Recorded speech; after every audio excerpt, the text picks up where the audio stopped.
The volatility in the final 3 months of the year wasn't enough for Barclays traders who missed estimates in both fixed income and equities in the fourth quarter, sending the bank's shares down. Shares fall more than 8% at the start of trading in London. And as you've heard here on Surveillance, Lufthansa Airlines has grounded all Frankfurt flights because of a company computer issue. Now, a spokesman says the company is urgently investigating. A person familiar with the matter tells Bloomberg the IT issues were likely caused by Deutsche Telekom cutting a broadband cable. Now, in total, the group operates around 700 aircrafts, making it Europe's largest airline by fleet size. And a new lawsuit accuses venture capital and private equity firms, including Sequoia Capital, Thoma Bravo, and Paradigm, of hyping the legitimacy of FTX. That's the crypto exchange that collapsed, causing billions of dollars in losses. According to the complaint, the firms participated in a marketing campaign to tout their own investments of hundreds of millions of dollars in FTX entities, adding, quote, an air of legitimacy to the enterprise. Global news powered by more than 2,700 journalists. I'm Lisa Mateo. This is Bloomberg.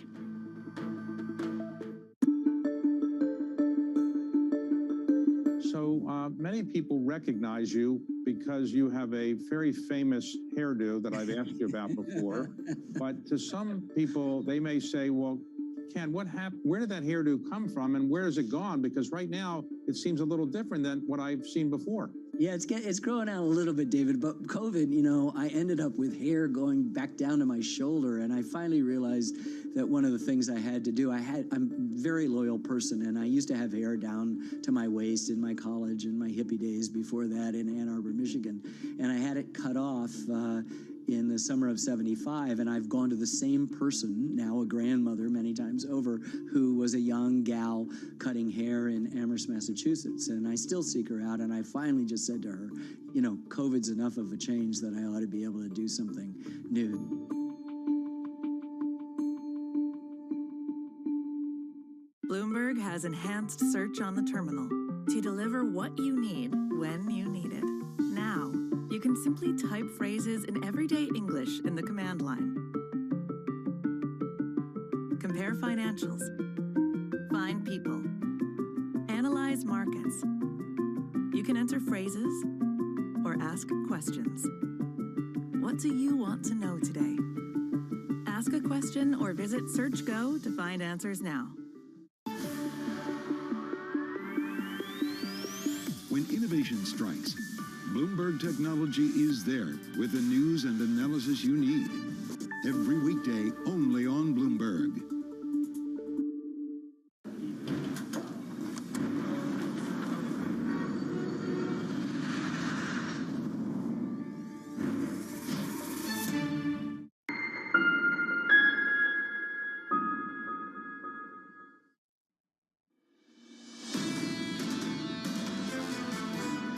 We may or may not choose to take rates up further if inflation continues to persist, but we'll have to see what happens. If inflation settles, maybe we don't go quite as far, but if inflation persists at levels well above our target, maybe we'll have to do more. The biggest surprise has been the jobs market. Without a doubt, that's been the big surprise. A special thanks to the Richmond Fed for a 20-minute interview with the Fed President Thomas Parkin. Very generous, very gracious with their time. And the similar story across all Fed speakers yesterday. They believe they've got more work to do. I think they've all been surprised by the jobs market, as have we. And there is this push now for a higher peak rate at the Federal Reserve. The next stop for that debate, as I say, 8:30 Eastern Time, about an hour and 43 minutes away with retail sales in America. Just to set things up on the price action for you briefly, equity futures down about 0.4% on the S&P. Yields in the bond market look like this, unchanged at 4.61 on a 2-year. That's going to take some getting used to, considering a couple of Fridays ago we were talking about maybe breaking down into the threes, but there you go. On a 10-year, down about a basis point to 3.73 on a 10-year. Let's call it 3.74 right now. Dollar weakness, I thought it was really interesting. The dollar weakness we've seen over the last couple of months hasn't really corrected in a major way, even with the push higher in yields. Take yesterday as an example. So yesterday we had a big push higher, Lisa, in yields on a 2-year. The equity market didn't budge, it was unchanged, and the dollar didn't really do anything either. What do you make of that? Is that a disconnect right now between bonds and pretty much everything else? The only disconnect here is that the dollar used to always rally disproportionately in response to Fed rate hikes, but now the ECB is doing the same thing, and the data is coming in, and you're seeing better than expected data coming out of the Euro region as well. So both sides of the Atlantic facing the same issue that might leave terminal rates globally a bit higher than people previously expected. And I guess expected. that's the change, Lisa, and this important one. Dollar a little bit stronger, DXY up by 1/3%. The biggest corporate story of the morning, Lufthansa. This is Europe's biggest carrier, grounding all flights briefly because they had a computer system failure, because Deutsche Telekom cut a cable. The latest, Tom, all Frankfurt flights remain grounded. Some flight operations have restarted. They expect the problem to be resolved in the early evening. We'll see. I mean, they're going to get it fixed, and it does harken. And I think Bloomberg had a nice summary yesterday of the pickup from the software issues that we had in the United States a number of weeks ago. Have they been explained yet, Tom? No, I don't think they've been explained, but at least it's something that we're following on with. We're going to get a brief here from Berlin. To me, what is really a mystery airline, Lufthansa. Chad Thomas joins us right now from Berlin. Chad, I think there's a wide understanding in America and our viewers and listeners that Air France has a massive French, maybe Dutch KLM linkage ownership as well. Is it correct that Lufthansa now is all private and the German government has stepped away? Good morning, Tom. Yeah, the German government has stepped away from Lufthansa.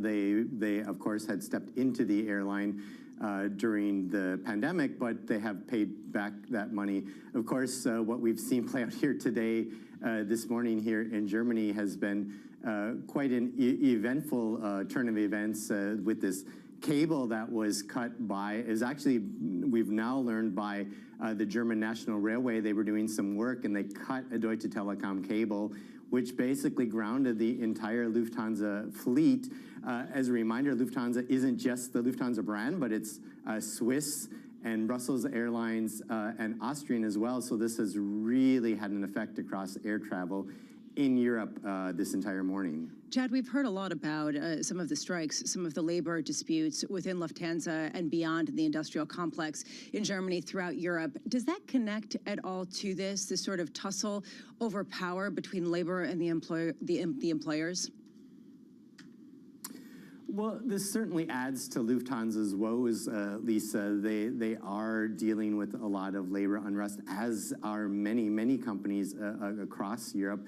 There was a strike, for example, at the Berlin airport a couple of weeks ago that shut down the entire airport for a day. There's potentially more strikes coming at Lufthansa on the horizon. So all of these things just sort of adding to the chaos for travelers here, really, in Europe as they try to get from point A to point B. What's behind that? Are there just not sufficient bodies to take the jobs? Is it just growing unrest after years of feeling an inequity in terms of who's gotten the pay, or some broader social issue? I think a big part of it is just the really high inflation you're seeing here. You also have really strong labor unions in Germany, so they're willing to really push things to the edge to try and force the Lufthansa and quite honestly other companies to raise salaries by quite significant amounts. So you have the combination of the inflation and also just the strong labor unions here. Hey, Chad, we've all read those articles about the UK in decline. Do we need to edit them and just replace the UK with Germany? I mean, the last year or so, they've been exposed on the energy relationship. They're totally exposed on the relationship with the Chinese government when the United States is trying to do something about that. And it just seems to me that these stories aren't popping up from nowhere. Chad, what do you make of that? Yeah, I think, John, one of the things that everyone is going to be looking at is sort of reassessing the time of Angela Merkel's chancellorship. I think that many people looking back on it now will say that she should have taken more action when it comes to the relationships with Russia, with China, and of course, Germany is really behind when it comes to digitalization. In a way, it's kind of humorous, if you will, that this failure at Lufthansa today is because of a cut of a broadband cable in the Frankfurt area, when this is something that is known in Germany, that the country just really lags behind. So I do think we're going to see a reassessment of Angela Merkel's time as chancellor and how that's going to play out in the coming years in the German economy. I agree. I think there was always a sense that maybe the history books wouldn't judge her too well. Chad Thomas of Bloomberg, thank you, sir, as always. Always got the sense covering Europe for a while, Tom, that Chancellor Merkel was given a bit of an easy ride. I understood she faced very, very difficult issues, but the legacy is about what happens in the 10 years after you leave off the policies that you set in place. Yeah. There was a massive opportunity to do infrastructure spending. It was on a plate. We were talking about negative rates for the best part of a decade. And meanwhile, the finance ministry every single year would celebrate the so-called black zero. No budget deficit. And I always found that really, really, really strange. The trap for me, and I think for most Americans, is we always look at it through some form of greater European or even international prism. And my question is, how much of a slave was she or Willy Brandt or the rest of them, Schroeder and the rest, just completely beholden to the domestic politics of Germany, which was that zero budgeting and that caution? Well, there was always a feeling that that government just was running away for the Schroeder reforms from the previous government. Exactly. And now this government's got to face the consequences of what didn't happen in the previous government led by Merkel. And there are many, many issues right now. We've talked about it a million times, Lisa. Every time a foreign policy expert comes on and they talk about the two major issues the United States is facing abroad, one is Russia and the other is the Chinese Communist Party. In the middle of that is Germany compromising each and every effort repeatedly and for much of the last decade. And to your point, Olaf Scholz is between a rock and a hard place in terms of how he deals with that, because right now, if Germany were to extricate itself from its relationship with China, it would go into a deep and painful recession because of its dependency on the revenues from there. So that's not really an option to make some sort of hard break. On the flip side, how do you invest in infrastructure now with an inflation problem, with borrowing costs at the highest levels they've been since the financial crisis? So it's an incredibly fraught moment for someone who is picking up the pieces after a pretty calm period. Part of the Merkel free lunch was a euro, and that the manufacturing powerhouse Germany, and I'll let David Folkerts-Landau and George Saravelis at Deutsche Bank explain this, but the answer is that on 107 euro, maybe a Deutsche Mark would be an equivalent 115 or 120 stronger euro, tougher export environment for Germany with a legit Deutsche Mark. And so they sort of get a free ride with weaker euro because, to use a stereotype, Greece or Italy are screwing up, or AC Milan is screwing up, one of the three. It was always Milan's fault. Yes, it was Milan's fault. No, but Tom, we talked about that so many times. The pain on the periphery, in some sense, and not completely, but in some sense, benefited Germany. A weaker euro. And Rogoff, yields repeatedly. To go back to the giant Ken Rogoff, he was heated yesterday at the advantage we have in our flexibility here because dollar is the sovereign currency. He was heated. The weak spot in the Eurozone now, Germany. We talked about Italy, Spain, Portugal, Ireland for a long, long time. It's Germany and has been for the last year. Yeah, I would say the center tendency, Netherlands, Germany, and that. And to me, it's the inflation of 10.1% in the United Kingdom. Okay, that's emotional. Yeah. They'll figure it out in an Anglo-Saxon way. Guess what? Germany's 9%. Culturally, that is impossible in Germany. Well, they got bailed out by the weather this winter. That's for sure. Equity futures right now down 0.4%. The next stop for this market, retail sales data in America. It is 1 hour and 34 minutes away. And we're trying to put that clock together, Tom. We'll try and make that happen for you. A countdown clock for retail sales. Do we get a PPI PPI countdown Wednesday. tomorrow? We can do that for you if you want. Isn't it Jobless Claims Thursday? It's PPI. Claims Thursday? You want it to be PPI Thursday? I think so. Just for you, Lisa. We'll make it happen.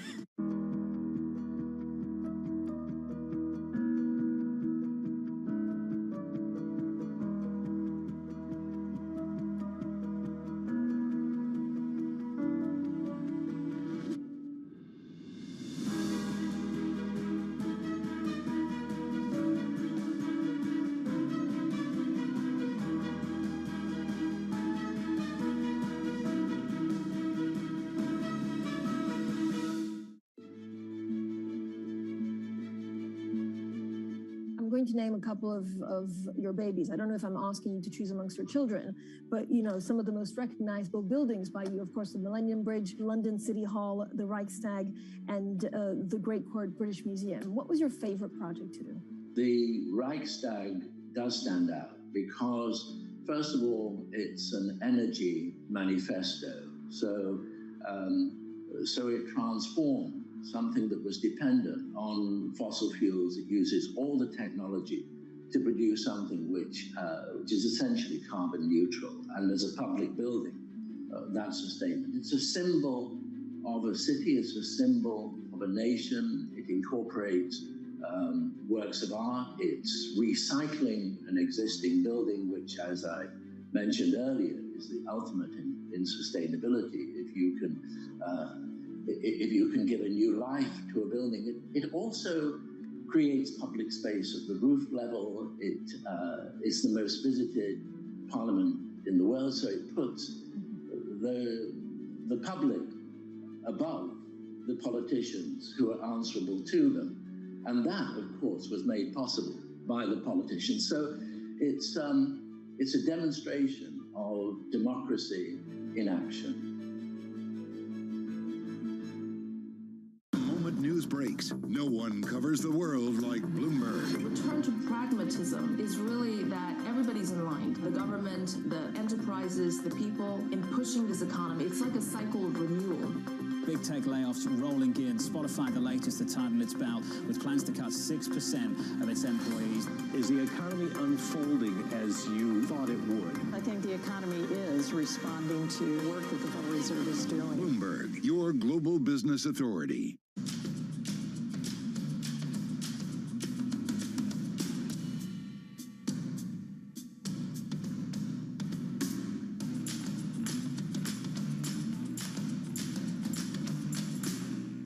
The top names in business are on Bloomberg. I think the future of autonomy is real for civil. It's going to take time. Everyone's got to build confidence.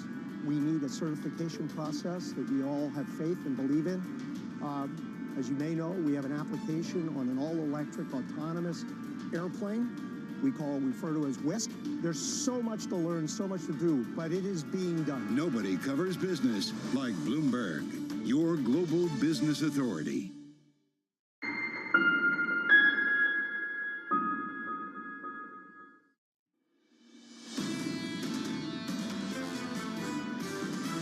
The Fed doesn't just have to figure out how much is inflation. They have to figure out where do we put the interest rate long term. Are there more hikes to come? How do they comment inflation? And we have seen that the Fed speak has been moving markets. Equities and rates, they are still working in a way paired off, like teeter-tottering like they're supposed to. The economy is not in recession and inflation is in the 3 to 4% range. You're not getting a Fed that's easing. It feels like to me that the Fed has really almost locked in a game plan here. They want to get rates just above 5%. This is Bloomberg Surveillance with Tom Keene, Jonathan Ferro, and Lisa Abramowitz.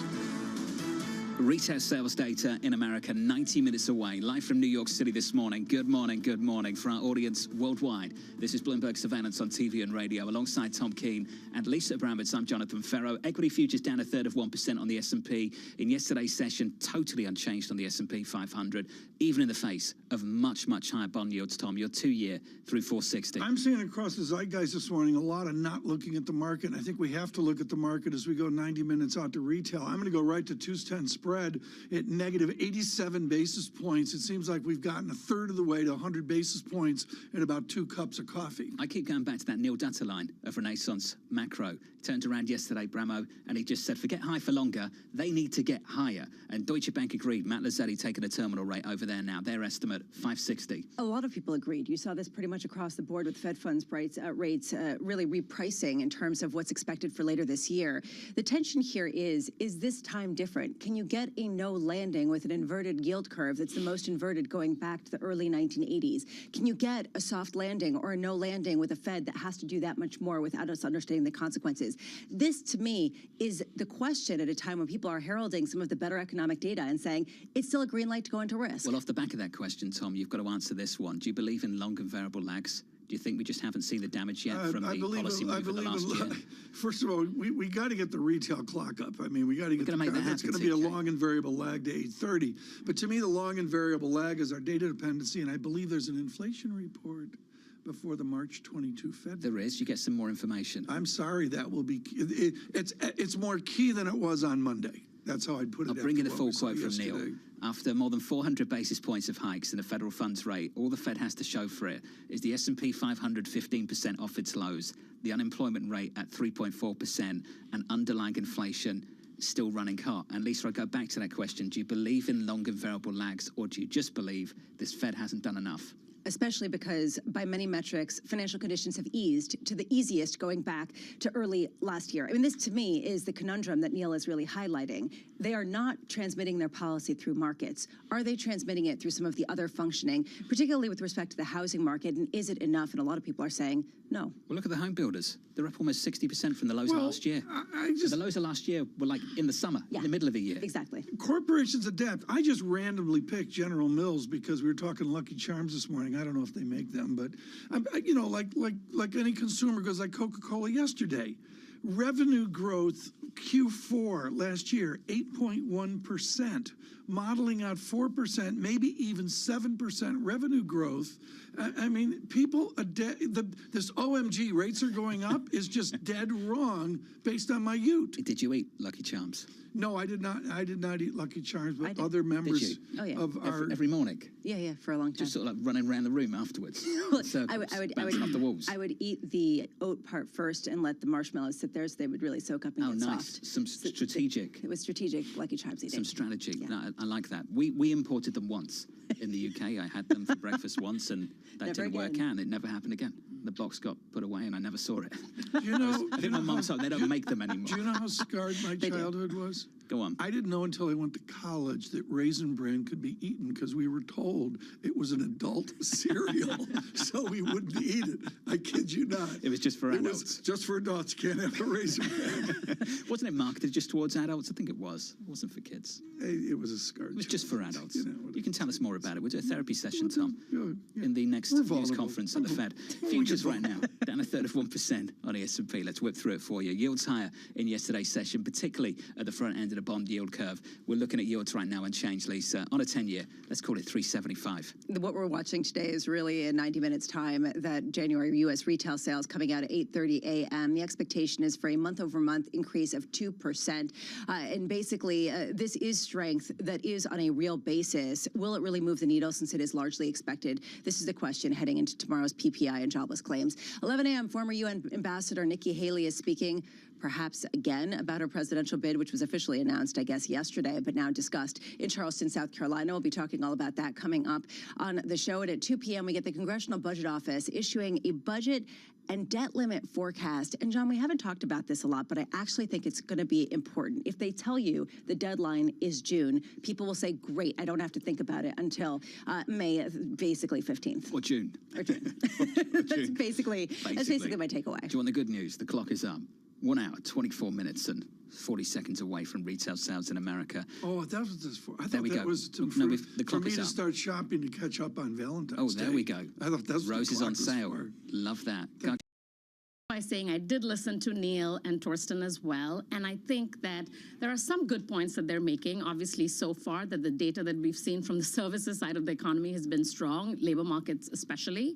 But I think it's still too early. We have seen a lot of damage on the manufacturing side of the economy. We look at small business optimism, that's obviously declining as well. We look at confidence, that's low. So if you look across a variety of spectrum, across the spectrum of a variety of data, I think that for now, it's too early to say that there won't be any kind of landing, that the economy is flying. What I will say is it's possible that this recession is delayed. So if you were in the camp that we're going to have a slowdown or a negative growth in the second and third quarter, perhaps now we're going to price in, and perhaps that's what the market is doing, that we see it in the third and fourth quarter. So it could be a recession delayed, but it's still too early for us to know if it's completely a recession that's not going to happen.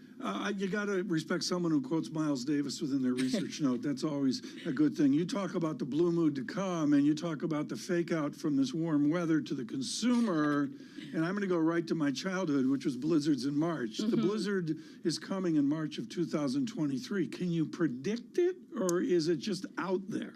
I don't think we can predict it. So the conversation we were having earlier was just around this amazing weather we're having in New York City, and I likened it to the equity market, where we can't take the last couple of days of weather or market participation and project it out. I think earnings growth at 3% for the next 12 months still looks quite optimistic.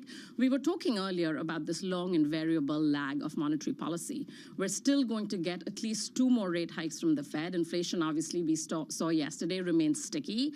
I think it's too early for us to expect equity markets to have begun a new leg. We've seen this before. I think we're going to see earnings come down. I don't think, especially the growthier parts, if you look at what NASDAQ has been doing, I certainly don't think that this is the beginning of a new cycle. There has to be a reprice lower. How much conviction do you have in this to basically lean against what we've seen in the past, 60 days or 45 days of this year? Can you basically say we're getting out of all tech stocks, we're going fully into T-bills, and that's it? I don't think one should ever get out of everything. I think remaining invested has taught us again and again is the North Star. But I will say that as of right now, looking across what yields we're getting in the very front end of the fixed income markets, if you own ICSH, which basically gives you over 4.6% yield, that makes a lot of sense, especially if you think there is still data softening to come. And where in the equity markets you're placed is going to be very important. So I think any kind of equities that need real rates to be low/negative are going to suffer. We haven't seen that this year because the rally has mostly been an unwind of the sell-off last year. I'll also say that there's a tremendous amount of cash on the sidelines, and some of this rally is chasing. It's the FOMO rally, which we're familiar with from last summer.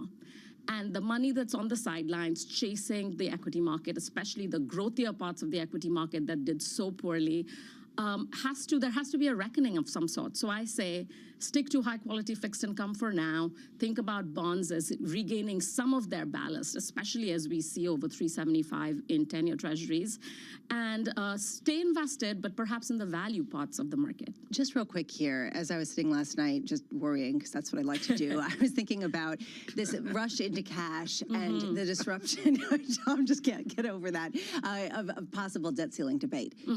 Could you see a disruption in the cash play because suddenly people start realizing on June 1st that the debt ceiling debate is going to become a real thing? Absolutely. So when we get near, or when we know when the X date is, we've seen this every single time in the past, there's obviously going to be some mispricing in the bill yields, for sure. I think that's something that is going to happen. We're going to see that spike. Obviously, once the debt ceiling gets resolved, we're going to see that come back. But for now, I think that is still something that could be between June and August. I think that investors should still be in the front end, 2-year treasuries, 3-year treasuries, or even 2-year IG, and clip your carry. Clip about 5%, 5.5% coupon. You take the income and walk away.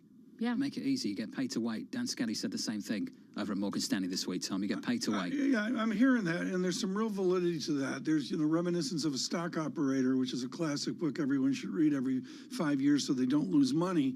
And there's a point in it where you do nothing, and the hardest thing is to do nothing. Oh, especially when you see these numbers. I was making notes of it last night.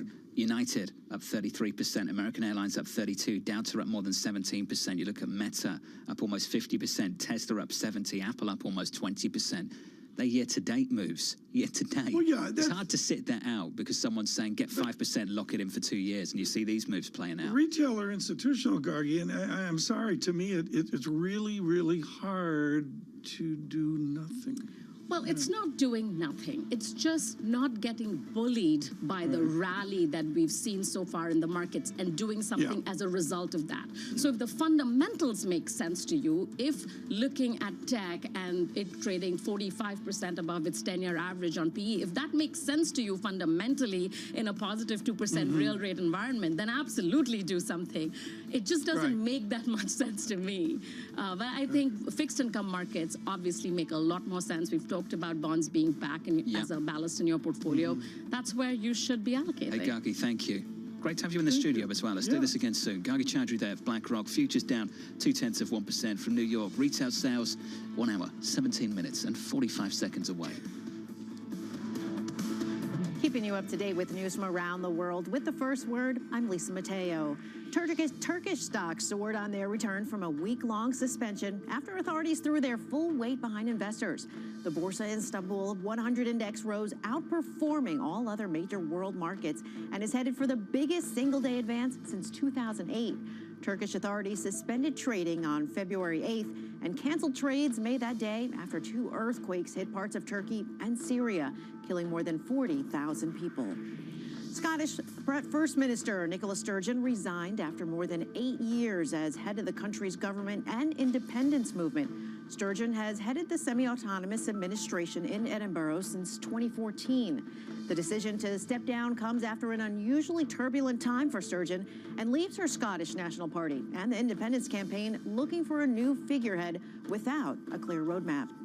Ray Dalio, the former founder of hedge fund Bridgewater Associates, says China is coming out on top in the trade war with the U.S., adding the standoff between the world's two biggest economies likely won't escalate into military conflict. The billionaire investor told a conference in Dubai today that the real winners of the confrontation will be those able to tap into both the U.S. and China. Washington and Beijing have clashed on issues, including human rights, trade, and competition for technology and markets. Global news powered by more than 2,700 journalists and analysts in over 120 countries. I'm Lisa Mateo, and this is Bloomberg.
BSO Now is your online home for weekly Boston Symphony Orchestra and Boston Pops performances. See new concerts that go behind the scenes, plus acclaimed archival concerts. Visit bso.org/now, where the music plays on. BSO season sponsor, Bank of America.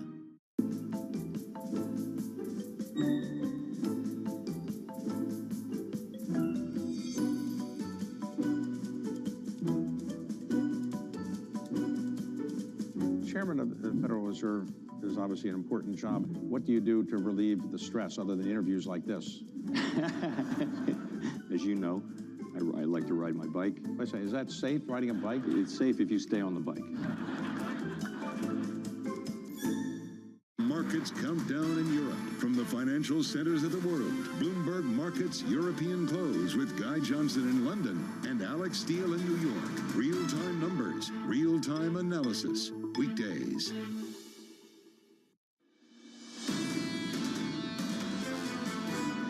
This economic catastrophe is entirely preventable. The solution is simple. Congress must vote to raise or suspend the debt limit, and it should do so without conditions. Let's not wait until the last minute. It is a basic responsibility of our nation's leaders to get this done. Janet Yellen there, the U.S. Treasury Secretary, is going to have some company. When does Brainerd join her? A couple of weeks. I'm trying to work that out quickly. In a couple of weeks. She has been named as the director of the National Economic Council, so there is a void now on the Federal Reserve. I'm told by the team it is late February, so maybe in the next week or so. So the real question now is who replaces her? How quickly can they get someone in there, considering that she was really considered part of the brain trust on the group? I heard Seth Carpenter was named. Yes, he was actually. I did not know that. He was named in a Wall Street Journal article. So we have to be nice to him if we interview him? Didn't we do this last time with Seth? We were nice to him because we thought he might end up on the Fed, and then he didn't. So we just rude to him again. So we're nice to Seth again. Is that what you're saying? Oh my goodness! Lots of other people too. I'm glad you bring this. I'm just going to go past that completely. I'm glad you bring this up. I'm going to go to it, but there's a guy named Hans Nichols over at Axios. I don't know. Don't know him. Who's that? Don't know him, but Hans was on fire last night writing this up. I didn't realize Hans is giving credit to Deese, who I thought got better and better every month in the job of really getting through a lot of the domestic legislation. Will Brainerd do that? Is Brainerd going to be up on Capitol Hill counting votes from West Virginia? You've got to coordinate policy. Absolutely. You've got to coordinate policy. I'm not sure if she's vote counting, but you've got to coordinate policy across government. Because I would suggest maybe in the history of all this, there's not a wider disparity from the gentleman, Mr. Deese, and the gentlelady Brainerd. Well, to your point, though, Tom, she's got a ton of experience. Oh, yeah.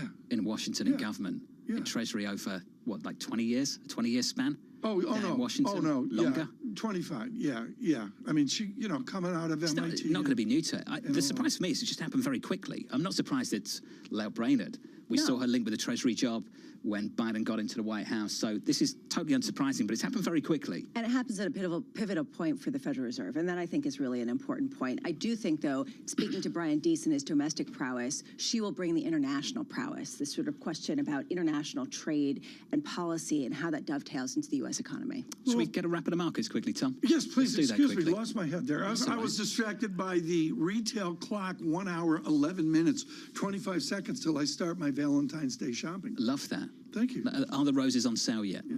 No? No, we're not going there. We're going for a more multiple statement. So basically, you're not going to pay for roses, even though they're on sale.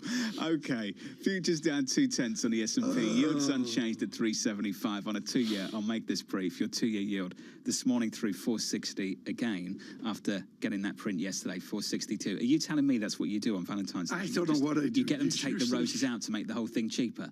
No, I just we just do lovely, beautiful equatorial flowers. Oh, nice. Like leaves, branches. It's like a statement, Yeah. It's just a statement. make it big, but yeah, cheap. but it can't be too big because with a 6th floor walk up, you can't carry it up the stairs. I want big but cheap. Yeah. And they're like, yeah, we know your type. Here comes Keith. Henrietta Trey's about ready to walk away from the microphone, and she joins us. She was on fire the last time she was with us with Veda Partners. Henrietta, we talk about it as an executive position with the vice chairman maybe wandering over to the White House. I guess we're going to see that as well. Explain how the NEC advisor works with Capitol Hill. It's a critical role, and you can remember that from everything involving the 2017 tax bill. Larry Kudlow, if I'm not mistaken, was NEC advisor at the time, and he was on the Hill quite a lot. And then after that, you had a big role to play also with the trade war and all the discussions about the tariffs. So you were mentioning the international component. I think that's going to be a really big part of her job as we enter this new role. I think that her level of respect across the Capitol is pretty widely spread. So I imagine it'll be met with a lot of enthusiasm. I mentioned Brainerd, that I wrote Brainerd Reichert from a million years ago, which I had the clearest memory of reading when she was just out of MIT.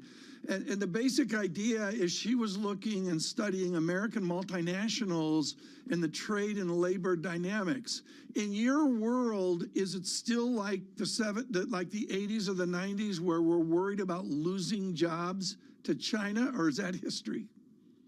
I think that's a huge part of not just the talking points that you hear, especially from the president, but also a big component of the legislation that they're passing. I got asked this question yesterday by investors, do you have to pay attention to the restrictions that we're putting on China, say with semiconductors or batteries, or focus more on the nearshoring and the friendshoring and the bringing of manufacturing jobs back to the U.S. and providing, $72 billion just from the CHIPS Act for domestic manufacture. It's a combination of both, no question, and you have to be able to walk and chew gum at the same time with those. Henrietta, Lael Brainerd is broadly respected, and a lot of people say she'll bring an incredible amount of experience and intellectual heft to this office. Now, who replaces her, though, on the Federal Reserve? How important is that for them to get a nominee in there and quickly, especially based on the difficult situation that the central bank is in right now?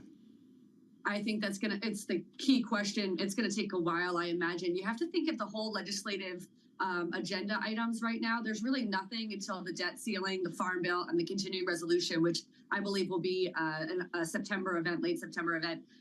So you really have this Federal Reserve opening that's going to create the opportunity for hearings, for members to put holds on for whatever reason. We saw that a lot in the end of last year with various Defense Department officials. I imagine it's going to be pretty complicated, highly controversial.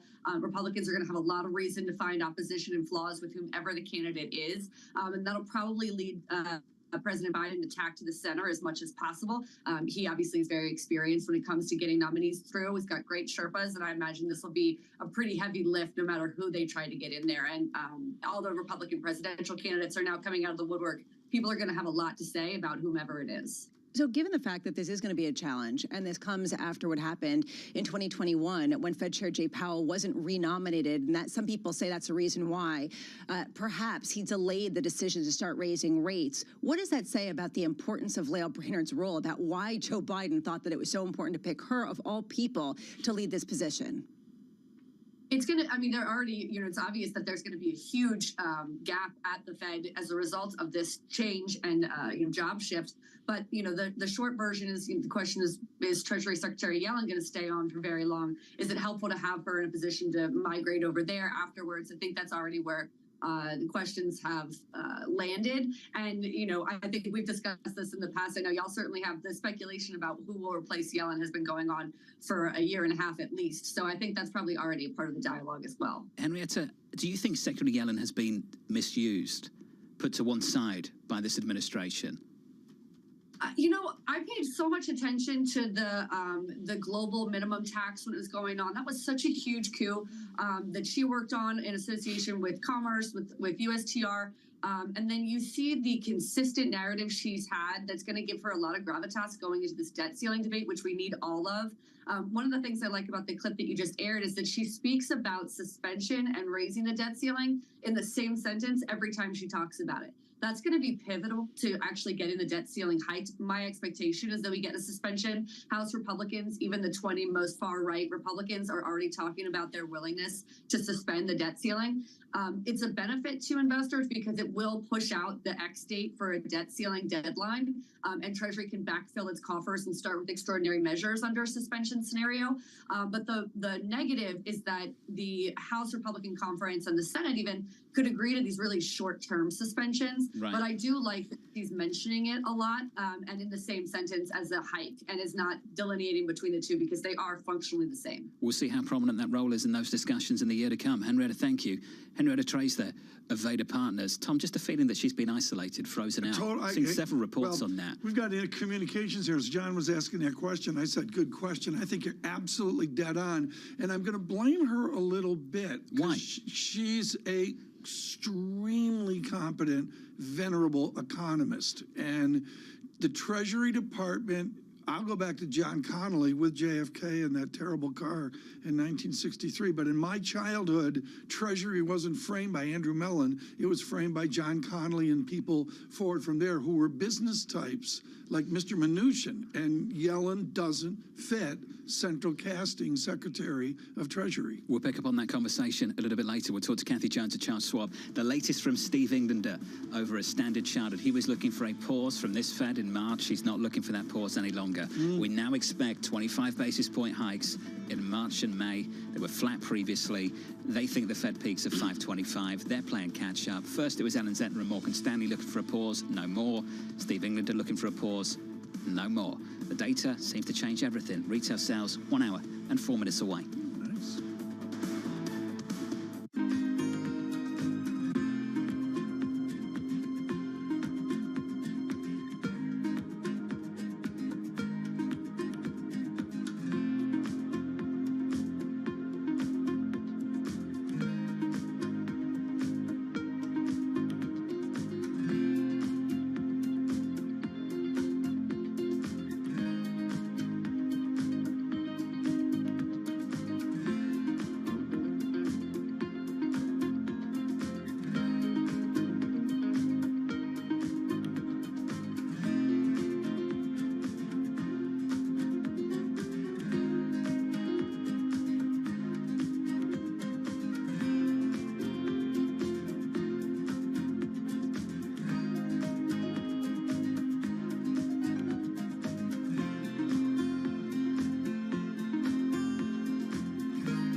you're so intimately linked to the future of the UK. What are you seeing when you go to branches and in the country?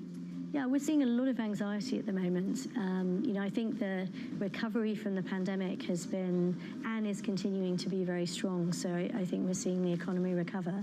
But with rising interest rates, with inflation, those are things that peoples and families and businesses haven't had to deal with for 10 years. So a lot of business owners today haven't had to operate in that environment. So it's causing quite a lot of anxiety, which means for us, because we're up and down the country in branches and offices, we can spend a lot of time talking to businesses and helping them plan and deal with it. But it's very different, and it's not something people have had to operate in for a long time.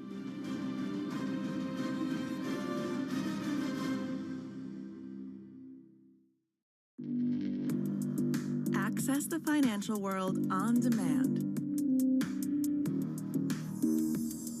Hear from leading economists, policymakers, and industry experts via live and on-demand webinars, only from Bloomberg. Start exploring to see what's moving the markets. Visit Bloomberg.com/webinars.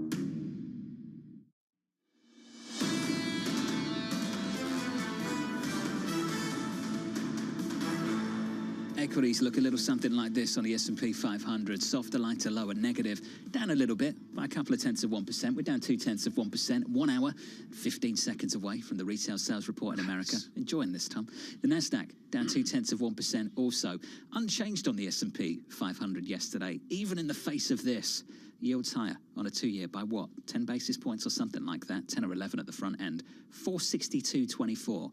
Now, the last time we were higher than this, we were at 465 on November 8th. And if you go back to November 8th, we closed that day on the S&P 500 very close to 3,800. So that just gives you an idea of where we were the last time yields were at this level. And this equity market just not move at all, Lisa, in the face of a real shift higher in yields and a recalibration, a rethink of where people think the Fed's going to end up this year. And it's easy just to say stocks are wrong because it seems really illogical, and yet people push back and they say the facts have changed and things have gotten better. And so that's the reason why there's actually some validity behind the gains that we've been seeing. So you think the good news is good news for equities, at least so far? I'm not saying that I think so. I'm saying that other people are making the argument more aggressively. Okay.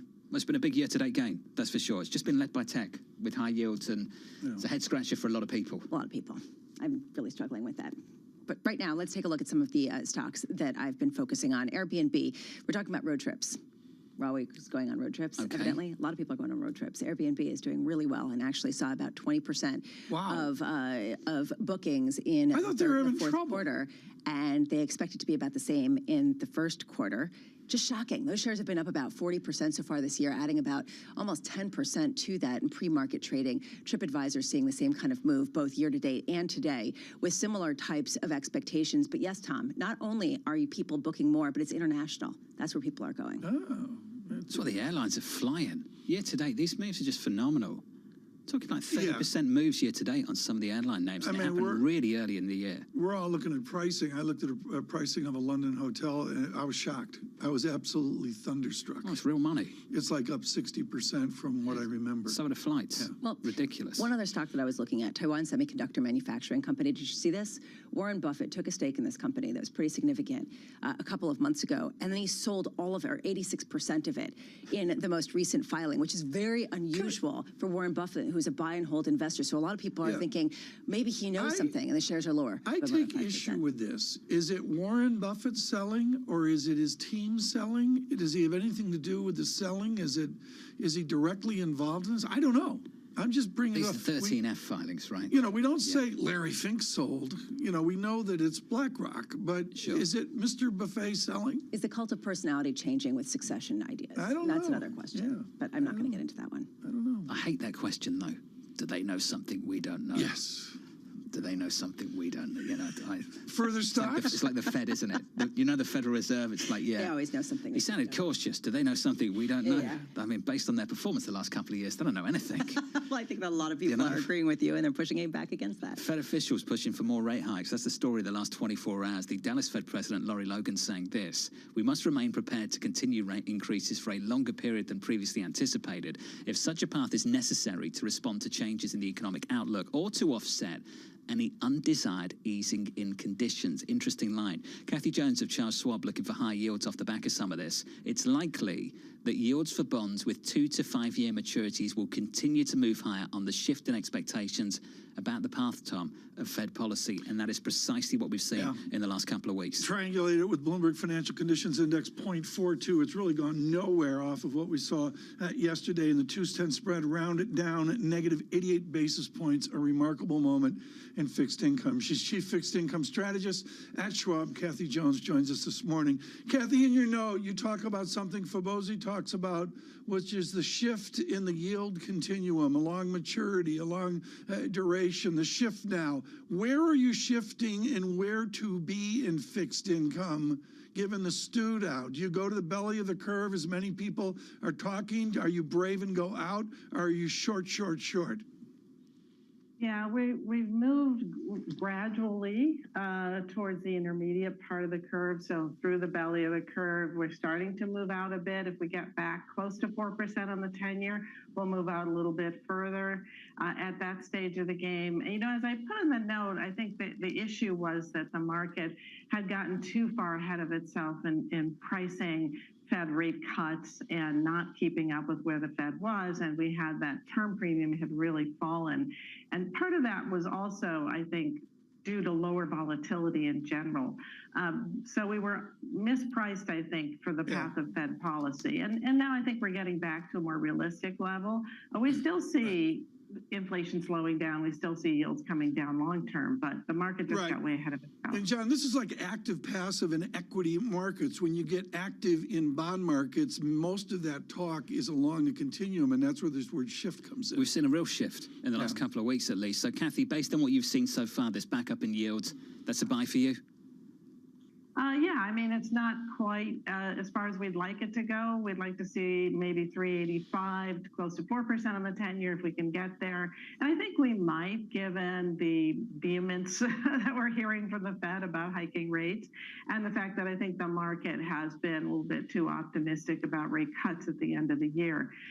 So I think we get there, but yeah, we'll be buyers when we get there. We're more cautious now on credit than ever. I think one of the consequences right now of this rally has been because volatility has come down, the spreads have come down so much, and that's getting us more and more cautious on credit, but not so much on rates. I think we're about 170 basis points tighter than the wides of last year, Kathy. What explains that move in your mind? Are there anything in the fundamentals that explains that move? Because Lisa was pointing this out, and it kind of makes sense. It's quite intuitive.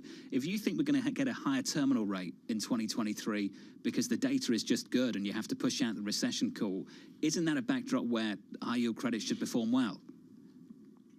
Yeah, yes, unless the reaction function of the Fed is such that it tips us into recession.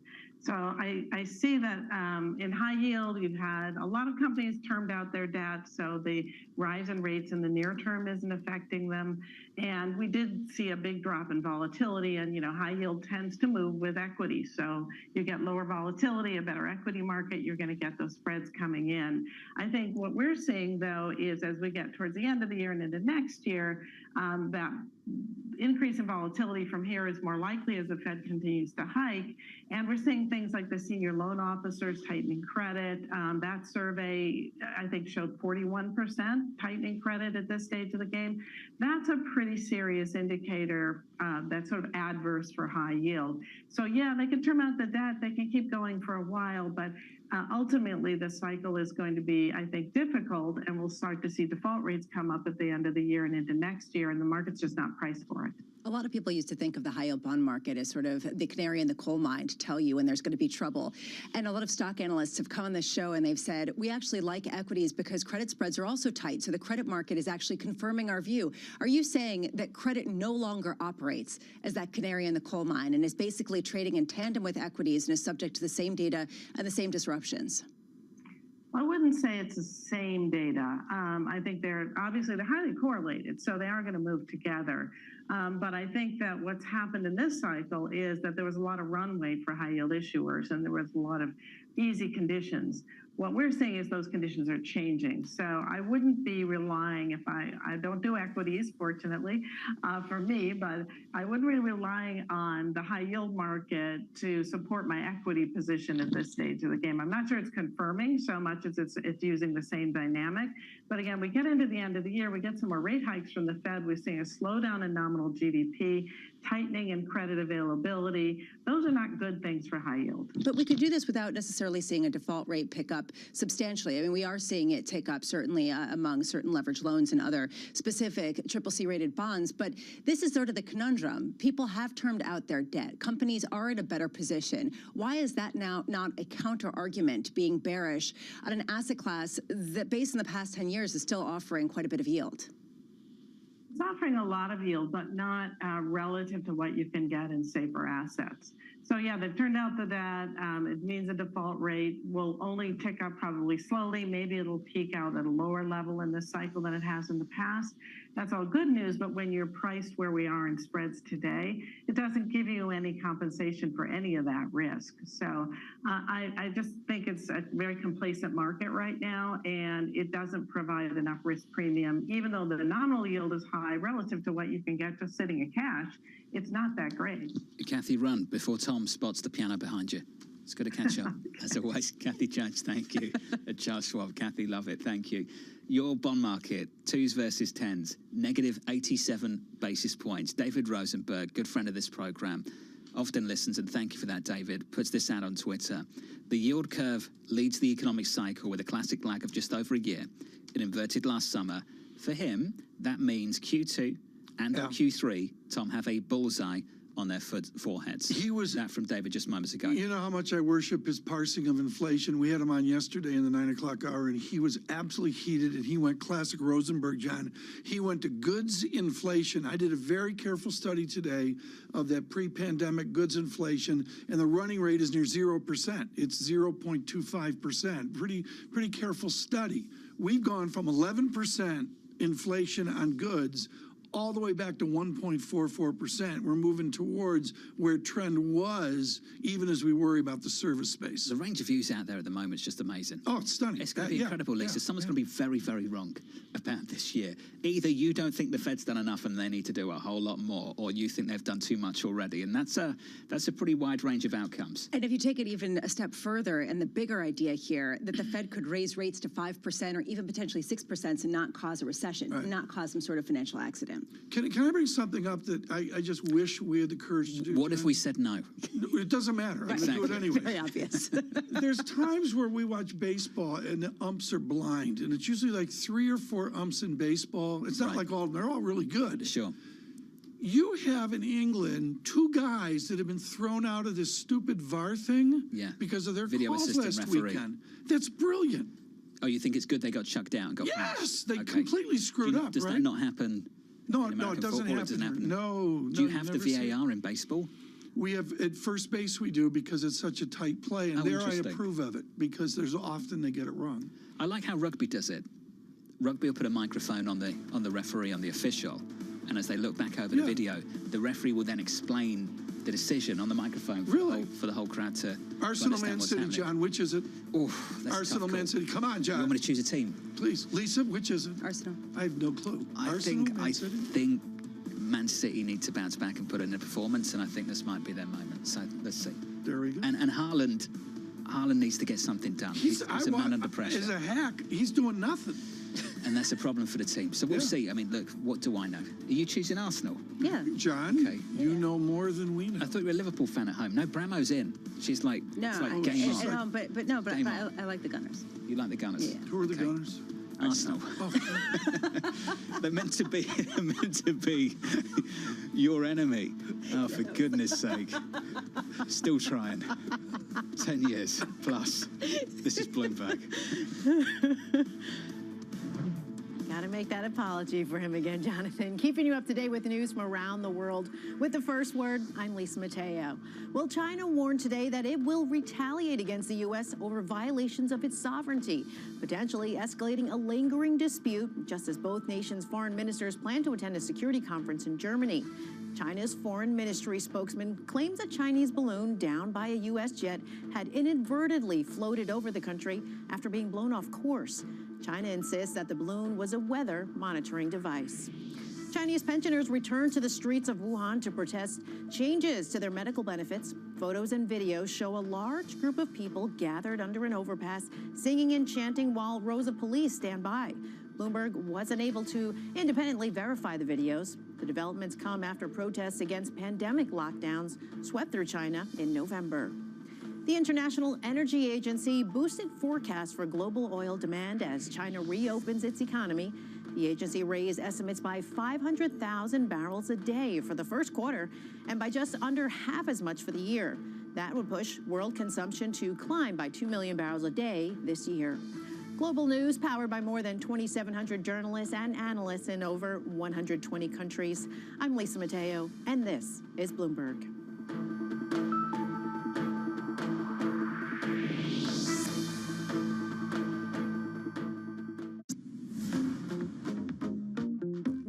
Make it very transparent to the shopper before they accept an order, what the order is going to look like, how much we're going to pay them, and how much like the consumer is paying them, and so they can decide whether they take an order or whether they refuse it. And that's the kind of flexibility that our shoppers really value, and the kind of transparency that they want. Are you seeing a labor shortage right now, and what are you doing to combat that?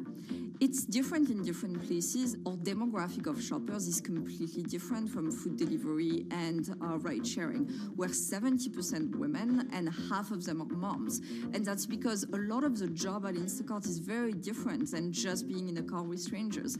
It's about like going to the store, doing a good job of customer service, of really picking the right products for the consumer. And we are seeing that being very appealing to women.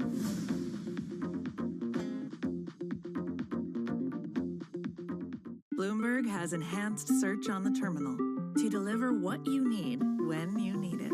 Now, you can simply type phrases in everyday English in the command line. Compare financials. Find people.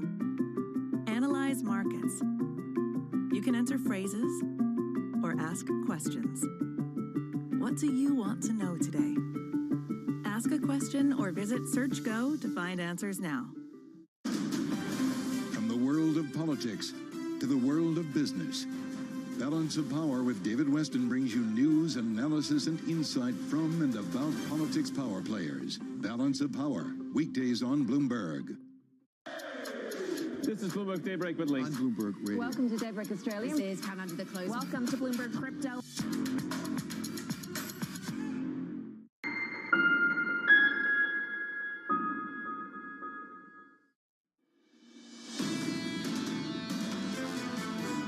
I think the most likely scenario, and I give it 50%, is that we end up with sticky inflation, 3 to 4%. There is a possibility of an orderly disinflation. I give that 25%, and there is an equal probability of 25% of a U inflation, that we find out that service inflation is very difficult to bring down. Got lucky to catch up with Mohammed Al-Erin there, the president of Queen's College, Cambridge, and of course a Bloomberg opinion columnist, on his outlook for inflation The likely outcome, 50%, I think, was the probability he assigned to that scenario. Sticky inflation, sticky for longer. That would be a problem for this Fed. Retail sales offering you more information about this economy in 43 minutes and 12 seconds time. Equity futures look like this going into it. We're negative 0.25%. No real price action here. Yields totally unchanged at 375.31. I think one thing a lot of you have noticed recently, Tom, just some of the wild intraday moves we've seen.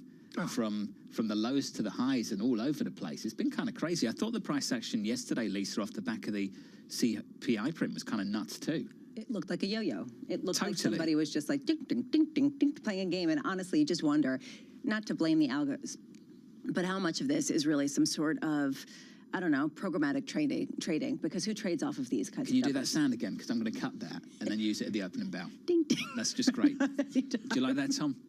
I think it's that's sort a of like great Jeopardy. sound effect. It was like, you know. Didn't there used to be a sound effect for this show? It used to be rip up the script. Have we still got that anywhere? We have. Didn't we used to have that? We blame that on. We had a consultant. Little cartoon used to pop up and rip up a piece of paper. Berniker Consulting handled that. We had a relationship with Berniker. So, yeah. Well, so when the price action's like that, it's like ding, ding, ding, ding, ding, ding, ding. Tom, I haven't heard you say rip up the script for a long time. Well, you know, I don't know. It's on hiatus. You know, we don't want to overdo it. Just going to say if you bring it back. It's not like the ads on Bloomberg. We don't want to overdo it. Which ad? Which ad? Moving on right now. This is an important interview. Joining us now is someone who absolutely nailed the dynamics of hydrocarbons, downstream, upstream. Here, Stephen Shork joins us, principal with the Shork Group. Right now. Stephen, thank you so much for being with us. I want to have a more general conversation. John, am I right that there's a massive bet on $100 barrel oil? I wouldn't say it's a massive bet. I think there are some people out there looking for triple digit. Yeah. I think Jeff Curry at Goldman's one of them. And I'm pretty sure Francisco Blanchard, B of A, talked up the possibility of that happening this year too. Stephen, it's not what you do. You don't, game or try to guess a barrel. You're looking at the micro stuff, which valves are being turned in America. How do you react to the certitude of $100 a barrel oil?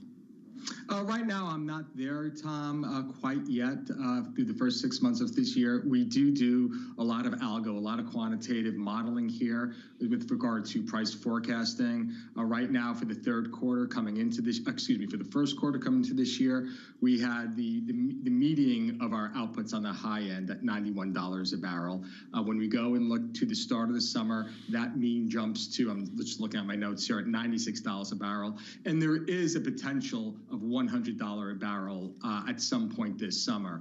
So clearly there is that statistically that probability, and it makes sense. The demand is expected to be strong. We still, as it always, we could drain, and apparently we are going to drain the SPR because apparently it's a political slush fund. So we can take that down to zero. It still doesn't increase the amount of refinery capacity here. United States, and therein lies the problem. Stephen, is the Kansas City Chiefs were playing the other team, is they were playing your beloved Eagles. Every other ad was an electric car ad. Our electric vehicle usage, is that in the Shork hydrocarbon world now? Do you see that within the data? Oh, absolutely. We're beginning to see it. And we're most likely seeing it in gasoline demand, Tom. Gasoline demand is problematic if you're just assuming no one's driving EVs, because demand is anemic. You have to consider this winter, and we don't have a winter. I mean, I-95 corridor up to the Maine border, there's no snow on the road. I-80 out to Wyoming, from the East Coast to Wyoming, there's no snow. So we have ideal driving conditions, and yet gasoline demand is still about 4% below a year ago, and according to our modeling, about 2% below our probabilistic range. So that means 2% below normal. And we've had a significant, it's winter-grade gasoline prices, so they are cheaper than summer prices, and yet demand's not kicking in. So if you're on one hand, you're saying it's just the fossil fuels, then we've got a problem. This economy has a problem because gasoline demand is a tremendous economic leading indicator. But we do have to factor out the fact that more people are driving hybrids. Tom, I was bragging over the Super Bowl because I was crying about the Eagles, but to console myself, I kept on having to remind myself, I drive an electric hybrid SUV. I put 17 gallons of gasoline in this thing about every 4 months, and I drive 1,400 miles before I have to refill those 17 gallons. I'm getting 78, 79 miles to the gallon. That is the future.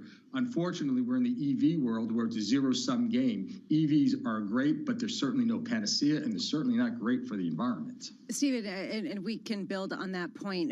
I'm trying to understand then how you can parse out the dynamics to come in with some expectation of where prices are going to go. The International Energy Agency put out this report this morning saying world oil supply looks set to exceed demand through the first half of 2023, but the balance could quickly shift to deficit as demand recovers and some Russian output is shut in. Basically, we have no clue. Anything could happen. Exactly. Have you ever had a corollary to this? Yeah, no, absolutely. It's we're going here, except maybe. No, this is why you do the probabilistic modeling and quantitative modeling, because you're looking at, excuse me, a series of price variance over daily returns, weekly returns, monthly returns, and you're coming out and you're running simulation models of these potential exogenous factors, these black swan events. 2 years ago, no one knew about Ukraine coming to the fore and being a major factor. 2 years ago, no one was expecting to see a hostile White House towards the U.S. hydrocarbon industry. So we do not know. So there is that random component that you have to kind of model into these probabilistic models, and then you come out with a range. So there's no such thing as an accurate forecast with regard to, oh, we're going to hit this price, we're going to hit that price. No, but you can come out with a probability of ranges of events, and hence why we're coming out with kind of the median output of all the modeling we're running is where we're getting this potential oil by the end of the summer as potentially low as $61, $62 a barrel, and as potentially high as $91, $100, $101. Well, that's one heck of a range. Stephen, I want to squeeze one further question in. You said a line there. I think it was EVs are certainly not that environmentally friendly. Can you explain that to us?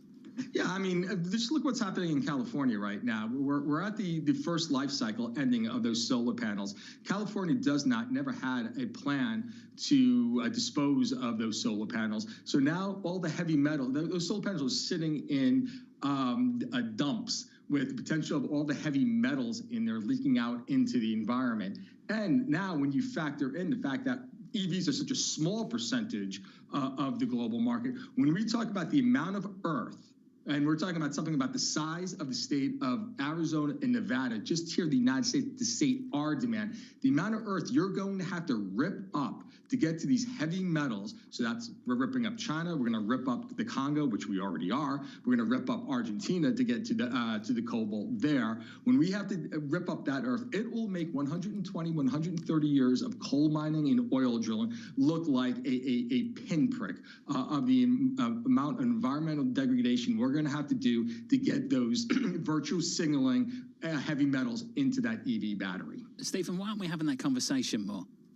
I don't know. I mean, because we're such a fractured political nation. If I'm saying something, 50% of the people watching this think I'm nuts and think I'm pushing some sort of agenda. I'm just looking for a meeting of the minds, and I want to really promote my hybrid. It's the best of both worlds. It's a little bit of fossil fuels, which we need because demand's not going away there, and it's a little bit of electricity. It's a little bit of both. Stephen, and it's a great compromise. We love you. We love you. We love the different opinions, and we love how you've taken the Eagles' defeat. You're just taking a jab at the Eagles. And that comes out on the heels of the Phillies, Tom. So this has been a tough year for Philadelphia. For Philadelphia, it's been a brutal sports year. Yeah. Didn't you lose MLS as well?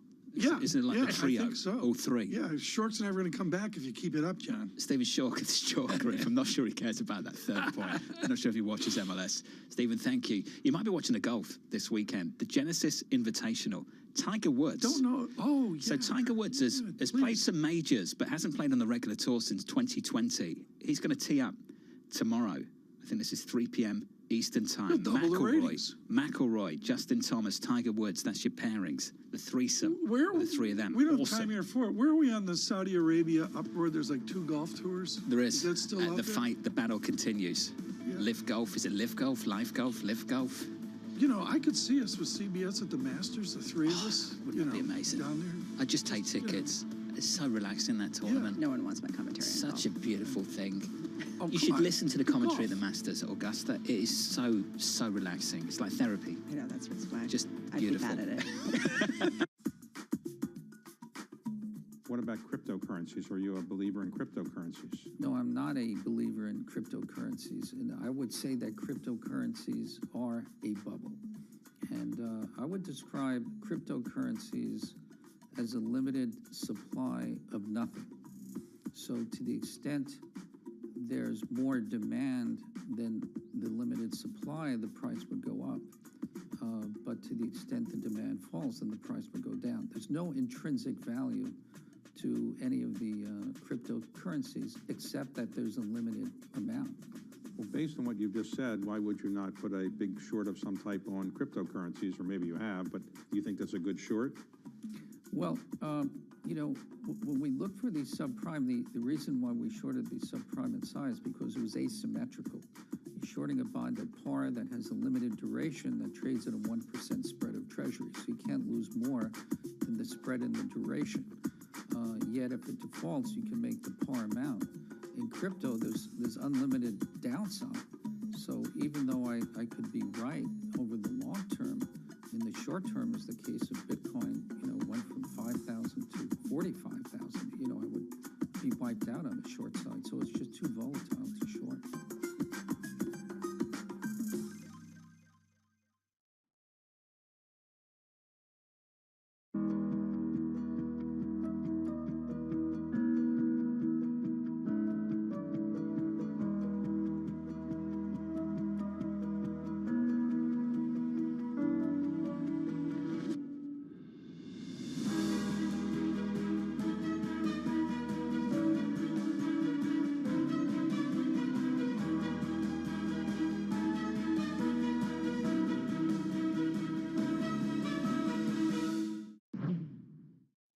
No one can claim that climate change is somebody else's problem or shrug it off for future generations to address. We're all affected by a warming planet. We see that every day. And decisions being made right now will determine our shared tomorrow. So we must choose, and we must act as united nations ourselves. Our progress depends on collective action, on collective ingenuity. If we stick together, we can make fixing the climate the greatest project and greatest achievement of our lifetimes. We have the science, we have the solutions. Now all the world needs is political will. Together, we can create a future where rampant carbon is removed from the atmosphere, where green buildings and green business transform the livability of communities.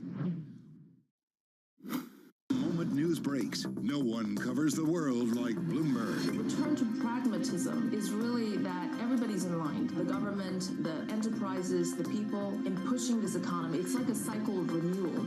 Big tech layoffs rolling in. Spotify, the latest to tighten its belt, with plans to cut 6% of its employees. Is the economy unfolding as you thought it would? I think the economy is responding to work that the Federal Reserve is doing. Bloomberg, your global business authority. I think that it's hard to put your head around any narrative. Let's just be honest. We've had sort of a shift in, are we in some sort of stagflation fears moment? People were talking about that all day yesterday.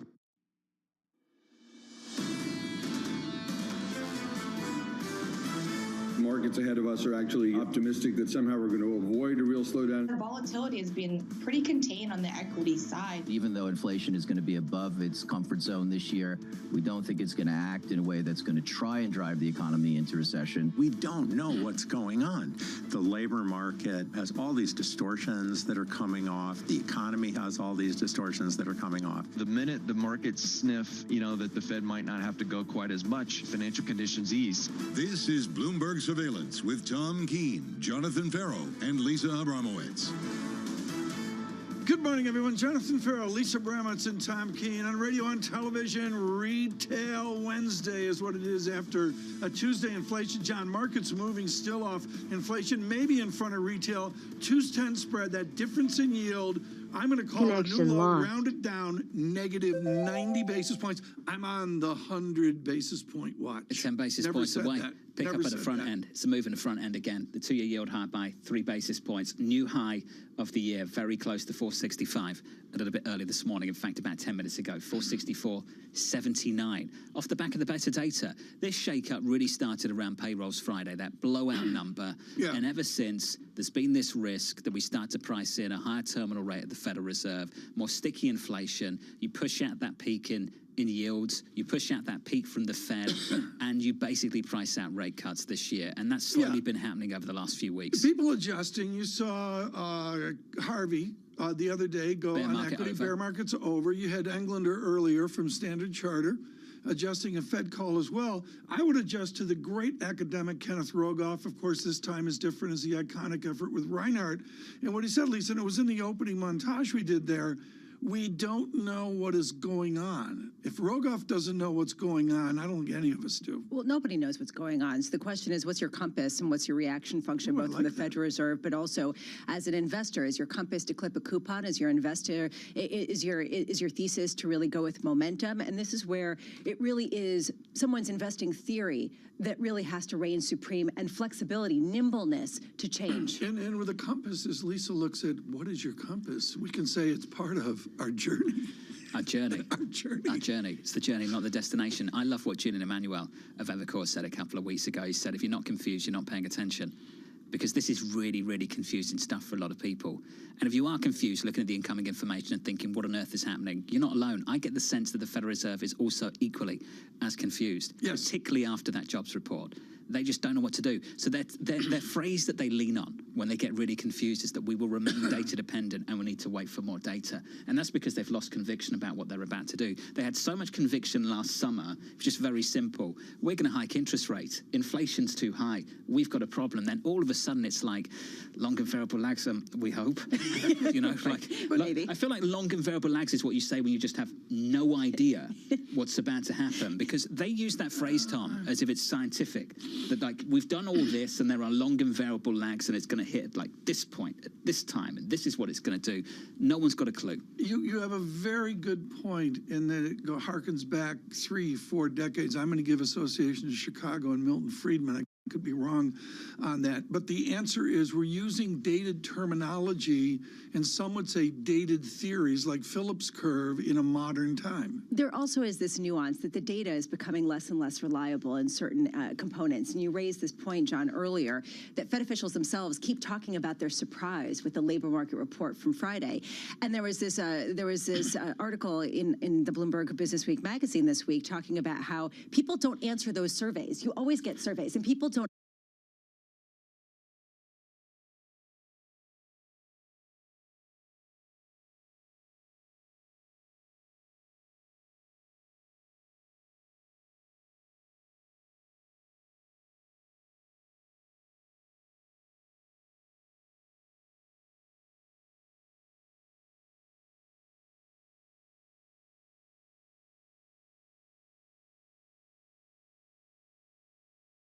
Term inflation expectations can band them at home, they probably feel like inflation's up like 10, 15, 20%.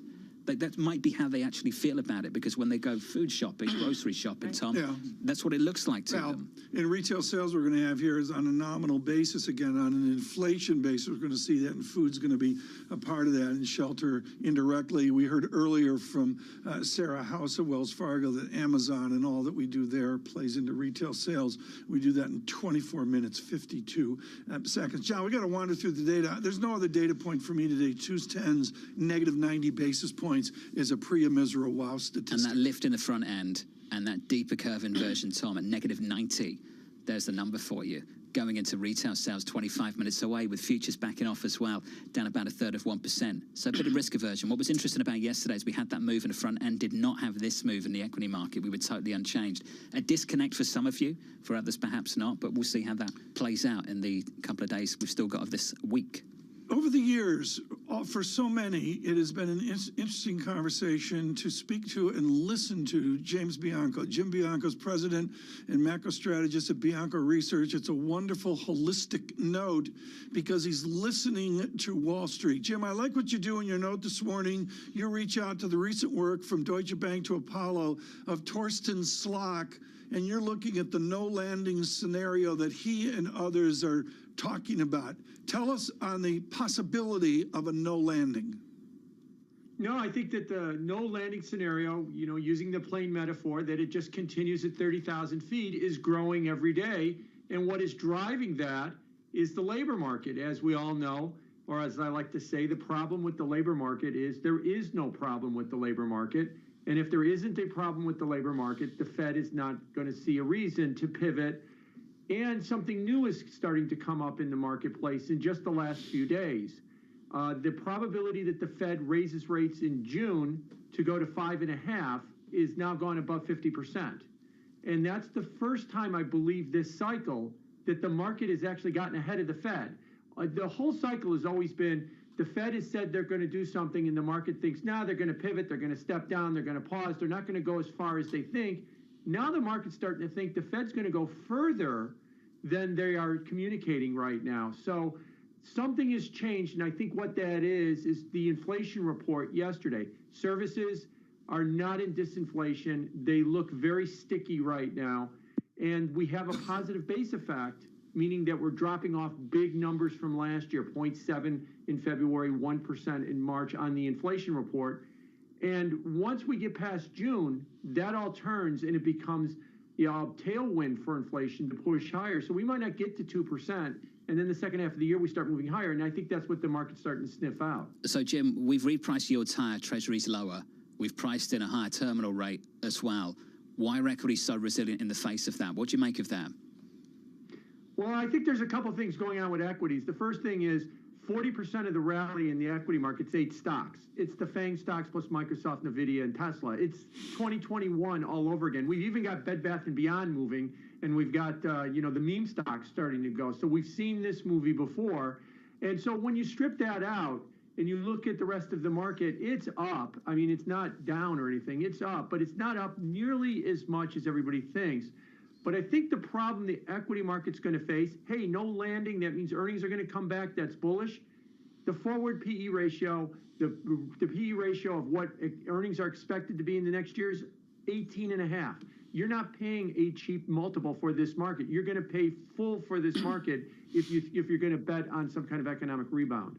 What are variable lags then in this scenario, given that we're not seeing it and that if by anything, we're seeing easier financial conditions? Yeah, I think that that's going to be the biggest concern that we're going to have when we go forward here is the uncomfortable question of maybe the Fed is not at sufficiently restrictive. Maybe what we're at 4.5 on our way to 5 on the funds rate is neutral. And that's all we've done in the last year is gone to neutral. That's why we're having a no landing. That's why the inflation rate is being so sticky. And that we all assume, and I think that's what was the assumption behind all the recession calls at the beginning of the year, was we've raised rates a lot. That's got to hurt. But maybe it doesn't. Maybe all we've done is gone to neutral. And that's what the market's starting to sniff out, why we're starting to see it price in 5.5, is that we're not at sufficiently restrictive and we've got further to go. Jim, what do you make of that phrase, long and variable lags? How relevant is that to this moment? It's relevant to the extent, going on what a lot of other people are saying about that this is an unusual market and they're having a hard time understanding it. I come back to it's a post-COVID economy. Now, I know that's a fancy word, but what that means is all the rules that we understood about the economy pre-COVID, they've changed. And the biggest one we all know about is work from home. Barely half of the offices in the United States are now occupied 5 days a week. Everybody's on some kind of range of remote work. That is a huge change in the economy. And there's been other huge changes in the post-pandemic economy. So when people say I'm confused, I don't understand, the economy isn't behaving, we have to look for long and variable lags, we have to be data dependent. I think what it is that they're saying, when is it going to start looking like 2019? The rules have changed and we need to start to figure out what those rules are. I don't know what they are. I just know they're not 2019's rules. And John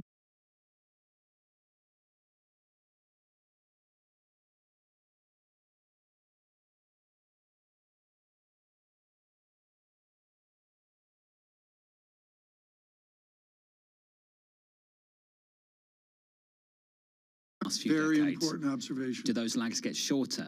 I mean, Isn't that basically the observation we thought?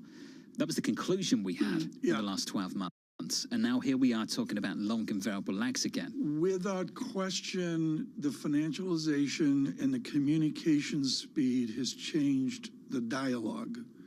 But still, there are larger macro features at hand. I'm with Jim that the pandemic has messed up any analog back to the past. To build on that, this idea of when do we start seeing long and variable lags, we don't know what we're going to see when the economy gets back to a more stable state, because just what he was saying, we're not going back to 2019. These theories are carrying a lot of baggage from the past. Got a great line from a Bloomberg subscriber just moments ago. The economy is like the recent balloons we've seen. It will just keep drifting until it pops. Futures right now, negative 0.4. Retail sales, 18 minutes away. It wasn't Lisa. The balloons have a compass. This is Bloomberg. But I relate. Keeping you up to date with news from around the world with the first word, I'm Lisa Mateo. Scottish First Minister Nicola Sturgeon resigned after more than 8 years as head of the country's government and independence movement, in a surprise move that will reverberate across UK politics. This decision comes from a deeper and longer term assessment. I know it might seem sudden, but I have been wrestling with it, albeit with oscillating levels of intensity for some weeks. The decision to step down comes after an unusually turbulent time for Sturgeon and leaves her Scottish National Party and the independence campaign looking for a new figurehead without a clear roadmap. European Commission President Ursula von der Leyen says the European Union's new sanctions package would target $11 billion worth of goods via trade bans and technology used in drones, missiles, and helicopters. Draft proposals seen by Bloomberg show the EU is poised to force banks to report information on Russian central bank assets as part of the bloc's latest sanctions package targeting Moscow for its war in Ukraine. The UK isn't considering backdating pay raises for NHS staff and other key workers, according to a government official. The Financial Times reported Prime Minister Rishi Sunak and Chancellor of the Exchequer Jeremy Hunt are considering a pay offer that would see higher wages kick in from April of this year, alongside a lump sum payment that would effectively backdate the pay increase to January. Global news powered by more than 2,700 journalists and analysts in over 120 countries. I'm Lisa Mateo, and this is Bloomberg.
The top names in business are on Bloomberg. I think the future of autonomy is real for civil. It's going to take time. Everyone's got to build confidence. We need a certification process that we all have faith and believe in. As you may know, we have an application on an all-electric autonomous airplane we refer to as WISC. There's so much to learn, so much to do, but it is being done. Nobody covers business like Bloomberg, your global business authority.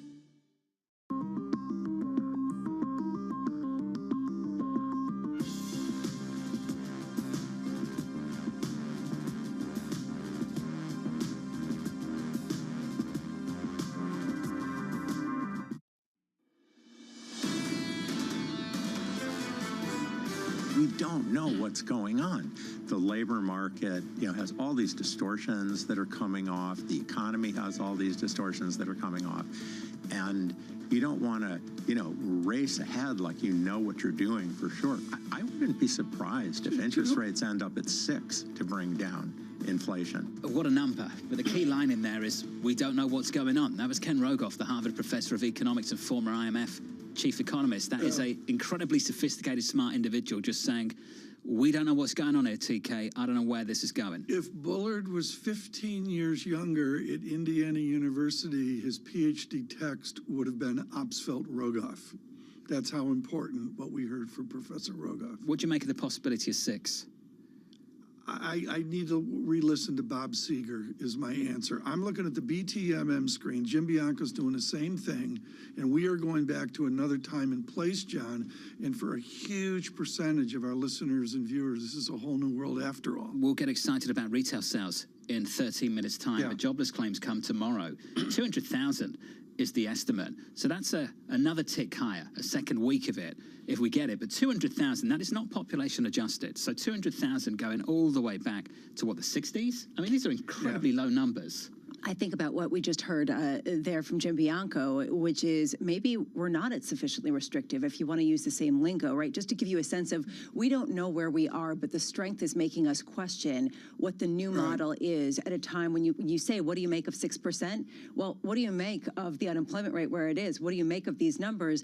And we don't know where that will rest with respect to growth and inflation. Matt Lazzetti put out a note yesterday, and thanks, Matt, for reaching out and informing us all of your new call, which is 560 as a peak Fed funds rate, and he made 3 points. So I share those 3 points with all of you. First, the labor market is so far remarkably resilient to Fed tightening. Second, less progress has been made towards disinflation with the revision to these CPI data and yesterday's CPI print. And third, financial conditions have failed to tighten enough. Those 3 points, Tom. Yeah. Conclusion, for him at least, the Fed needs to go higher. Bloomberg Financial Conditions Index, come back a little bit, but not really. 0.429 signifies that accommodation. We continue with Jim Bianco, President of Macro Strategist Bianco at Researcher. I want to dovetail Reinhard Rogoff, Jim, into what we're going to see here in 11 minutes, 24 seconds. And that is, this time is different within consumer America.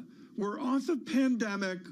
Are we acting almost in a drunken state because this time is different after the shock of a pandemic? Or is this just typical boom from stimulus?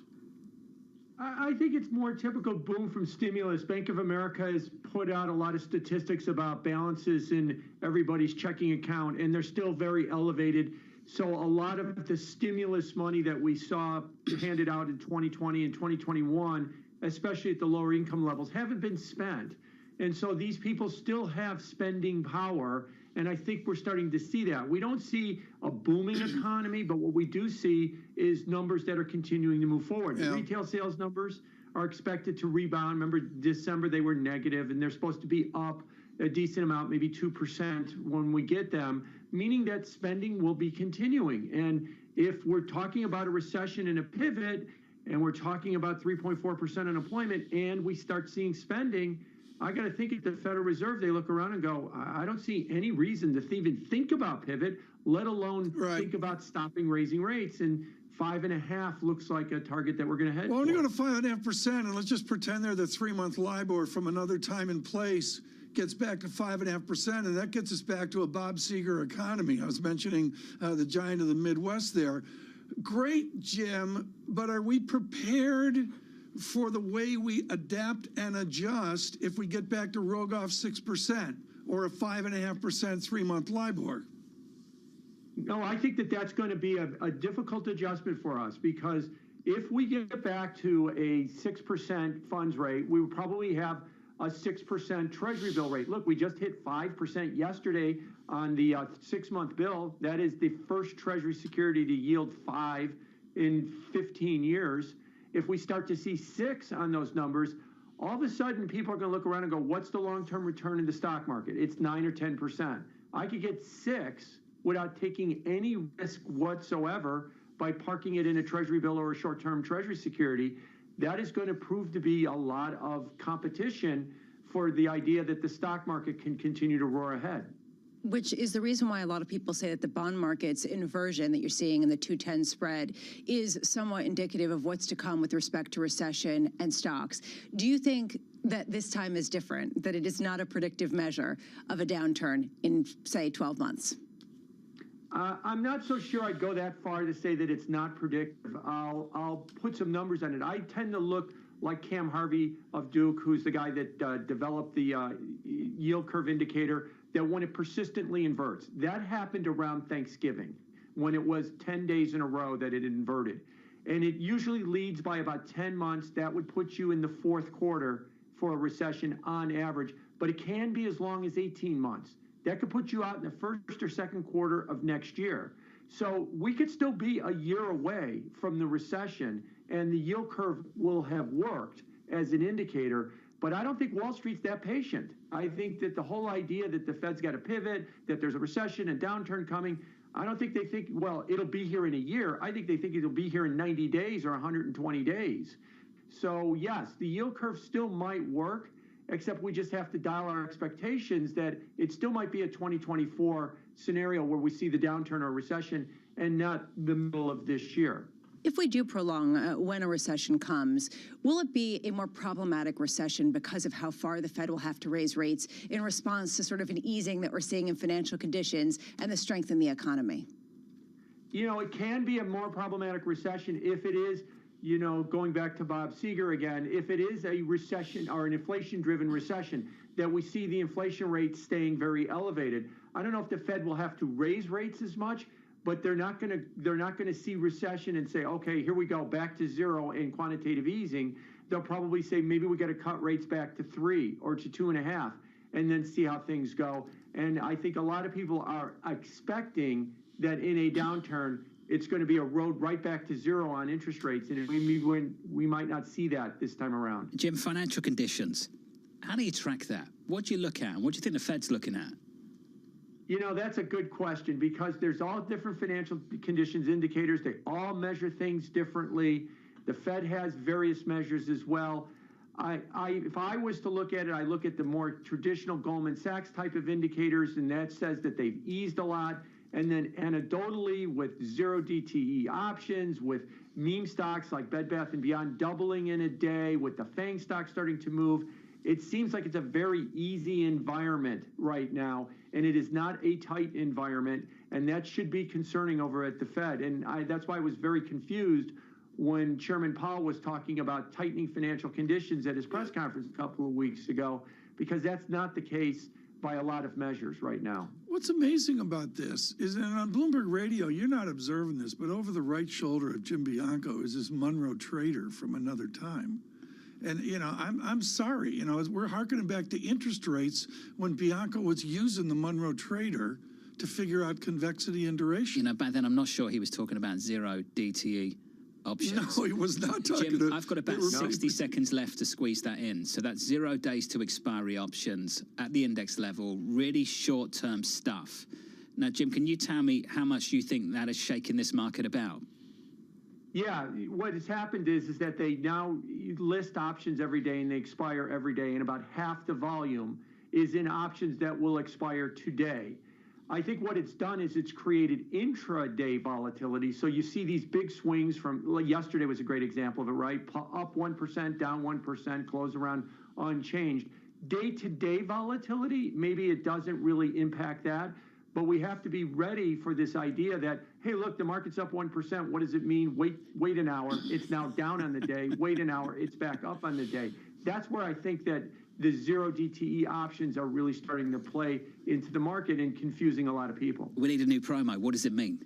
And then we'll just play Jim Bianco. It's great. Talking about zero DTE. Is that your pitch? I love this extended conversation so great, with Jim so Bianco. great at marketing. Jim, thank you, buddy. Jim. Appreciate that. 2 segments with Jim Bianco of Bianco Research. That was Alex enjoyable. Tanzi, giant for Bloomberg with Reed Pickett right up. John Farrow on surveys.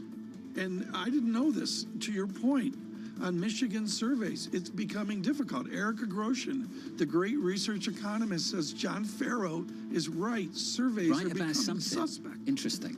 Okay. Nobody picks up the phone. Futures down 0.4%. Retail sales in America up next.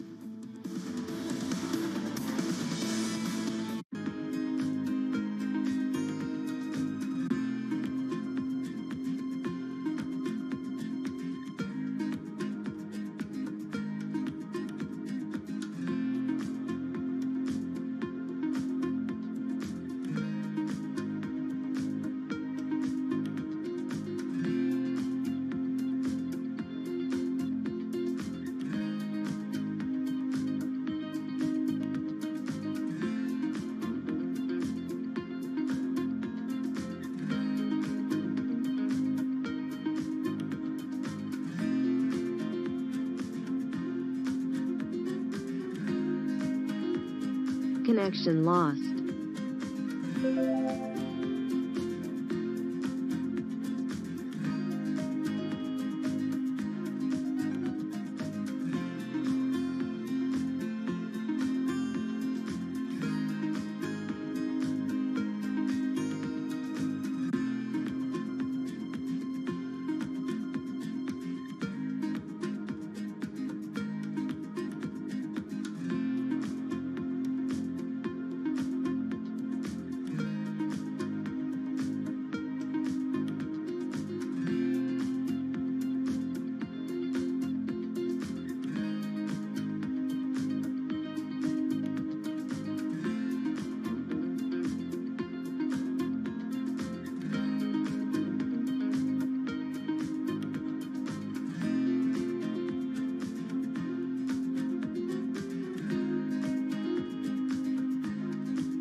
Many people recognize you because you have a very famous hairdo that I've asked you about before.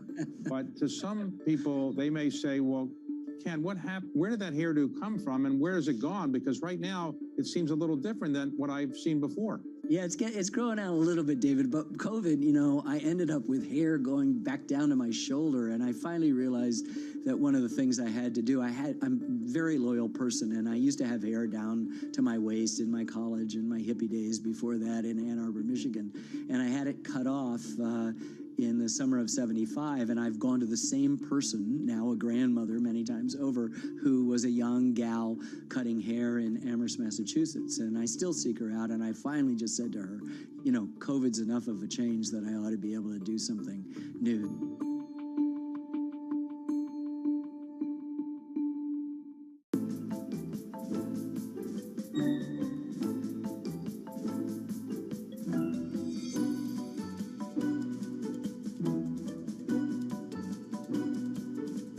Chairman of the Federal Reserve is obviously an important job. What do you do to relieve the stress other than interviews like this? As you know, I like to ride my bike. I say, is that safe, riding a bike? It's safe if you stay on the bike.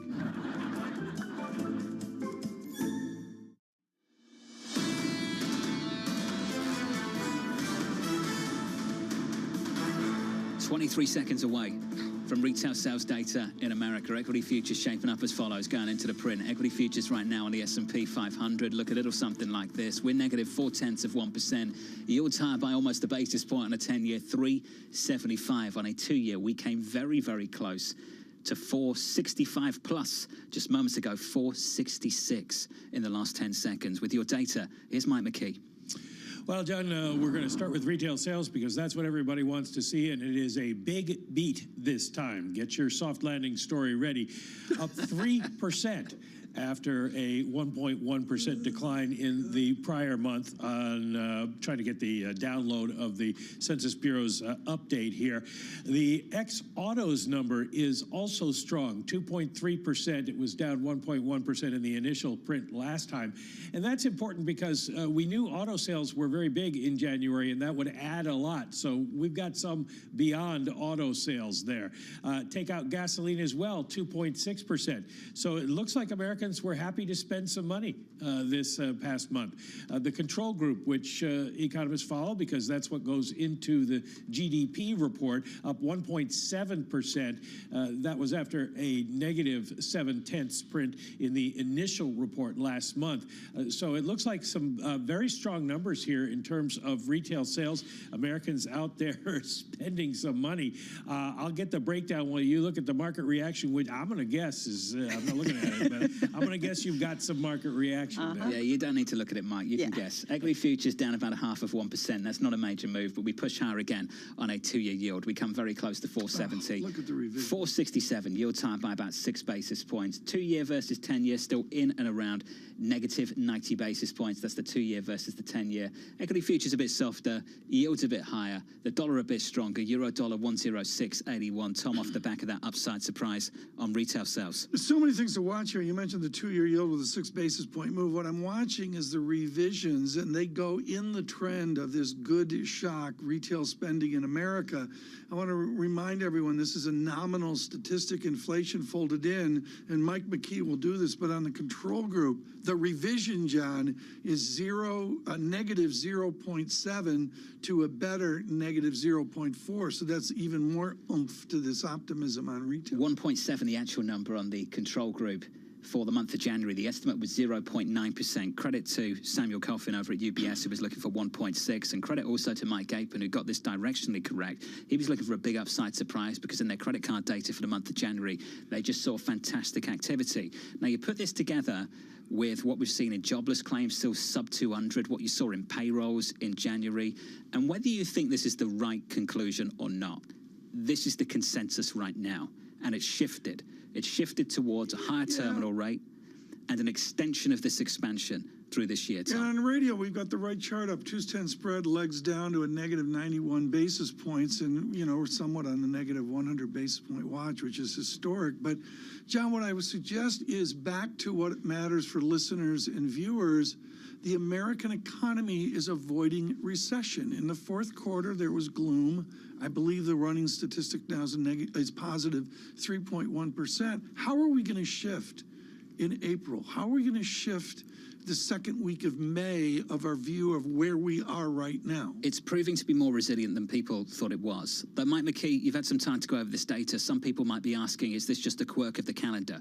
Is this something about the month of January that we're struggling to figure out? There may be some quirks in it, but it is kind of unusual to see the amount of strength we're seeing. I told you motor vehicles were strong, and certainly they were. Motor vehicle and parts dealers up 5.9%, and cars alone up 6.4% during the month. So it looks like everybody waited to spend their holiday cash on cars in January. Also, gasoline prices. Gasoline prices add a lot to the retail sales numbers because they were down by 4.8% in the month of December, but they were flat in January, so that did add. But there is strength across the board here. Building materials up 0.3%, electronics 3.5%, furniture stores up 4.4%, health and personal care stores 1.9%, and Tom, you help the economy. Food services and drinking places up 7.2%. That is quite an astounding number. That's astounding. I mean, and that seriously, is it's the only services number in this retail sales report. Right. And it's very discretionary. So people, despite what they may be telling pollsters, are apparently confident enough to go out and spend on discretionary things. Well, Mike, let's rip up the script here because I think it's so important. It's about taking the price, as we saw with Coca-Cola yesterday. People pay more for Lay's potato chips. You see it in the beverage sector as well. Do you see any reticence to spend money given higher prices? It doesn't look like it, although we did see a decline in food, not a decline, but a very small rise in food and beverage stores, up just 0.1%. So people were not spending as much as they had in the prior months, but that may be inflation affected. But overall, it looks like people were just happy to open their wallets. Now, remember, sales were not good in December, and you wonder how much of that was people waiting for sales that either didn't come or started to come in January, because we did see this huge rebound here.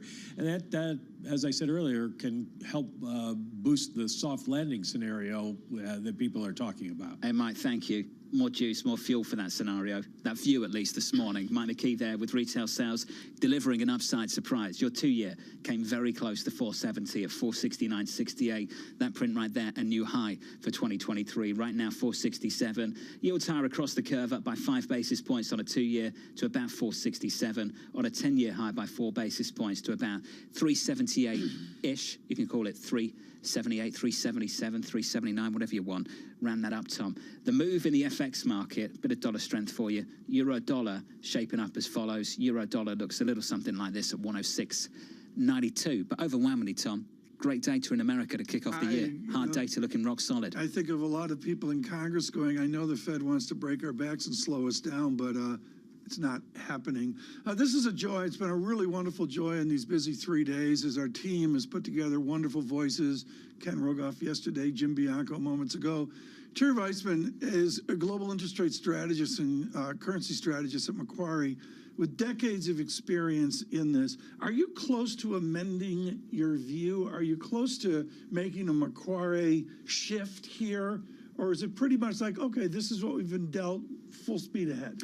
I think it's fair to say we're going to delay our view, not amend our view. Our view has been that there will be a recession in the U.S. this year. It's clearly not going to start in the first quarter based on all the evidence we've gathered so far on sales, on employment trends.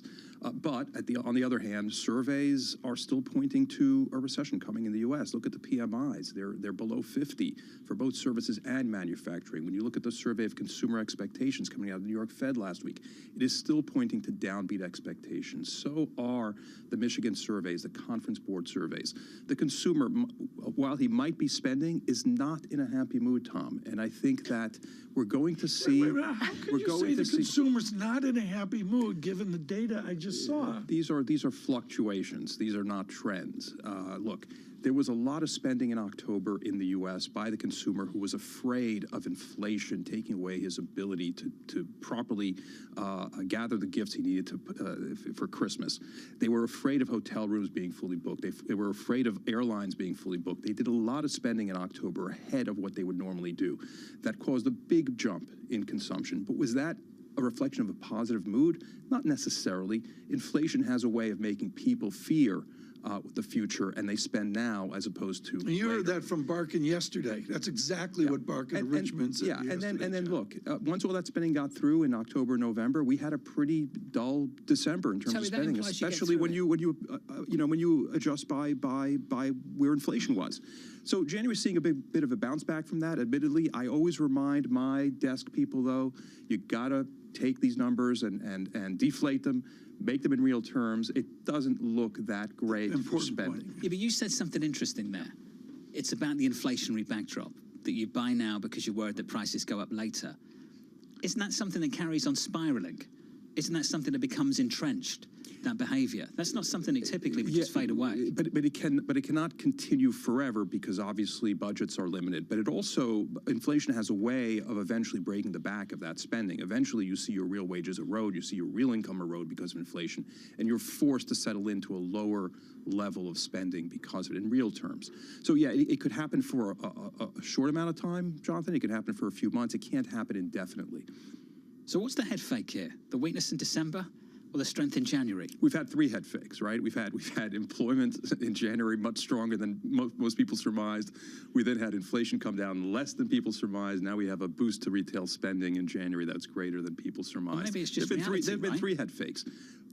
Sorry? Why isn't it just reality? Why isn't that just an accurate characterization of where we are, which is stronger than we thought? It is an accurate reflection of where we are. What I'm talking about is the future, not now, right? We're not saying, as I said, that the recession is starting now. And in fact, like I said, there's nothing consistent in the data to suggest that the recession is upon us.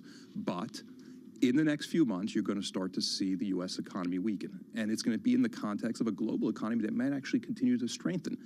Our view, for example, on the dollar is predicated on that. We don't think that the weakness in the dollar is over, in part because we see a more deeper recession coming in the U.S. and North America generally than we do in the rest of the world.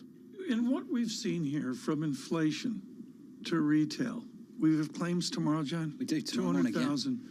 We're as data dependent as I've ever seen. We make jokes about it. We've got a countdown clock. You like our countdown clock? You know, I love your countdown clock. We're all into our countdown. Would you put up the Arsenal Man City countdown clock, please? It's like the atomic clock. It's accurate to the millisecond. I remember when you were at Bear Stearns and we waited 10 days for Melpass to approve an edit on what Emmy Shia was doing. I mean, it was slow motion. What does all this hyperventilating about data do to us and critically to the Fed? It makes us crazy. It makes me crazy from time to time. Admittedly, it's difficult to be certain in the trends that you're looking at when you see these fluctuations. But look, I'm gonna tell you that there's a lot of things that the market is getting wrong right now. I think they're underestimating the amount of credit tightness there is in the U.S. If you look at the loan officer survey, if you look at the NFIB survey of small business lending, it is collapsing. It's at recessionary levels. At least with regard to things that are pertinent to the Fed, the credit markets, things look recessionary or about to go into a recession in the U.S. Terry, this was great, and we appreciate your perspective as always. Terry Wiseman there of Macquarie on an upside surprise on retail sales. We wanted the date, Leo Brainerd, to start at the NEC, the National Economic Council, as Bindard's new director on February 21st, according to one official. We'll continue this conversation with Jack Manley of JP Morgan Asset Management, Mo Hagman of Invesco, Nadia Lovell of UBS in the next hour on Bloomberg TV. Equity futures on the S&P 500, negative 0.6%, and yields higher across the curve. Keeping you up to date with news from around the world with the first word, I'm Lisa Mateo. Turkish stocks soared on their return from a week-long suspension after authorities threw their full weight behind investors. Turkish authorities suspended trading on February 8th and canceled trades made that day after 2 earthquakes hit parts of Turkey and Syria, killing more than 40,000 people. The threat of more air and missile strikes remains across Ukraine as Russia attempts to gain full control over the Donetsk and Luhansk regions. Canada's defense minister reconfirmed NATO support to Ukraine and called for Putin to leave the country. If Putin wants this war to end, all he has to do is leave Ukraine. And that is exactly what the fact of the matter is. And until that occurs, we are going to be standing strongly with our Ukrainian counterparts. Anand spoke exclusively to Bloomberg on the sidelines of NATO's defense ministers' meeting in Brussels. Ray Dalio, the founder of hedge fund Bridgewater Associates, says China is coming out on top in the trade war with the U.S., adding the standoff between the world's 2 biggest economies likely won't escalate into military conflict. The billionaire investor told a conference in Dubai today that the real winners of the confrontation will be those able to tap into both the U.S. and China. Washington and Beijing have clashed on issues, including human rights, trade, and competition for technology and markets. Global news powered by more than 2,700 journalists and analysts in over 120 countries. I'm Lisa Mateo, and this is Bloomberg.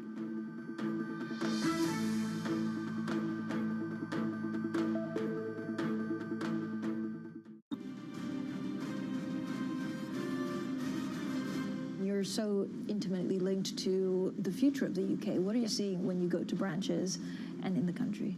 Yeah, we're seeing a lot of anxiety at the moment. I think the recovery from the pandemic has been and is continuing to be very strong. So I think we're seeing the economy recover. But with rising interest rates, with inflation, those are things that peoples and families and businesses haven't had to deal with for 10 years. So a lot of business owners today haven't had to operate in that environment. So it's causing quite a lot of anxiety, which means for us, because we're up and down the country in branches and offices, we can spend a lot of time talking to businesses and helping them plan and deal with it. But it is, it's very different, and it's not something people have had to operate in for a long time.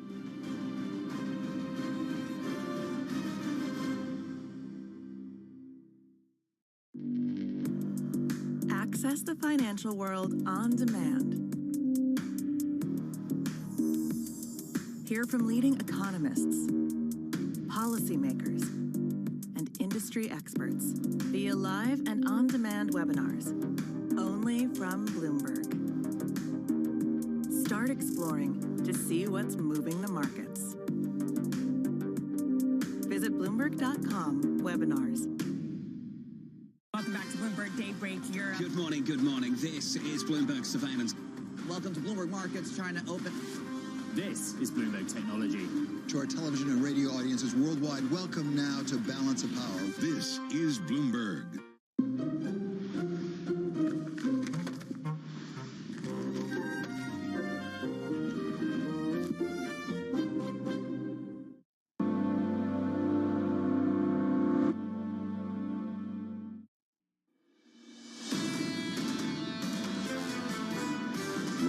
largest player in the world, as we are, most restaurants of any other company, we have some scale advantages that allow us to navigate some of these trickier challenges better than most. But as we mentioned on our earnings call, we think that we're past the peak of inflation in most of the markets that we operate in, and we're seeing a little bit more of a return to normal in the consumer environment. David Gibbs, Young Brands there on a more prosaic part of the retail business. If you're just joining us on radio and television, retail sales are a Dana Telsey boom. She was way out front on that. We're going to get perspective in a moment. Futures negative 14. The VIX 18.96. And Lisa, we're all watching the bond market. Well, yeah, this is really where you're seeing a repricing even more so. And honestly, it is interesting that you aren't seeing more of it in the stock market. 2-year yields surging to the highest levels this year, at one point hitting 4.7%. But that 6-month T-bill yield through 5% once again to the highest levels going back to 2007. The Fed has more work to do. We're going to talk about prosaic economics of retail. That's what we do. But what's far more important here is in spring and post-pandemic New York, there's something going on in luxury. Dana Telsey owns the high ground here. She is Chief Executive Officer of Telsey Advisory Group with a family fabric that speaks of Fifth Avenue at 57th Street. Dana, I'm not going to mince words. The windows are screaming at me post-pandemic here, except for one house. I want you to explain to our international audience at Kering Group, and good morning to Kering, who've been very kind to me over the years. Gucci is a train wreck. What's this new guy going to do at Gucci? Sabato De Sarno, how does he pick up the pieces on their underperformance? One of the elements of luxury that always makes brands reinvent themselves, they have archives. You can go back and reinvent what was successful in the past with the twist of what's modern in today that appeals to younger consumers, that appeals to an international consumer. He has, frankly, the luxury, no pun intended, of being able to capture everyone's interest. I think you can redo the logo. I think you can redo the clothing and the leather goods. I think you can put out some new items that become iconic. Look what Daniel Lee did at Bottega and created a bag. And he's now at Burberry's. He's now at Burberry. Yeah. That he's going to make Burberry interesting. And I always believe there's a 15-year life cycle to a bunch of these designers. What's so important here, Lisa, to the aspiration of this is Yu Darvish of the San Diego Padres just signed a 6-year extension. He's Japanese. And there he is in the Burberry plaid, top to bottom. I mean, that's the world Dana's living in. Are the retail sales we just got a real really speaking to this question on the luxury purchaser, on the wealthy individual, or is this broad-based? Broad-based. I think what was interesting about the January sales number, obviously it was very strong. You looked at apparel, you looked at furniture, they showed strength also, in addition to a big uptick in restaurants. Keep in mind, I don't take January as seriously as I take March, April, and May. January is about clearing out promotional and clearance goods. You're hearing about retailers having inventory levels that were up 20 and 30% in the third quarter, and now they're down in the fourth quarter. The fact that you went from up 20 and 30 and now you're negative, you moved product, some of it at markdowns. So just to build on that, how much is also fueled, pardon the pun, on this idea that gasoline prices are lower, so people had more discretionary spending? You have that, plus take a look at the savings rate. People have been using their savings to live on, given the strength in essentials prices. We saw food inflation yesterday, and it's high. Those cost of eggs don't come down. So how sustainable is this, given the fact that some people are expecting that the savings will go down by the middle or the third quarter of this year? I think these rates are extraordinarily high. I think that we will get more moderation as we go to March going forward. I think the comparison with Omicron also definitely boosted sales in the month of January. The other thing we saw is the flip to physical stores. I think that, frankly, can hold a little bit. The flip to physical stores and perhaps unfortunate for the Federal Reserve, a flip back to physical goods on sort of the car and the other space. How much do you start to expect a reacceleration of some of the inflation in those areas as people have been sitting on their hands for a bit, waiting for things to stabilize and are now getting back in? I expect that to reaccelerate. I think we'll see some acceleration there on some of the basic goods. I think some of the discretionary items, though, the price increases are over. If anything, I've heard of some retailers, some categories, looking to maybe reduce prices by 5% or so from the increases they took last year. Span this over to the Joe Feldman world. Span it over, and it's in retail sales, is Amazon. I mean, we've gone from a digital space to talking about the windows in luxury New York City. Who's going to win the war? I think overall it's going to be the innovative retailers that win the war. What you're seeing out there right now, I mean, home always remains relevant and important, whether it's remodels, whether it's new and existing home sales that need to pick up in order to drive gains there. But one of the surprising things is you saw a pickup in electronics too. And I think new items and new innovation drives electronic sales. I'm afraid to ask, which electronic sales are Lisa and I going to see at our house? You're going to see newness in televisions, I think is going to be one of the new items. I think there's going to be some new items also with laptops. I think the smaller, more micro items become ever more popular. So when do we start to see some sort of diminishing in this momentum? And people are talking about this with the surprising strength in the economy. From your vantage point, when do we see it in what they're willing to buy? I think overall we've seen it in discretionary. Discretionary sales have moderated given inflationary pressures. I think overall discretionary continues to move on steadily. It'll be the back half where you see some improvement. I think the lower to middle income consumer where you've seen the trade down is what I'm concerned about as we go through this first half of the year. Can you build on that? How much are you starting to see some fractures, some fissures in people who don't have that same discretionary spending? We're talking about windows on Fifth Avenue, but the reality is food, rent, cars, all of this is incredibly expensive and really biting into the average American. So what we've heard so far is you're seeing even customers with $100,000 household incomes, companies like Walmart, are seeing more consumers who have that level of household income. You're seeing some of the lower tier companies, some of the dollar store and even off-pricers, where their average household income they were getting was under $40,000, and now consumers with $60,000 household income are going there. The trade down is real, and that's what impacts, I think, the March go-forward time period when inflationary pressures moderate in the big picture. Have we cleared inventory? 90 days ago, we were all wringing our hands about stuff. I've always learned price clears inventory. Once again, that's what happened? Yeah, that's what happened. On the same side, price cleared inventory, you're going to see inventory come down. For some, it was up 20 or 30% at the end of the third quarter. It'll be negative in the fourth quarter.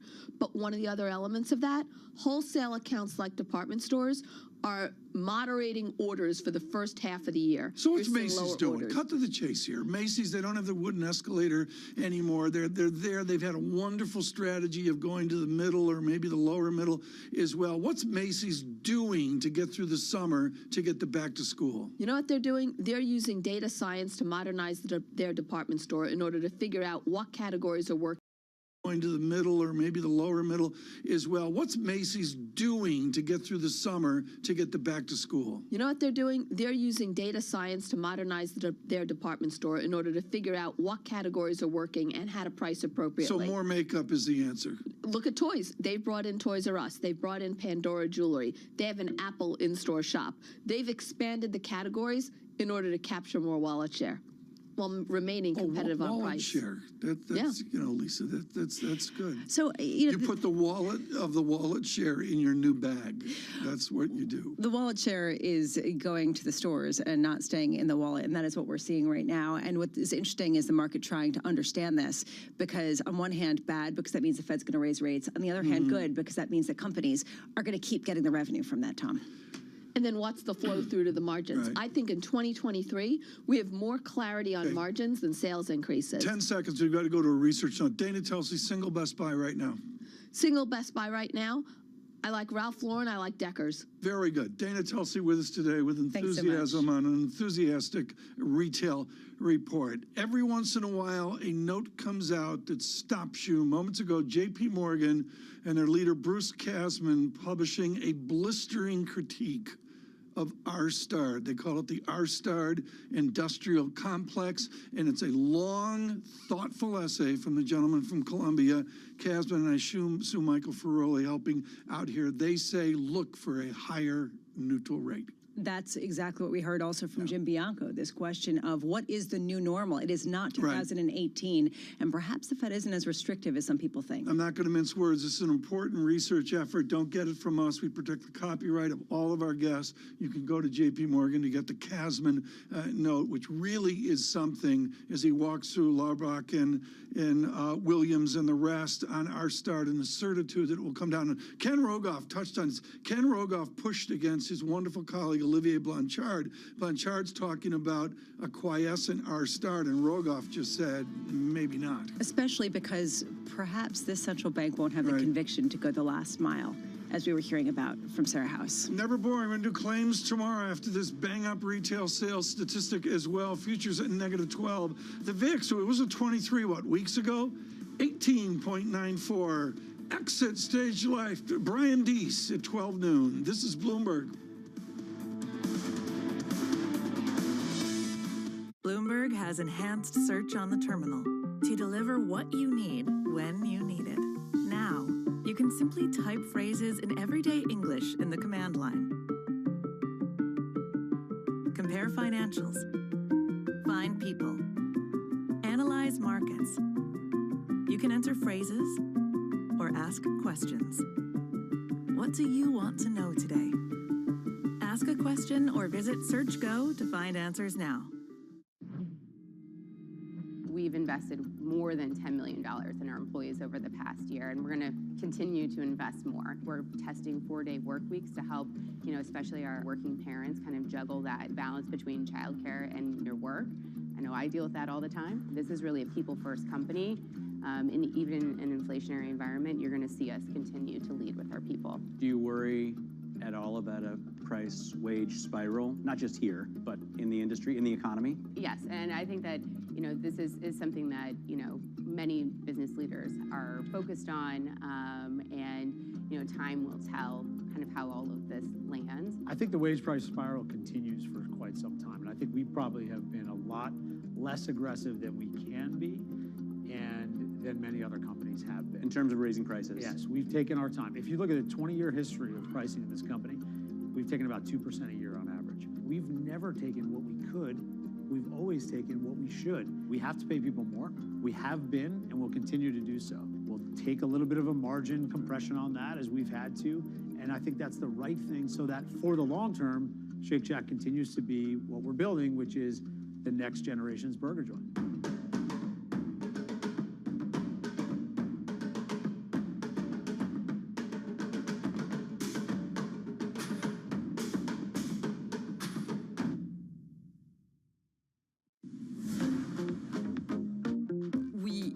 Very transparent to the shopper before they accept an order, what the order is going to look like, how much we're going to pay them, and how much the consumer is paying them, and so they can decide whether they take an order or whether they refuse it. And that's the kind of flexibility that our shoppers really value, and the kind of transparency that they want. Are you seeing a labor shortage right now, and what are you doing to combat that?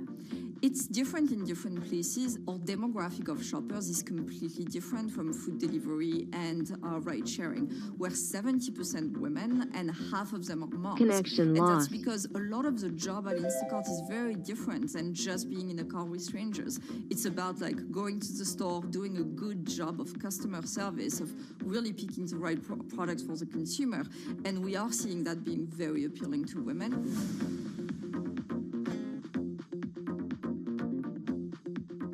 Why do the biggest names in business choose Bloomberg? That is a great question. It's a great question. Great question. Great question. That's a question I get all night. Bloomberg, top experts, great questions.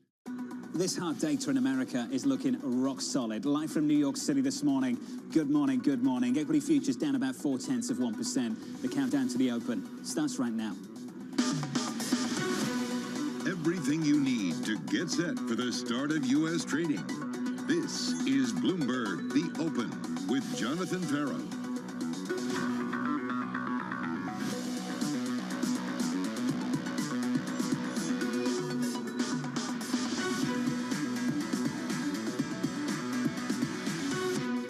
Live from New York coming up, U.S. retail sales data coming in hot as Fed officials push for higher interest rates and Vice Chair Brainerd heads for the exit. We begin with the big issue, the consumer staying strong.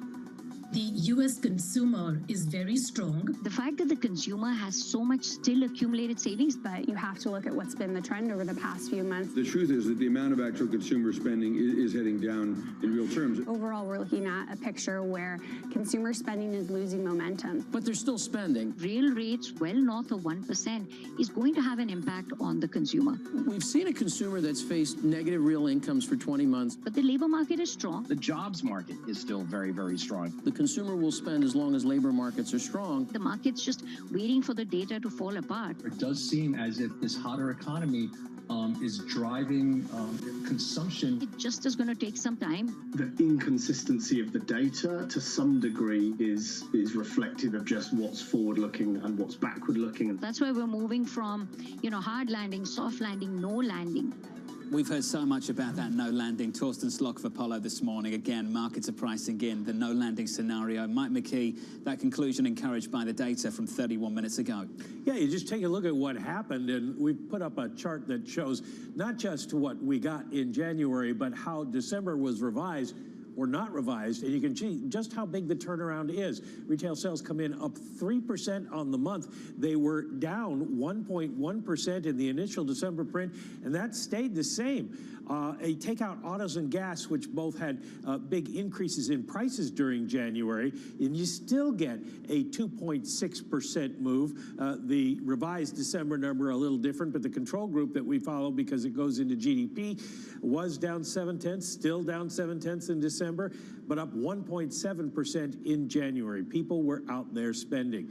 And I think we can see that reflected in what we saw in the jobs numbers a couple of weeks ago, with retail hiring still very strong. You can see there's no evidence that people are getting rid of retail employees, even though usually you see that happen in the month of January. And if the economy were slowing, it'd be one of the first places where they'd be letting people go. So as John, you said, we're looking at this soft landing scenario now, where you put together the data that we have seen in recent months, and it really does look like we're kind of moving in that direction. Economists have started to push up the idea of a soft landing, or at least of a stronger first quarter, and you can see that in the white line. The blue line is where retail sales went today. So we're getting some strength underpinning that move up in the most recent month in what economists think is going to happen to the economy. Mike, industrial production, 9:15. Is that the next stop for you? That's the next stop. I mean, it's also expected to come in strong. It was down in the month of December, expected to be up in the month of January. And if that's the case, it's even more good news. Should mention, because we didn't get to it earlier on surveillance, the Empire Manufacturing Index, which had been down by 20, it was like a negative 27, is now at negative 5.8. It was negative 32.9, so negative 5.8. So a little bit better there as well. Mike McKee, stay close. We'll get to that IP number in just a moment. Equity futures down by 0.5%. Yields on a 2-year high by 3 basis points. We came like this close to 470 earlier. Right now on a 2-year, 465. With us to talk about all of this and more, Jack Manley of JP Morgan, Invesco's Mo Hagbin. Mo, first to you on the data from 34 minutes ago. Your take on this? Yeah, look, good morning, John. It's a very surprising number, right? I think there's been lots of expectations around kind of a slowing down or slowing economy. That's not what we saw this morning. And if you kind of take the last 48 hours and put them together, if you were in the camp of a Fed pause, you're definitely disappointed, right? So, and we're seeing that kind of in the probability of rate hikes moving forward. This to me signals that we're not done yet, and the tightening cycle has a little bit more room to go. Jack, it was payrolls, blowout number, now retail sales looking pretty good.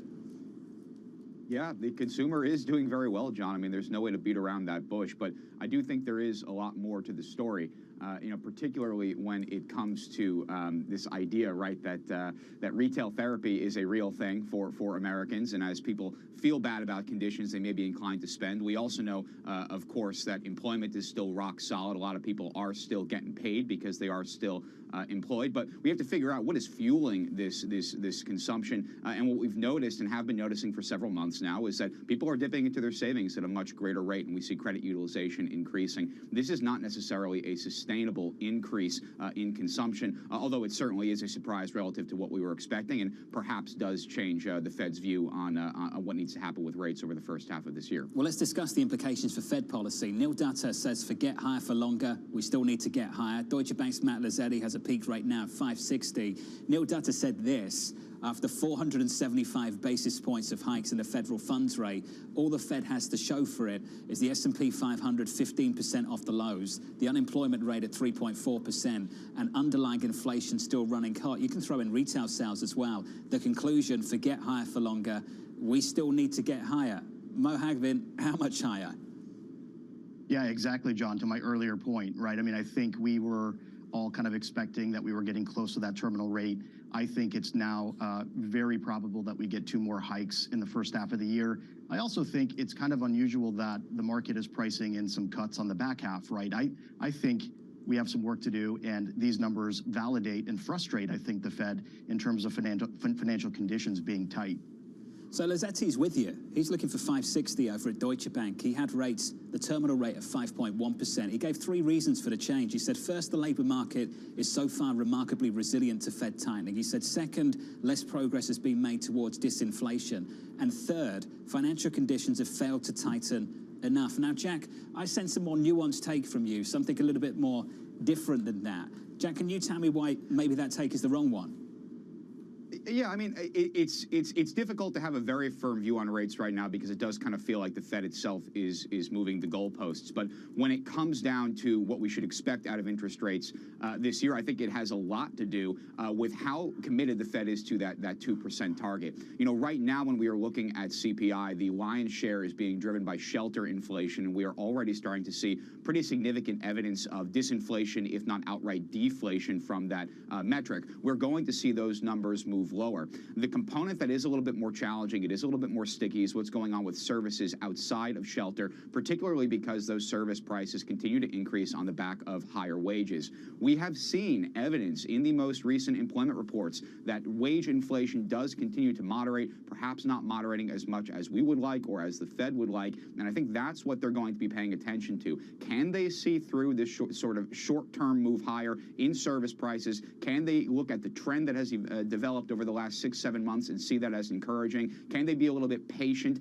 If they can, maybe that means 1 or 2 more hikes. If they cannot, I can see this environment where we see more hikes in the back half of this year. Well, the consensus is certainly shifting. The consensus has shifted pretty quickly to this idea the economy can handle these kind of interest rates. We're now pushing out, extending the expansion. We're now pricing in a higher interest rate from the Federal Reserve. Now, Mo Hagbin, for someone that went more overweight risk in the last few months coming into 23, that was you.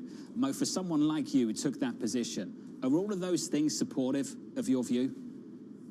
Yeah, look, I mean, I think I was on the show a few months ago, and we took a little bit of a contrarian view back in November, December, and on a tactical basis, we added risk to the portfolio. So we were thinking, slight overweight to equities in a balanced portfolio. We were thinking the more pro-cyclical factors. We've come a long way, though, John, right? So if you kind of think about what markets have done since then, you have the U.S. equity market up about 10%. You have emerging markets, from November to now up about 20%. And that to me is a little bit too fast. So at this point, we would say be cautious, right? We've always had a pretty optimistic view going into the first quarter. This has been a pretty strong rally in our view, and given some of the things that we're seeing over the last couple of weeks, it's only normal to kind of think a little bit more cautiously about adding risk to the portfolio. So Mo, let's discuss where you had an overweight. Risky credit, high yield spreads were 170 basis points tighter than the wider last year. Even within the equity market, the interest rate sensitive parts of this equity market, take the home builders, they bottomed last summer. They've rallied more than 50% since. Mo, can you just tell us with a little bit more specificity what you'd be fading here?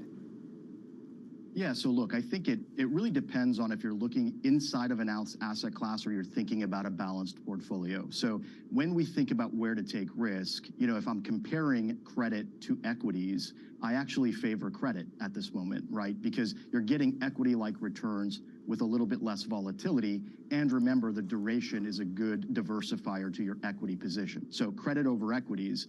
But then when you kind of think within fixed income, it gets a little bit more challenging to kind of position there, because you have short-term rates and cash actually delivering a pretty significant yield, and you're not getting compensated to the same extent to go out on the risk curve. So thinking about a balanced portfolio, adding risk from the equity side to credit makes a lot of sense, but then also being conscious that getting too short duration will create a little bit less diversification on the equity sleeve going forward. And if you believe markets are going to be volatile, you want that protection in the portfolio. Dan Skelly of Morgan Stanley earlier this week, he said, you get paid to wait. We came very close to 470 on a 2-year. Jack Manley, do you get paid to wait? And should you just wait? Well, you know, you get paid to wait, John, if you time it perfectly. But as we know, that's very, very difficult for most investors out there. Even the professionals have a tough time timing things very well. The issue here, I think, does fundamentally come back to the interest rate environment. And as I said earlier, I do think the Fed continues to move the goalposts, maybe for good reasons, right? Because economic data seems to be more resilient than we would have otherwise expected. But when it comes to looking at the market right now, at least from my perspective, particularly in equities, it is not about the absolute level of interest rates as much as it's about the rate of change and the direction of travel. Once we start to see rate volatility diminish, that's when I think we start to see a meaningful uptick in equities, that it's a little bit more sustainable. We're getting at least one more hike. I don't know if it's 2 more hikes. I don't know if it's 3 more hikes. I think it's going to be very hard to time that until we are actually there. You're going to blink. You're going to miss it. I would much rather be dollar cost averaging into this market, legging in, dropping money into the equity market, realizing that over the short term there may be some chop, but over the long run, those disconnects are still going to pay off in terms of performance. So, Jack, help me with this. Right now, we're close to 465 on a 2-year. Last time we were here was November 8th. On November 8th, the equity market was at 3,800. This equity market's well north of that. Isn't that a disconnect that we need to reconcile? Oh, I think so. I mean, I do think the equity market has perhaps gotten over its skis at this point, particularly because those earnings numbers really need to move lower still, and multiples have reflated. I am not particularly confident in this particular rally that we've seen over the last several months. But, John, that doesn't really change my view over the next 12 to 18 months. And that kind of gets back to this idea of market timing. You know, you can say that, hey, maybe this isn't the real thing because of X, Y, Z. We're going to get 3 more hikes instead of 2 more hikes, you know, whatever that narrative may be. But for me, because this target does just keep on moving, and because the economic data can sometimes be contradictory, I'd rather leg in and sort of get some exposure right now, recognize that short term, again, some chop, but long term, still a lot of payout potential. Mo, what do you make of that spread between what's happened with the 2-year? It's repriced high. We saw it yesterday. The equity market just stayed resilient. We're really close to levels we haven't seen since November 8th. And on November 8th, we were at 38.28 on the S&P. We closed yesterday at 41.36. Does that make sense? Yeah, that kind of goes back to my earlier comment, right? We've been positioned a bit more aggressively in the portfolio, and we favored equities. We were overweight equities for the last 3 months, but I agree with Jack. You know, a little bit of this is too far too fast. And when you kind of think about the repricing of rate hikes, the parts of the equity market that are going to be more sensitive to that are the growthier parts of the market, right? So when you think about how to own equities, I would say focus on the value factor and some of the valuation attractiveness that you could possibly find across the sectors. Growth could potentially be sensitive if the pause is not coming anytime soon. Hey, Mo, you're going to stick with us. Mo Hagbin, Jack Manley, sticking with us. Going into the opening bout, 16, 17 minutes away. Equity futures slightly negative. Coming up, the Federal Reserve is hiring. Lael Brainerd is a huge win for the White House. She's experienced to know that there's no steep learning curve, and she knows all the people around her. Vice Chair Brainerd heading to the White House. That conversation up next.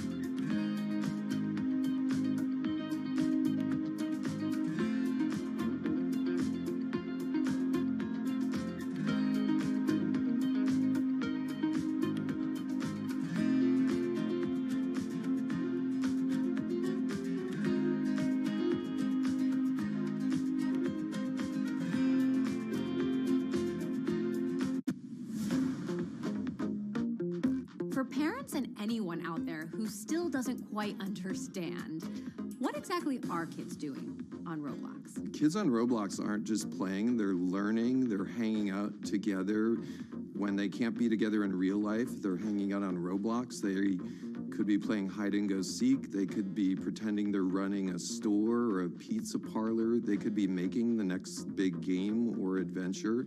So it's really a wide range of things, and it involves doing things together, pretending you're together. Everybody's talking about the metaverse as something that's going to happen in the future, but there's an argument to be made that Roblox has already built a metaverse. What do you think?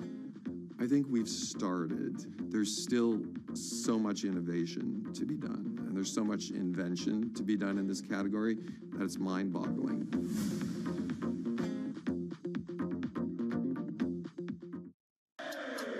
This is Bloomberg Daybreak with Lee. On Bloomberg Radio. Welcome to Daybreak Australia. This is Countdown to the Close. Welcome to Bloomberg Crypto. BSO Now is your online home for weekly Boston Symphony Orchestra and Boston Pops performances. See new concerts that go behind the scenes, plus acclaimed archival concerts. Visit bso.org/now, where the music plays on. BSO season sponsor, Bank of America.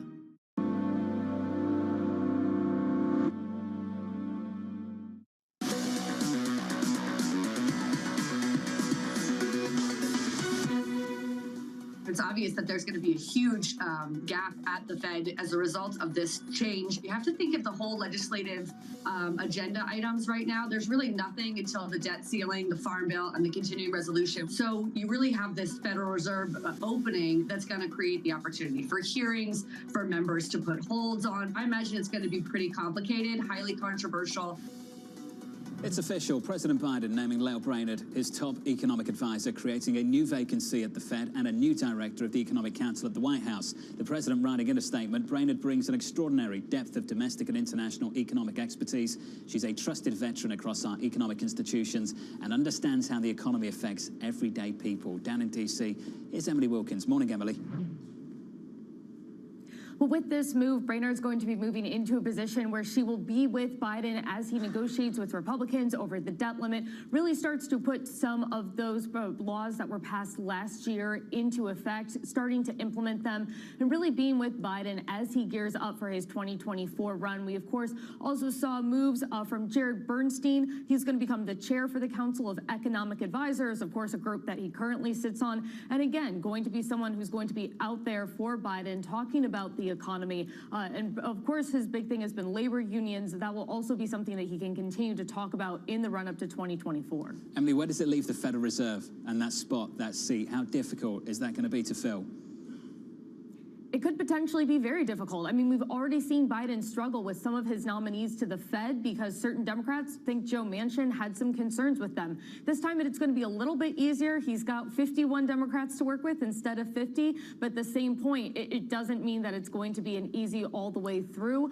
Certainly what Lael Brainard brought was that she was very dovish. She was sort of advocating for those lower interest rates. It'll be interesting to see if Biden tries to pick someone within that mold or someone who's sort of more in the mold of Powell with really being aggressive with the interest rates. Of course, the big question here is trying to hit that smooth landing, make sure that the country isn't going into a recession. Emily, thank you. Right now, no recession on the horizon based on what we saw from payrolls a few Fridays ago and what we saw from retail sales this morning. Sprinkler data moments ago, 0% industrial production month on month. That's a slight downside surprise. 0.5% was the estimate. Manufacturing production comes in at 1%. Slight upside surprise against an estimate of 0.8%. That's the latest data. Futures still soft here on the S&P by 0.5% on the Nasdaq, by 0.5% also. And in the bond market, I know many of you are looking at that move at the front end, so let's focus on that. The 2-year higher by about a basis point, just short of 470 off the back of retail sales earlier on. We got very close at about 469, right now 463. Jack Manley, Mo Hagbin back with us. Jack, can I afford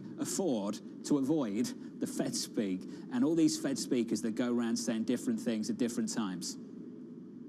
It's a challenge, John, and you know, it's become, I think, particularly frustrating for me as a Fed watcher over the last 13 months. You know, we have kind of created almost a cult of celebrity as it relates to some of these Fed officials. And I mean, look, I sympathize with this idea that I could open my mouth, you know, say something about interest rates, and by the time my sentence is over, I have created or destroyed a few $1 trillion worth of value. I mean, that's a lot of power. It's a lot of influence. Now, we certainly cannot discount what these governors are saying, but I think it is also important to recognize that very often they're not actually adding a whole lot of color or a whole lot of new information to the story. You know, this idea of talking about perhaps higher rates for longer, well, yeah, sure, the dot plot is already telling us that.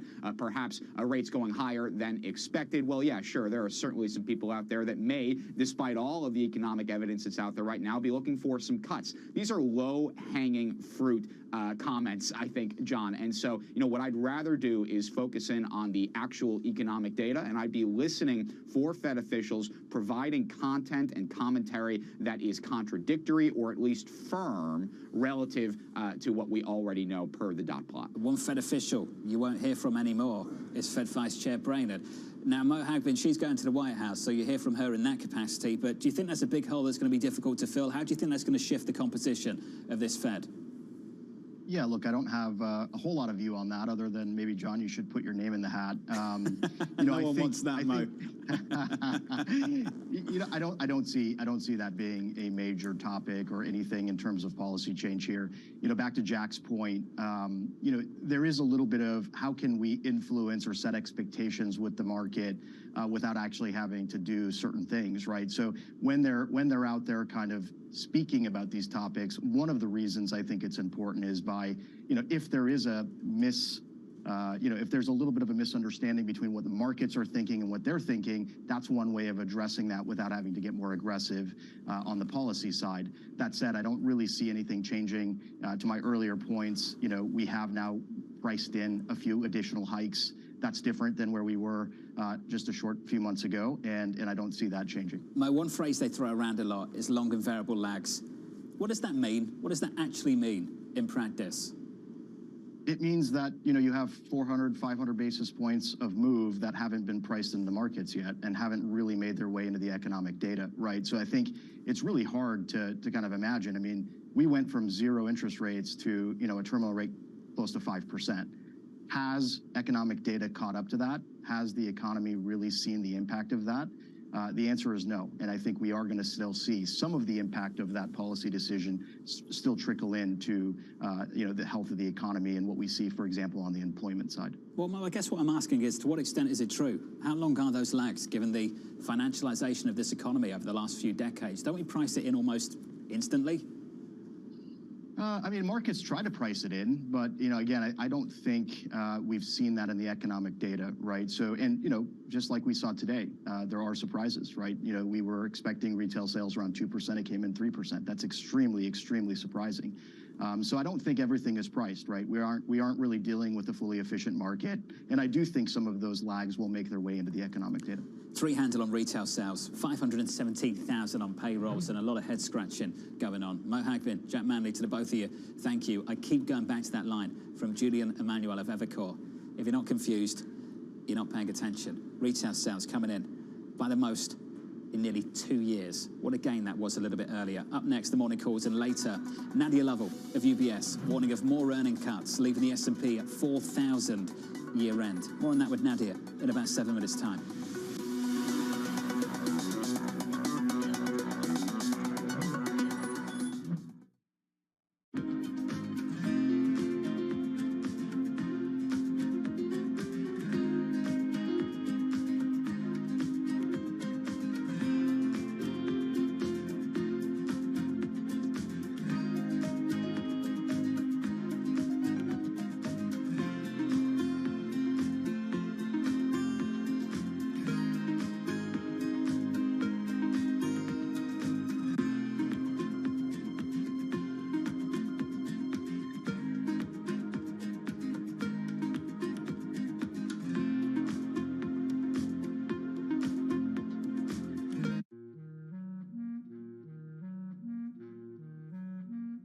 I've always been a person who's just been attracted to hair. I like to sit and think and theorize how I can manifest these visions that I have for braiding and how I can take something that may seem like it's a line drawing in my mind and apply that to someone's scalp. We are the only culture that has hair that grows out of our head the way that it does. Anyone from the African diaspora is born with this amazingly curly hair that can be shaped into a variety of different ways of expression. I want Black people to love themselves for how they naturally appear, and also to appreciate the cultural practices such as braiding that our ancestors have practiced for centuries.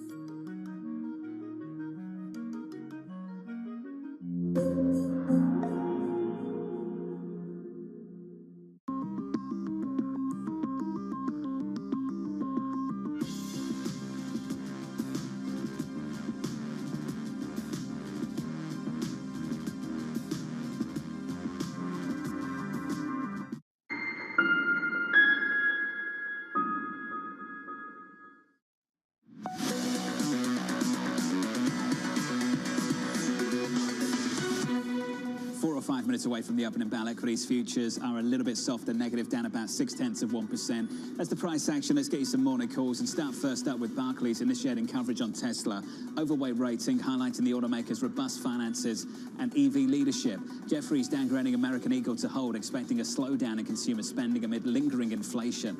And finally, Evercore downgrading Marriott to inline, 180 price target, seeing little remaining upside after gaining more than 20% this year.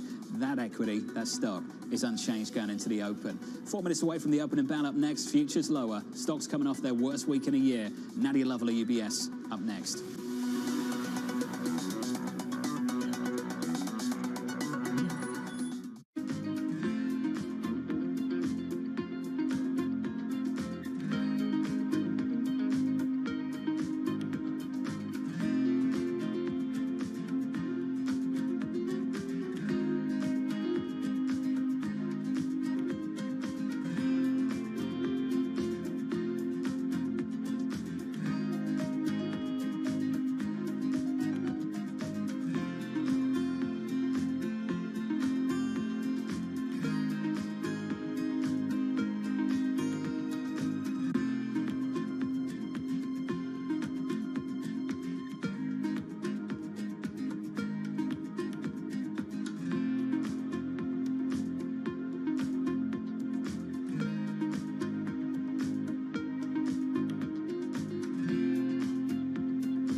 On the product may read Made in the USA, but the sign on the CEO's door often says Made in India. Alphabet's Sundar Pichai, Microsoft's Satya Nadella, IBM's Arvind Krishna, Micron Technology's Sanjay Mehrotra, and that's just the start. Add in the chief executives of Adobe, Deloitte, Gap, VMware, and that doesn't count Indians running companies all over the world. Why have so many Indians risen to the top? Vinod Khosla points to India's incredibly competitive education system. If you can survive the pressure it takes to get into one of the Indian institutes of technology, it gives you confidence to handle American universities and later the business world. Meanwhile, the belief in India's ability to produce so many tech wizards is reinforced every year. Indians make up about 3/4 of the immigrants receiving coveted H-1B visas for the U.S., and it's a safe bet that some of them will eventually find their way to the C-suite. The top names in business are on Bloomberg. More and more people are frightened of the realities of today, and that's manifesting in so many areas. Why would anybody put something into a 30-year obligation unless you believe something is better in 30 years?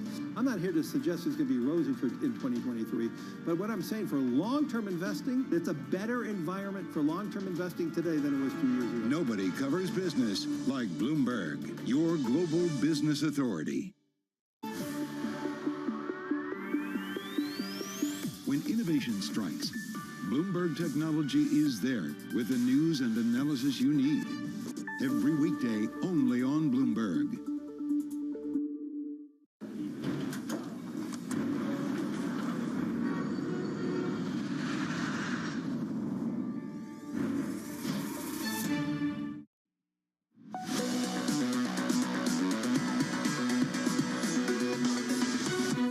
23 seconds away from the opening bow this morning. Good morning to you. Equity futures right now down 0.6% on the S&P, on the Nasdaq down 0.7%. Do you remember all the recession talk to close out 2022?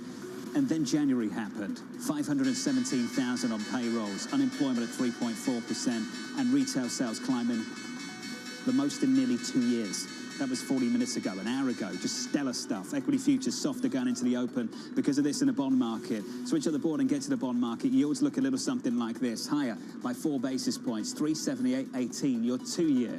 Very close to 470 a little bit earlier. Backing away from those levels. Your 2-year right now is +2 to 463. Your dollar a bit stronger against the weaker euro. Euro dollar 106.75. We're -0.6%, and crude -0.8% at $78 and let's call it 40 cents. 30 seconds into the session, equities look like this. -0.6 on the S&P, on the Nasdaq down 0.5%, just a bit softer off the back of better data, pushing yields even higher and sparking that conversation. More fuel for it that this cycle gets extended and yields have got to go higher because the Fed has got more work to do. One stock to watch at the open, Airbnb, issuing a better than expected forecast with its high number of active bookers on a record. That stock is up by more than 8%. The company's saying, quote, it demonstrates our guests' excitement to travel on Airbnb despite evolving macroeconomic uncertainties. I love that corporate speak, evolving macroeconomic uncertainties. Mandeep Singh, let's make it simple. They got it done, didn't they?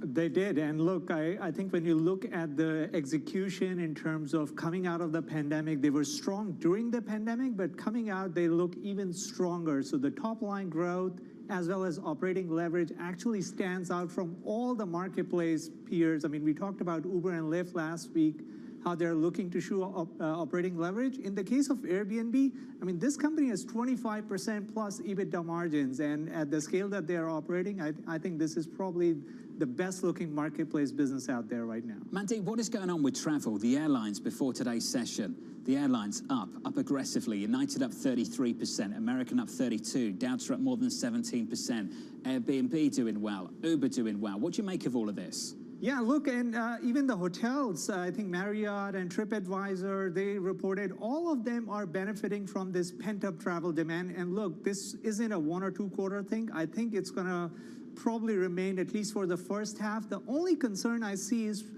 maybe there could be an uptick with cancellations if people decide, you know, they don't have enough money to spend. And we haven't seen that so far, but that was the only kind of metric in Airbnb's print where they talked about cancellations going up and the room night growth sort of decelerating. But right now we see no signs of travel actually coming down. Mandeep, post-pandemic, if it was 12 months ago, someone would have said to you and I, this is revenge spend, it won't last, the Fed's going to be hiking interest rates, here we are 400 basis points plus later.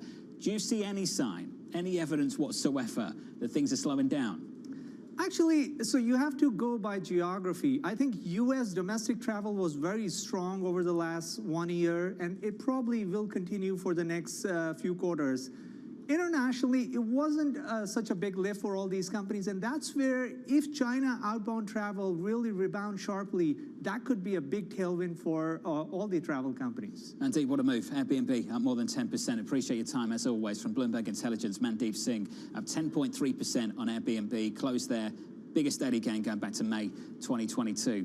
Keeping an eye also on the semis, chip stocks falling after Berkshire's 13F filing shows the firm slashed its TSMC holding by 86% last quarter. Abby has more. Hey, Abby. Hey, John. Well, everybody loves to watch what the Oracle of Omaha, or Warren Buffett and Berkshire Hathaway, are doing. And what Warren Buffett did in the third quarter of last year, hedge funds piled in for the fourth quarter. But what Warren Buffett also did in the fourth quarter was to sell a big part of that TSM position that was acquired in the third quarter, really creating the idea that they're early fast money. I've never thought of Berkshire Hathaway that way. But in the third quarter, they did buy 60 million shares for $68.33. They sold the bulk of that position in the fourth quarter for a roughly $500 million profit. Meanwhile, some 68 hedge funds piled into Taiwan Semiconductor in the fourth quarter. Renaissance Technologies included, buying roughly 7.6 million shares. Now, this, of course, ahead of this year's big rally of up 23% 53%, leading some of those other technology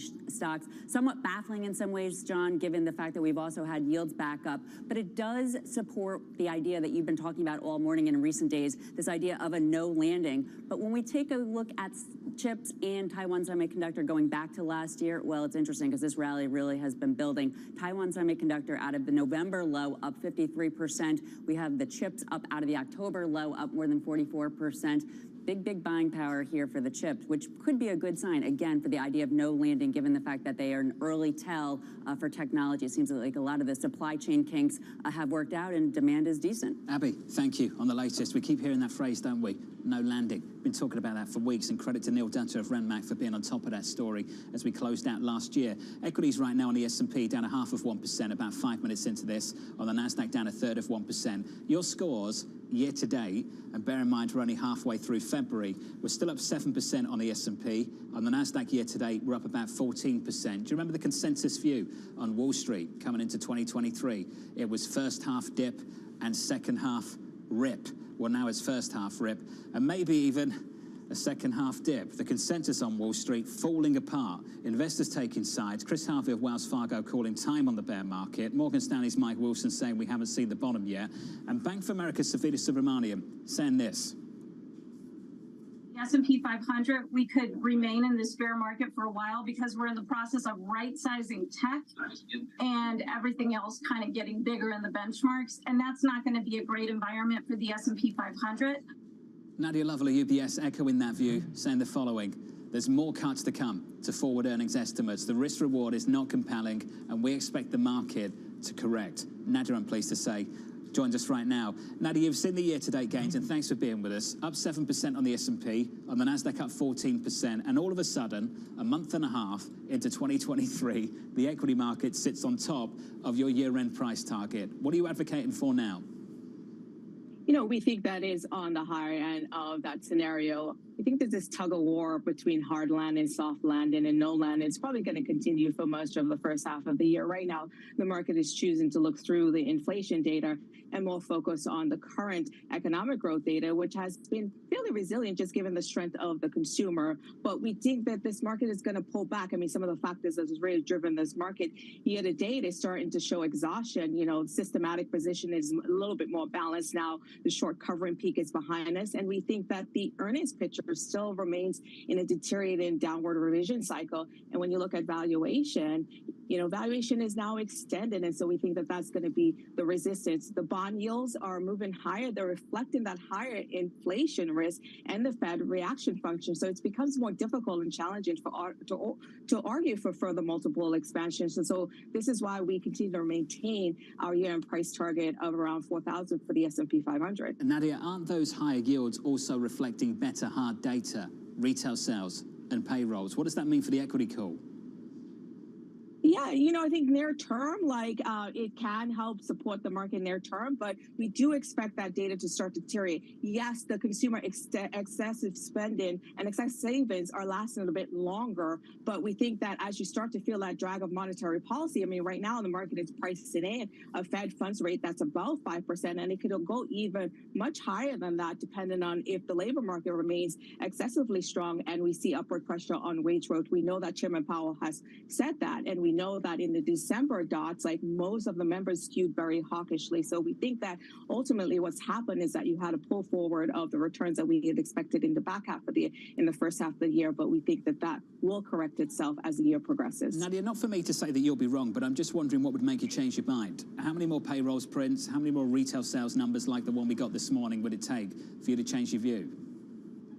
I think what we need to see is that we need to see wage growth contained. We need to see that the Fed pauses, right? We still don't know when exactly the Fed is going to pause. We need to also see a bottoming of the earnings downward revision cycle. If you look at some of the forward indicators, John, the forward indicators are really pointing to more risks ahead, whether that is the ISM manufacturing, the senior loan officer survey, and the new orders are all pointing in that direction. So we just think that is a matter of time before all this correction happens. You're already seeing in the downward revision cycle that's happening in the market. The market is just choosing to ignore what is actually happening under the hood in terms of earnings growth. Earnings weren't great. These bond moves go against what we've seen in tech. I'll go through it piece by piece. I think we bottomed on the 2-year in early February, just north of 4%. Since then, we've had a move of more than 60 basis points, and this equity market has hardly budged. I'm looking at some tech names. Nadia, Meta up by close to 50% year to date, before today. Tesla up 70%, Apple up 18%. Is everyone just crazy, or is there something in this? Is there something to learn from what we've seen so far year to date? No, I would never say that everyone in the market is just crazy. I think what you're seeing is some companies are rewarded for improved efficiency. You know, that's going to have a better, potentially free cash flows going forward. But it is perplexing to see the rally that we've seen in tech so far, just given the move up in bond yields, and the outlook remains deteriorated. That normalization process is happening in tech. When you look at some of the semi names that are really rallied, you're seeing the continued weakness in PCs. You're also seeing this weakness also in high-end smartphone. You're actually now starting to see price cuts as well, particularly in PC chips as well as networking chips. And that has implications for margins going forward. And it could mean that for some semiconductor companies, you could see margins that come down below the pre-pandemic levels as well. And then when you look at software, like the cloud, that's decelerated massively. I think you also see some excitement more recently around AI and machine learning. And of course, yes, that's exciting, just given the implications going forward for the technology. But it also likely means an increased intense investment cycle ahead, and that's going to have implications for margins as well as cash flow. And, you know, even though with the rally, when you look at where consensus is for tech on terms of earnings, it's in line with the market, but tech is trading at a 30% premium to the market. So we think eventually that valuation premium is going to correct and come back towards that longer term average is around 10% premium. Nadia, there are things you like. If memory serves me well, from the last time we spoke, EM, China, German equities, are they three flavors of the same thing? They're interrelated. Of course, you know, some of this has to do with China reopening much faster and stronger than expected. That has implications for Europe. We're also seeing that, of course, Europe is getting some reprieve from the lower energy prices given the warmer winter in Europe. We think that the Chinese consumer is going to be traveling extensively. As you noted earlier in the segment, there's a pickup in travel, and we think that that's going to only intensify as the Chinese consumer travels this summer into Europe, and that should be a positive. Also, Germany is an export-driven economy, and so any sort of incremental pickup in demand from China is going to be beneficial to German equities. Is that enough to offset the deceleration you expect in the U.S.? You know, right now we do prefer, as you noted in terms of our lineup, we do prefer ex-US versus US. We don't think that, we do think ex-US, of course, like China will be enough to offset some of the drag from the US, but we still continue to think that the US economy will enter a recession either later this year or early next year, just given the I hate to use the term that you've been using all morning in terms of the variable and long lags of monetary policy. We think that ultimately that is going to come to fruition as we head into 2024. We'll see how long those lags are. Nadia, thank you. As always, just brilliant. Nadia Lovell there of UBS. Got two ways of looking at this. Not for me to tell you how to look at it. One way, you can just sit here and say there are long and variable lags. The work the Fed has done over the last 12 months will hit the economy eventually in a more material way. Or you can draw the conclusion that this Fed has not done enough. And Neil Dutta of Renmac has been pushing that story alongside Torsten Slok of Apollo and others. Equity futures were negative going into the opening bell. Coming out of it about 13 minutes into the session, we're down by 1/3% on the S&P. On the Nasdaq, we're down 0.2%. Maybe not the drama you expected after retail sales. Yields a little bit higher throughout this morning. We are now dead flat unchanged on a 2-year after coming very close to 470. Right now, your 2-year 461. Coming up, the outlook for crude just got a little bit more constructive. We will be worried more about from where the supply is coming rather than the demand. I'm not worried about the demand. That conversation up next.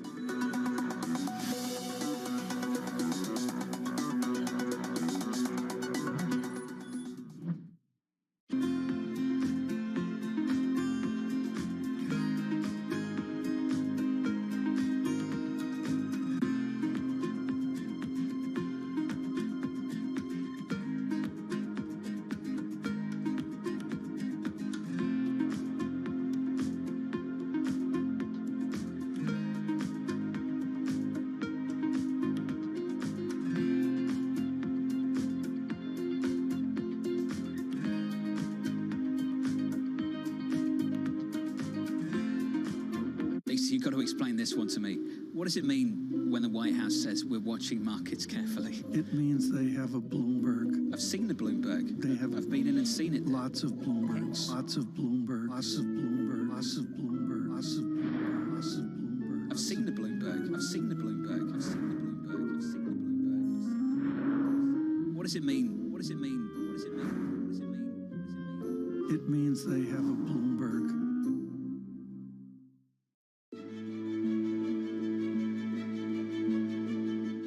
What do you say to the cynics that say, look, it's all nice and fine, but a lot of it is greenwashing, and you're not a good company, you're just a less toxic company than some of the other oil majors? Well, the first thing to say is that, you know, I'm a big believer in we need to put ourselves in other person's shoes in life in general. And so I understand that point of view, and I get that people have that perspective. I don't agree with that, obviously, but I understand where they're coming from. We have an enormous challenge as society, which is to provide the world with reliable, affordable, and clean energy. That's what society wants. That's what society needs. And I believe in my heart that a company like BP is actually one of the few companies in the world who can actually make that happen. We can talk about the things that we're going to grow and over the coming years, and I find it hugely exciting and energizing for our organization. But that's what the world needs, and you simply can't go against the grain of society. You can't defy gravity, and that's why we're making the change that we're making.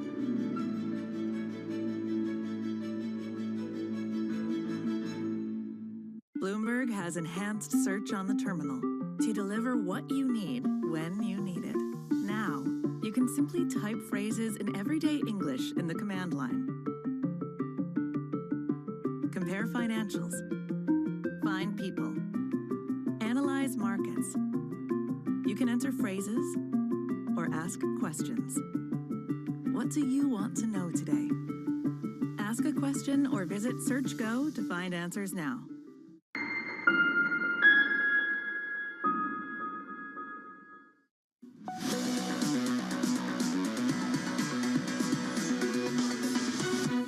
Hopefully, by end of this year, we'll recover more, and we will, trust me, we will be worried more about from where the supply is coming, rather than the demand. I'm not worried about the demand.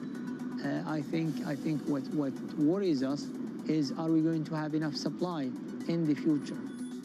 Demand concerns clearing up for crude. Now it's about supply. The IEA boosting its global demand forecast, writing the following: China's reopening will give a welcome boost to the listless world economy. The country is set to resume its established role as the primary engine of world oil demand growth. I'm pleased to sound this story. Alex Longley joins us now. Morning, Alex. Good morning. It's been quite the catch-up from the IEA. The market has really been talking about this China boost for a little while. A 500,000 barrel a day revision to the global demand forecast for this year. That's a pretty chunky move, and it tells you something about the second half of the year. Traders for a long time have been pretty optimistic about how things are going to look. Pierre Andurand, one of the market's top hedge fund players, saying basically the second half we can look for prices ripping up towards $140 a barrel. Goldman Sachs have been saying that for a little while as well. Against that, what you need to remember is for the moment prices aren't doing a whole lot. We've been trading in a $10 range for much of this year, and this is something that's really carrying forwards into the second half that traders are looking for and analysts are looking for. Is the demand recovery in China going to be enough to pull the crude price with it? Certainly, having just come back from Hong Kong myself, it seems as though the reopening is real, and I think what traders are looking for now is to see a sloppy first quarter crude market be tightened up by that China pull as we come into the second half, John. Alex, how conservative do you think OPEC's going to be in the meantime? I think everything that we hear from the member states and my colleagues on the OPEC team, it doesn't sound like there's any plans for production movement anytime soon. The Saudi energy minister for a long time has said he's going to wait and see demand before he acts upon it. And that was a key theme last year when, again, there was talk of higher levels of demand and it never quite materialized. So I don't think you're likely to see OPEC making any sudden moves in anticipation of a demand surge in the second half of the year. They're going to be reactive to that rather than proactive. Alex, thank you. Alex Longley on the oil story. story. Let's extend that conversation with Jack Fauci of Bloomberg. Jack joins us now. Jack, it's always great to catch up with you, sir. Just frame that a little bit more for us, where this leaves OPEC Plus and how they are responding to the criticism they got from this administration going into the midterms just a few months back. Well, I think with hindsight, it looks like they were taking a fairly reasonable action. You know, they cut production. Actually, oil prices have come down. They've been trading in this kind of fairly range-bound area. We've seen energy prices across the board, not just oil, but also gas and coal have come down, and the world is breathing a little easier at the moment than it was a few months ago when you and I last spoke, John. I think there's this dynamic which Alex highlighted playing out across commodity markets at the moment, which is everyone is looking ahead to what China's reopening is going to mean for the global economy, and it's a really strong picture.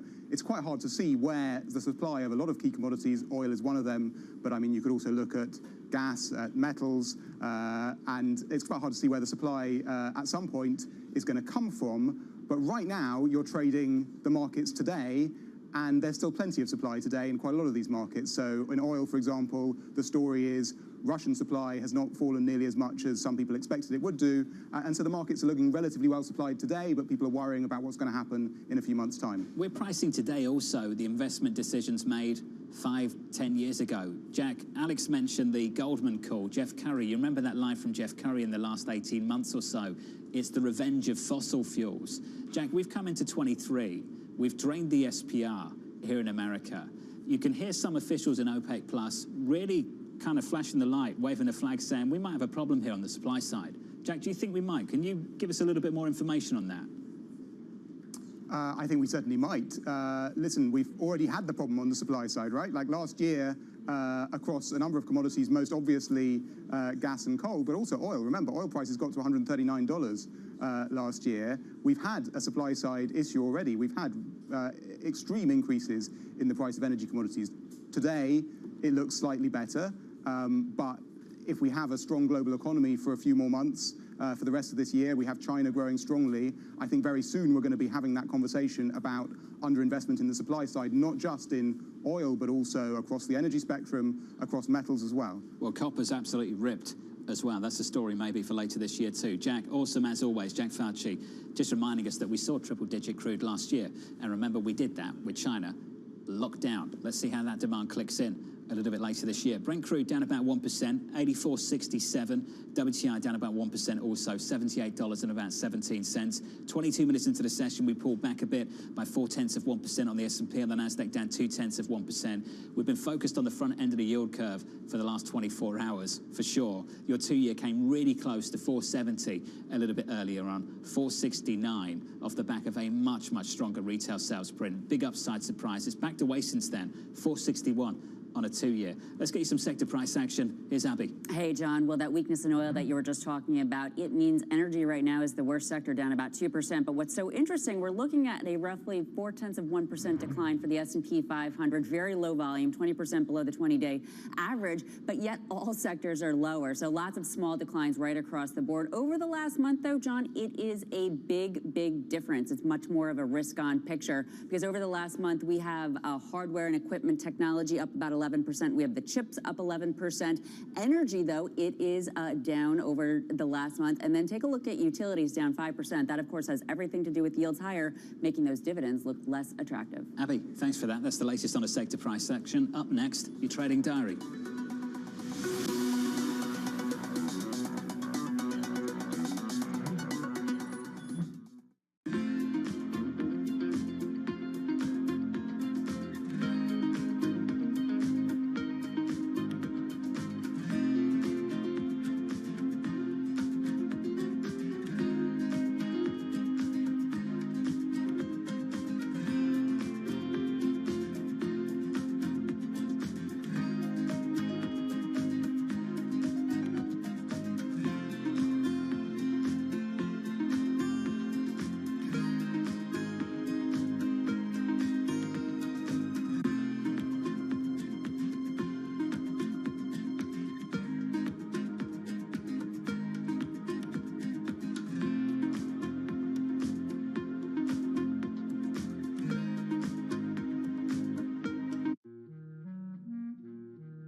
I've always been a person who's just been attracted to hair.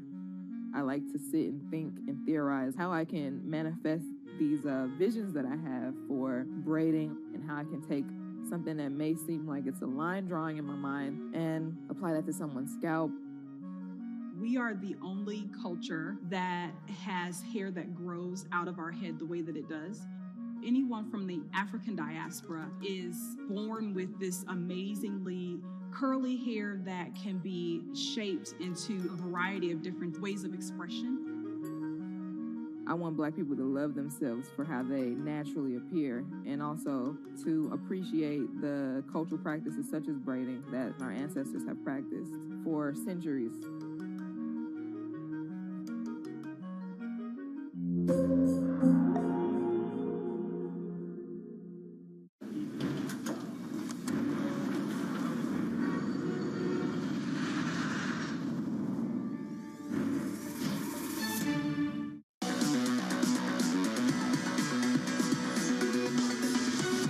Retail sales in America jumping by the most in nearly 2 years. 25 minutes into the session, equities pulled back by 0.6% on the S&P, on the Nasdaq down about 0.5%, taking a small bite out of a decent year-to-date gain. In the bond market, yields have been pushing higher over the last couple of weeks. We came this close to 470 a little bit earlier at the front end of the curve. The 2 years backed away since then. Right now, on your 2-year, basically unchanged at 460.96. That's the price action. Here's the trading diary. Coming up, President Biden discusses the U.S. economy at 2:30 Eastern. Earnings coming up from Cisco after the closing bell, plus another round of jobless claims and US PPI on Thursday. And finally, more Fed speak. Mester, Bullard, Cook, Barkin, Bauman to close out the week.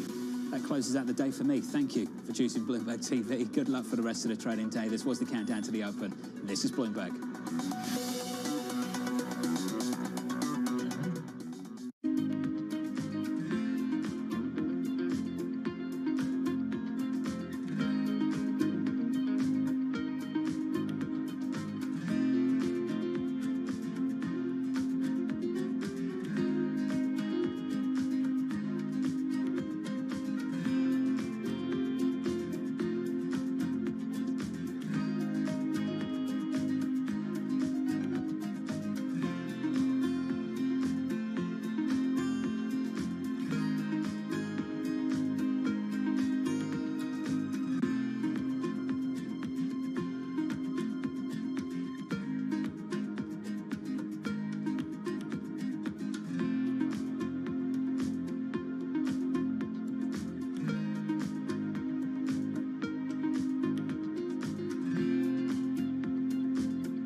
For parents and anyone out there who still doesn't quite understand, what exactly are kids doing on Roblox? Kids on Roblox aren't just playing, they're learning, they're hanging out together. When they can't be together in real life, they're hanging out on Roblox. They could be playing hide and go seek. They could be pretending they're running a store or a pizza parlor. They could be making the next big game or adventure.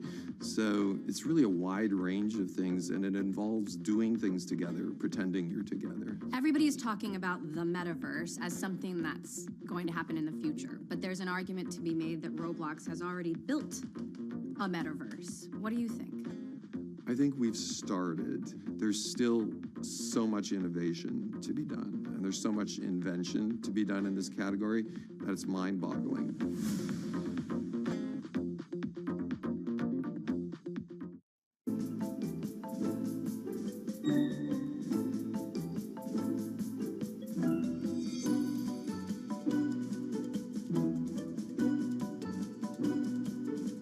Chairman of the Federal Reserve is obviously an important job. What do you do to relieve the stress other than interviews like this?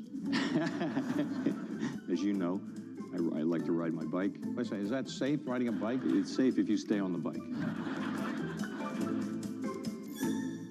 BSO Now is your online home for weekly Boston Symphony Orchestra and Boston Pops performances. See new concerts that go behind the scenes, plus acclaimed archival concerts. Visit bso.org/now, where the music plays on. BSO season sponsor, Bank of America.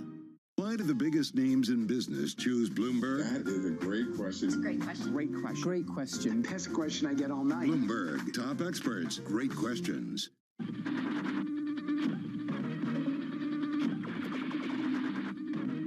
Pepsi's Number Fever campaign in the Philippines has probably gone down in history as one of the biggest marketing disasters in history, mainly because of a human error that led Pepsi to print more winning caps than they planned. The resulting chaos caused riots, civil unrest, and even deaths. Reporting this story took over a year, and it resulted in me flying to Manila in the Philippines to meet unlucky winners and to find out exactly what happened back then in the 1990s.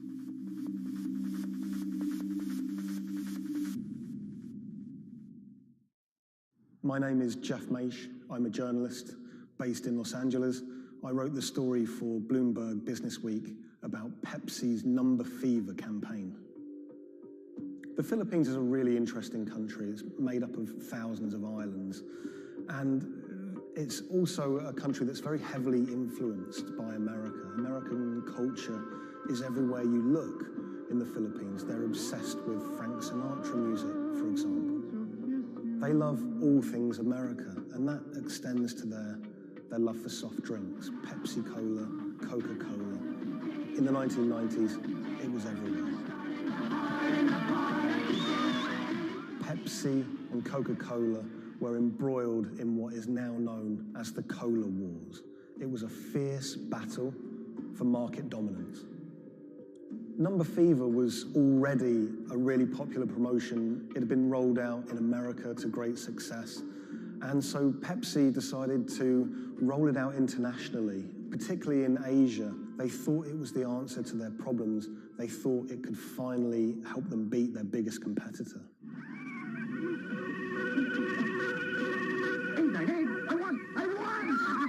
Look for the winning number in Sari stores every day, also on TV, radio, and newspapers. You could be a millionaire. $1 million pesos, or $68,000, doesn't sound like a lot now, but in 1992, that was a phenomenal amount of money. You've got to remember that in the Philippines at the time, the average monthly income was about $100, so $1 million pesos was wealth beyond anyone's wildest imaginations.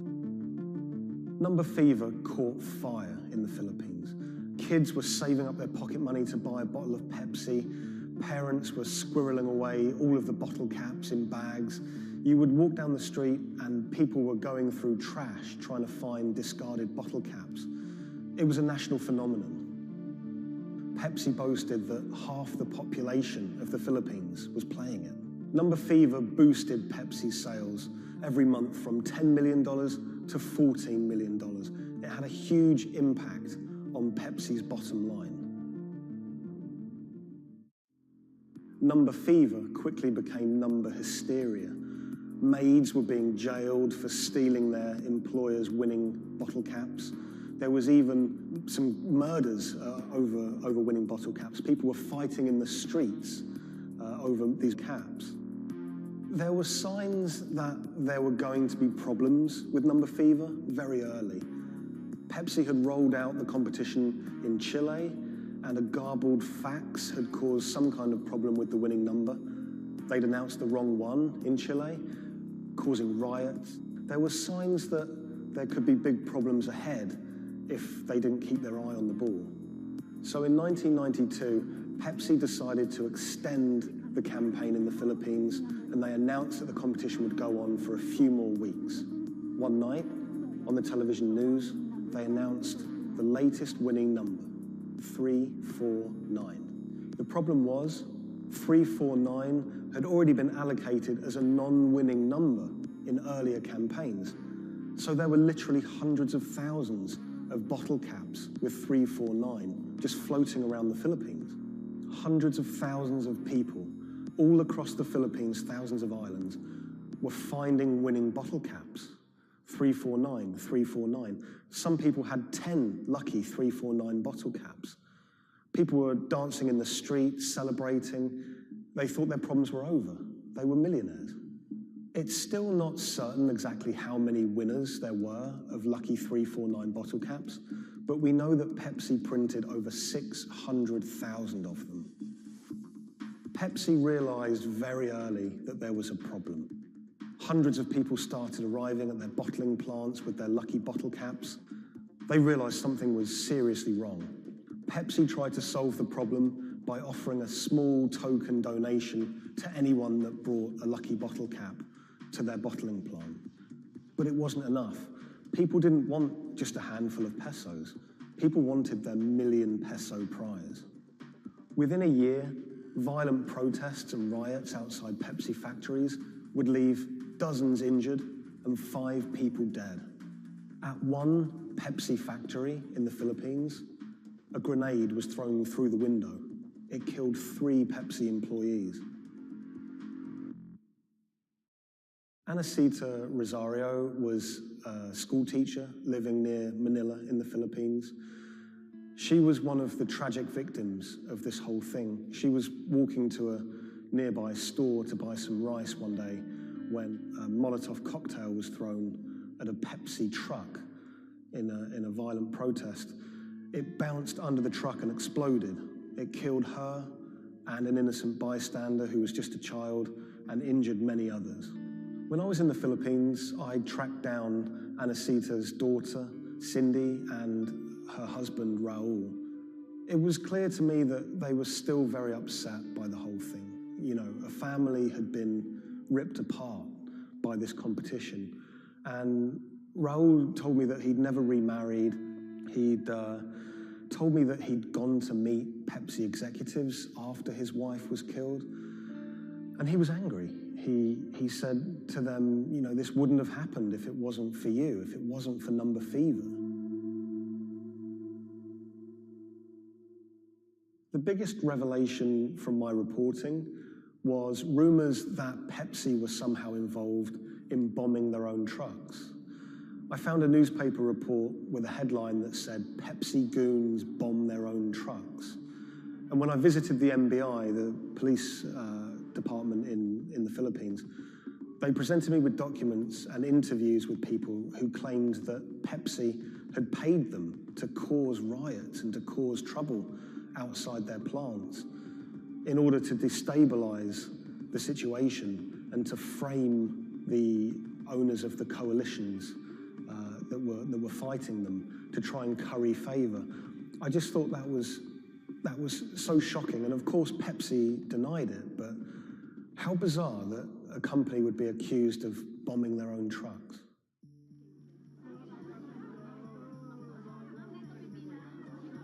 The contest had sparked so much anger in the Philippines because it landed at just this really weird time in the Philippines' history. It was during a crazy election that was racked with allegations of fraud. The Philippines was in a kind of love-hate relationship with America. They loved, obviously, the American aid and finances that was pouring into the country, but at the same time, they yearned for independence. They wanted to be their own country. Vicente Del Fierro was a local preacher living in Manila, and he hated the Number Fever campaign.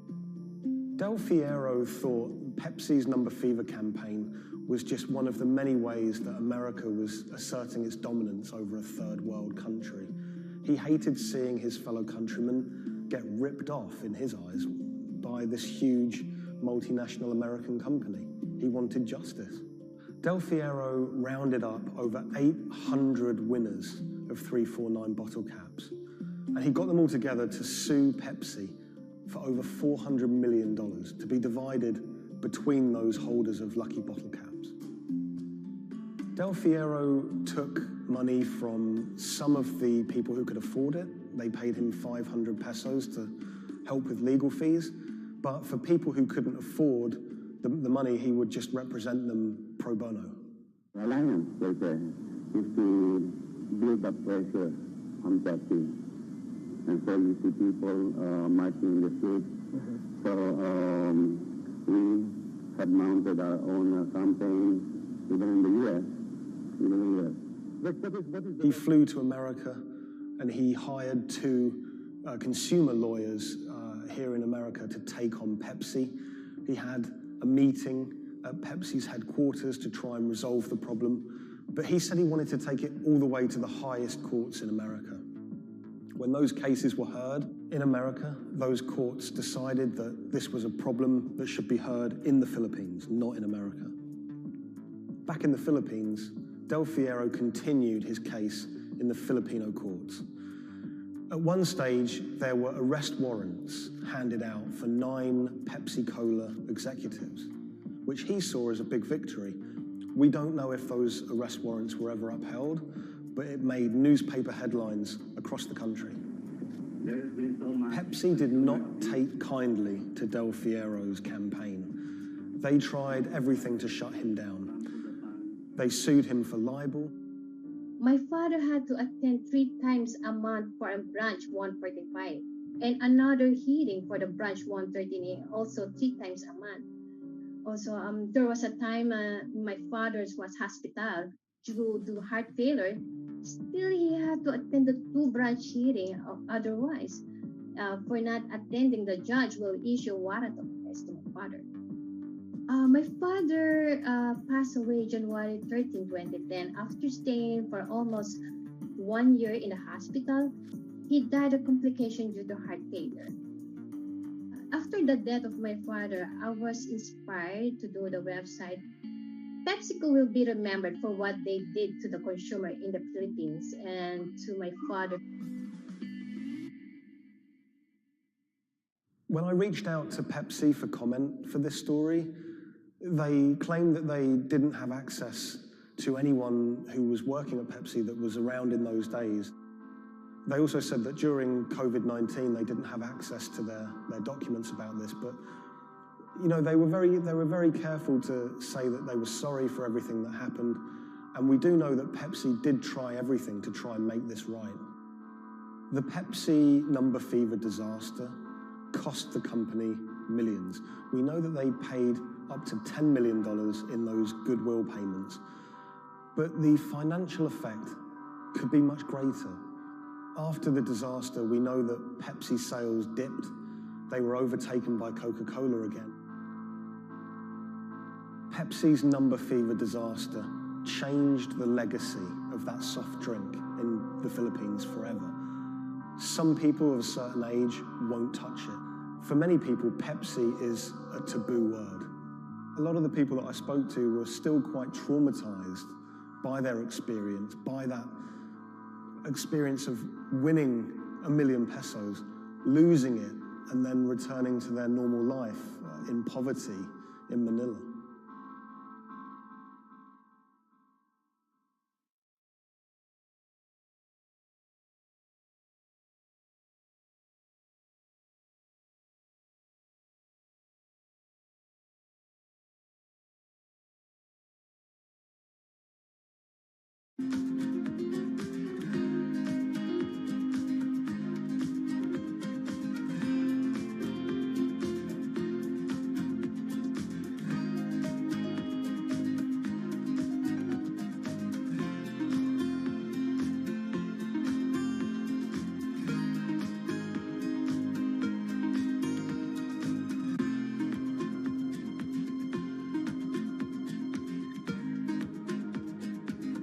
When the news of the bombing came out, it was a massive story in Germany. We are following some breaking news coming to us out of Dortmund in Germany. It was covered by all the media outlets. 3 roadside explosions triggered at the same time last night as a coach left its hotel in the south of Dortmund. Public figures commented on it. We should not let them affect our life, whoever it was. The media echo went far beyond Dortmund. I think it was front page news in every single big paper around Europe. Everyone thought of like a terrorist attack, and people were scared that throughout the city in Dortmund there was more attacks to be happening. Unbeknownst to investigators, just after the bomb went off and the players of the team were shell-shocked, the person who had masterminded the attack was actually sitting in the hotel eating steak and sweet potatoes.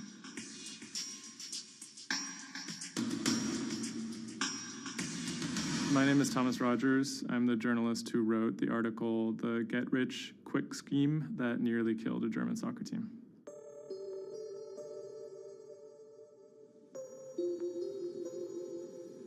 Dortmund is a mid-sized city in the western part of Germany in a state called North Rhine-Westphalia. And it's a former industrial city that's kind of fallen on hard times in the last few decades.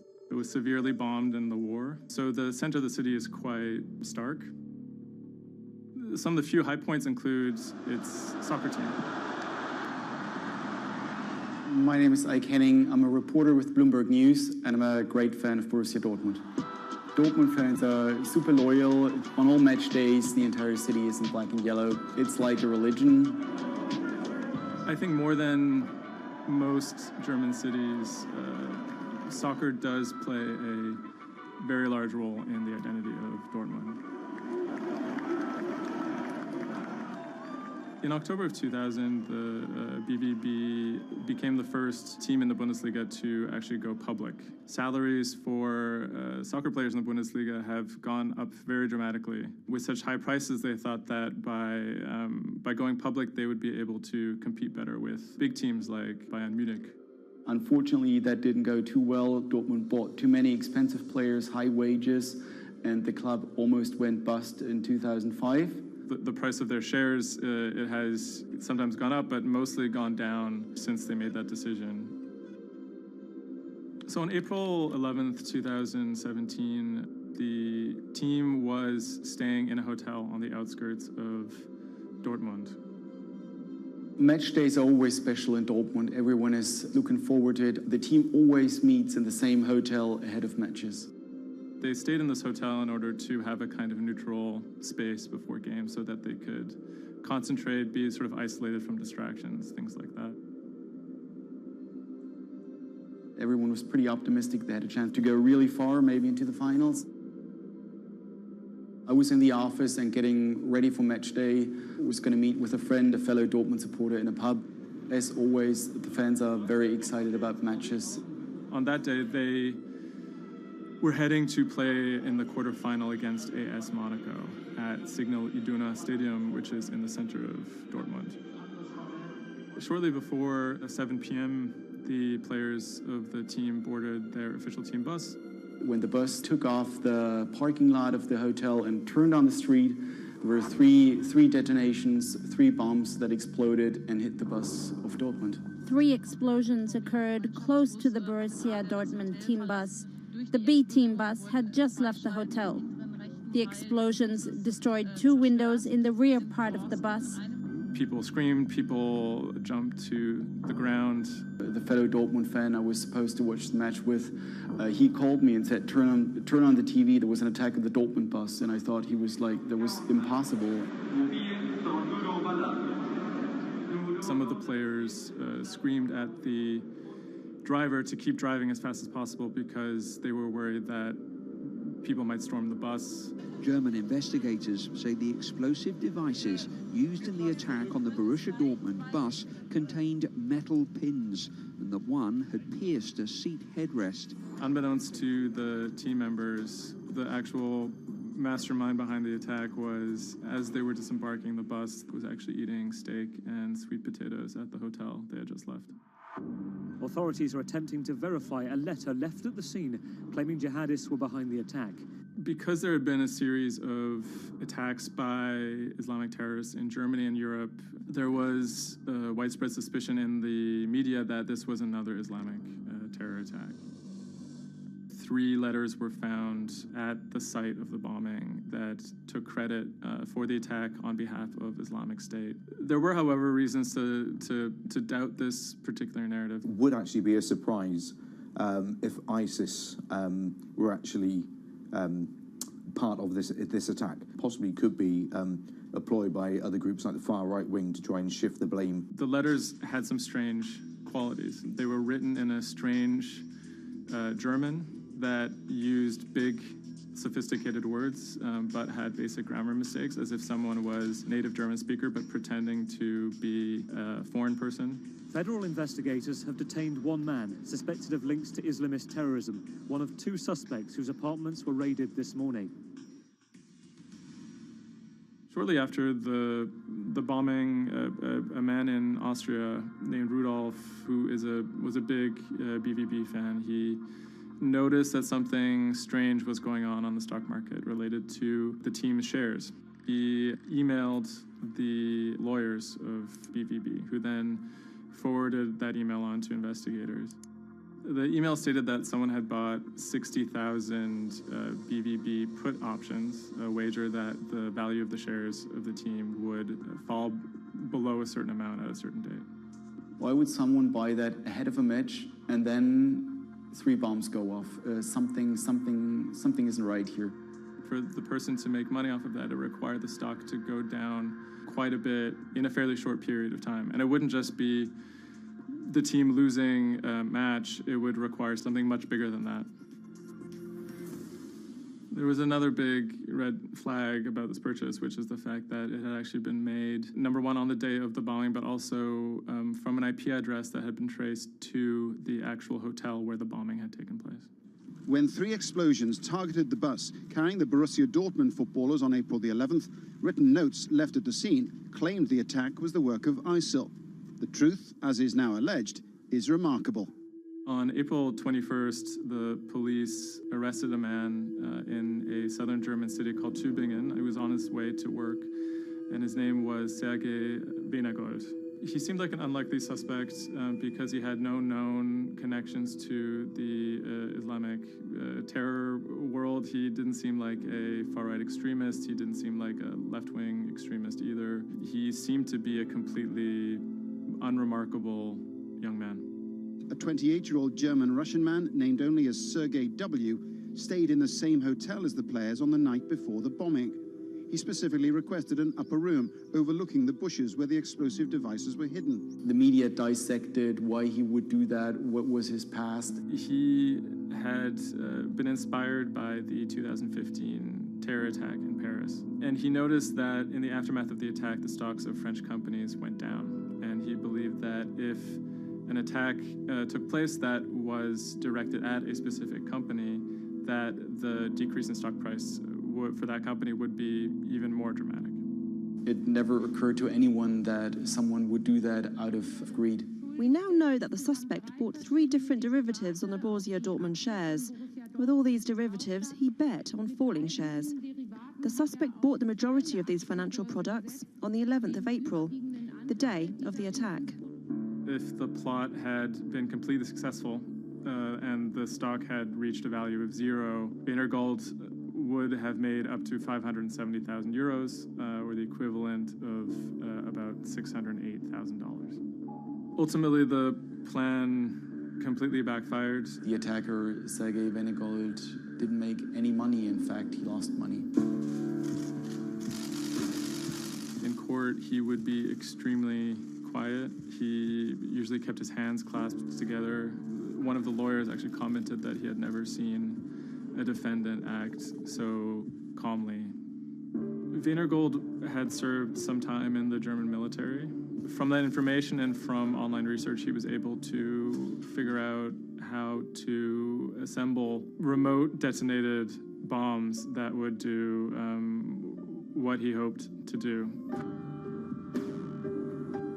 There were a few days of extremely emotional testimony, including the soccer players who described doubting whether or not they could ever play another game again. It brought everything back up, and it didn't quite help them to kind of process what was going on. Throughout it all, he sat there completely silent. The big mystery that was swirling around the trial was the question of why. He may have simply done it because he wanted to impress a woman. Rebecca is a young woman who has a very troubled home life. She ultimately sees her relationship with Venergold as an opportunity to leave that troubled home. Venergold is a Russian immigrant to Germany. He speaks with an accent. He has anxiety in large groups of Germans. She begins to resent the fact that he has these fears and feels a little bit trapped. Rebecca attempts to dump him on multiple occasions, and he threatens to commit suicide if she leaves him. Gold apparently told Rebecca that she would soon be seeing a surprise. After being dumped via text message, he apparently began planning for this attack in earnest. Gold was charged with 28 counts of attempted murder, which carried a maximum sentence in Germany of life in prison. He claimed that he had nothing to do with the attack, but as time went on, he admitted that he had actually been the person who had built the explosives and had set them off. But he claimed that he didn't want to actually kill anybody. Ultimately, Gold didn't receive the harshest possible sentence. He was given 14 years in prison, but it's still a considerable amount in jail in Germany.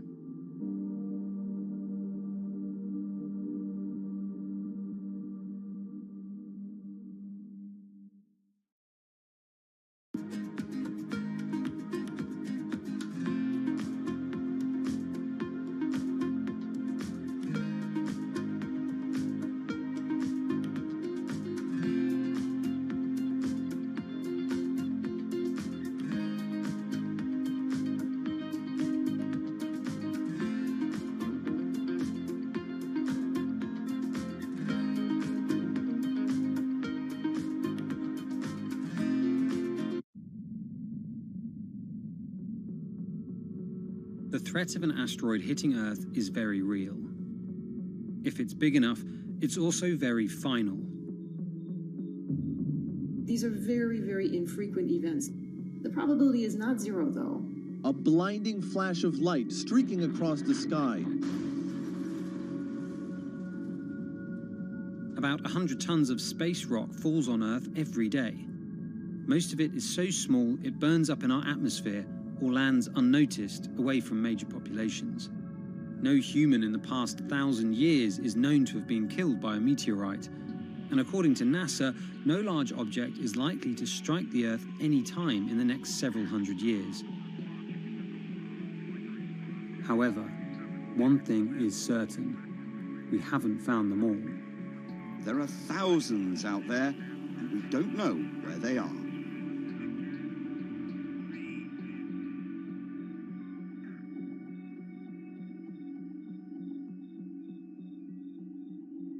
There are a lot of asteroids in our solar system. They number in the billions. Scientists all over the world are working toward detecting and deflecting the most catastrophic of natural disasters. The race is on to find as many of these objects as we can. We have a way of calculating whether or not an asteroid is potentially dangerous or not. I mean, I think it's something worth investing in. It's our existence at stake, right?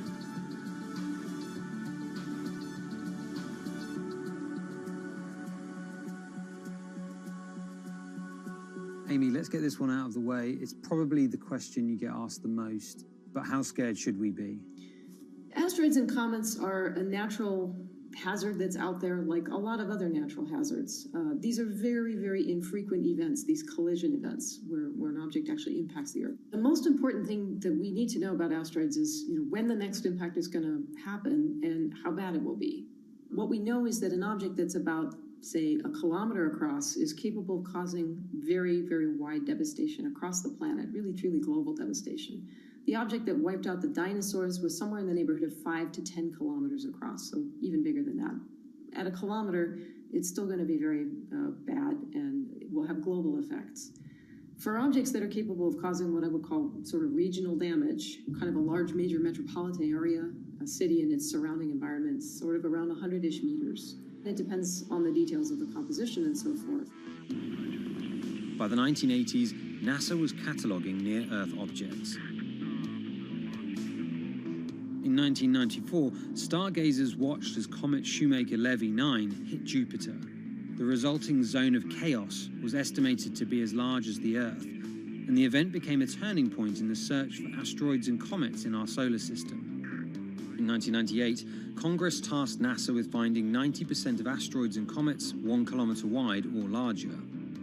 Soon after, Hollywood blockbusters Armageddon and Deep Impact brought attention and fear to the masses. The great news is that The vast majority, more than 90% of all the really large 1 kilometer near-Earth objects have been found. The challenge now is working down to these smaller sizes that are still quite capable of causing a lot of damage, but they're just harder to spot because they're fainter, they're smaller. Can you give us a sense of how many are out there in our solar system? We know that there are a lot of asteroids in our solar system. They number in the billions. Most of them, however, are between Mars and Jupiter in what we call the main asteroid belt. This is a region of space where most of the asteroids in the inner part of our solar system live, and they stay there for many billions of years. There is another population, though, that kind of leaks inward and gets into the region somewhat close to the Earth, and we call these near-Earth objects. We think that there are millions and millions of near-Earth objects that are out there in the total population. As of today, we know of sort of around 20, 25,000, something like that. When we first spot an object, we really know very little about it. We just see something moving across the sky. So all you get is just sort of a handful of snapshots, just enough to be able to tell that this isn't an asteroid that we've already seen before. And then once we can calculate the distance to it, we can now start to make predictions about its true size. Is it large or is it small? So we have a lot of information that we have to get pretty quickly to really understand what's going on. Finding asteroids is just one piece of the puzzle. Planetary scientists are extremely skilled in determining the orbits and speeds of asteroids based on relatively small amounts of data. NASA runs simulations of the trajectories asteroids could take, which is useful but time-consuming. A team of scientists in the Netherlands have found a way that could buy us more time. Our method is very quick. So you can very quickly get an assessment of whether or not the object is dangerous or not. If you look at the classical way of determining the danger of an asteroid, it may take days of computing time on very big machines to determine this hazardousness. The current problem is that there's just too many asteroids out there to spend a huge amount of computational power on all of them. So the neural network allows us to focus on what really could go and pose a hazard to Earth. A neural network is a computing system that mimics the way the human brain operates to find underlying relationships in a set of data. By training the network in this way, you train it in recognizing those objects that are most likely to hit the planet. And once it's trained, you can apply this network to all the unknown asteroids. And then you can make a selection and saying, hey, these are the ones which appear to be having orbits similar to the ones which we know are hitting the planet. That doesn't mean that they do, but it only means that they look very similar to the ones we know they do. What else did you find? Should we be particularly concerned about anything? One thing that we did find is that our neural network was able to go and identify a handful of asteroids which weren't considered potentially hazardous, that when we went and integrated them forward in time, they came quite close to Earth. We find a handful which were not detected before or not considered being dangerous before, and we think they are potentially dangerous. It's very hard to simulate kind of going forward in time an asteroid that's going to hit Earth because, well, the Earth is really small. And space is really big, and then you have to have very exact parameters to shoot an asteroid that goes and hits exactly Earth. And then Simon had the ingenious idea of not even trying to do that and just launching the asteroids from Earth's surface and integrating backwards in time. It's very hard to make it hit. So you need a lot of calculations which all end up in nothing. And the idea was then let's not do that. This is basically what NASA is doing. NASA is taking an asteroid, making multiple copies of them, shooting them all forwards in time, calculating their orbits, and then see what fraction sort of gets close to Earth. Not even hitting Earth, but getting close to Earth. And that they call it a potential impactor. So you calculate the solar system forwards in time for, let's say, 1,000 years.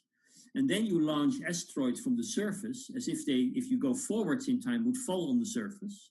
You calculate them backwards to today, and then you get your orbital parameters of today's asteroids, which you know will land on the planet. And those you can use as known impactors and compare with all the other asteroids in the solar system. Can simulations and AI, can those things fill in the gaps where perhaps telescopes and other imaging tools can't? Absolutely. Since the observations get more complex, the physics gets more complex. And if the physics get more complex, the mathematics becomes more complex.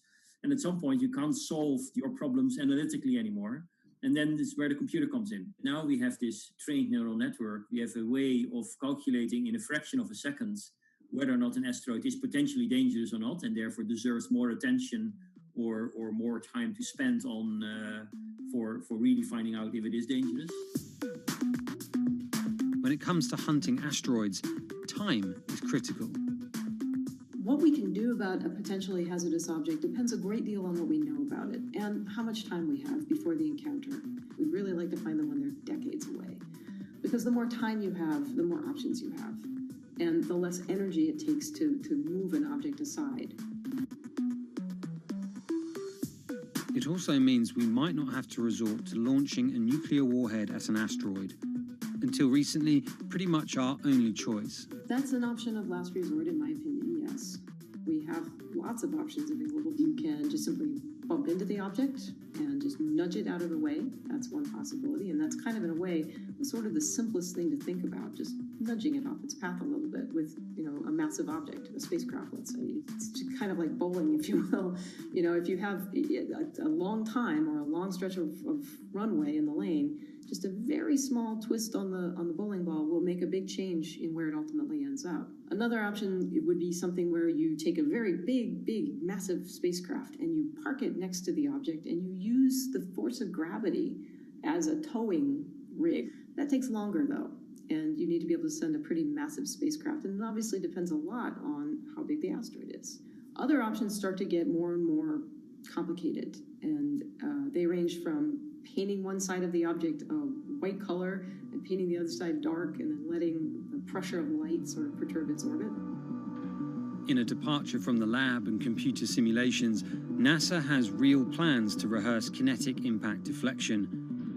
In 2021, the agency will launch DART, the Double Asteroid Redirection Test mission, which will intercept a 160-meter asteroid in 2022.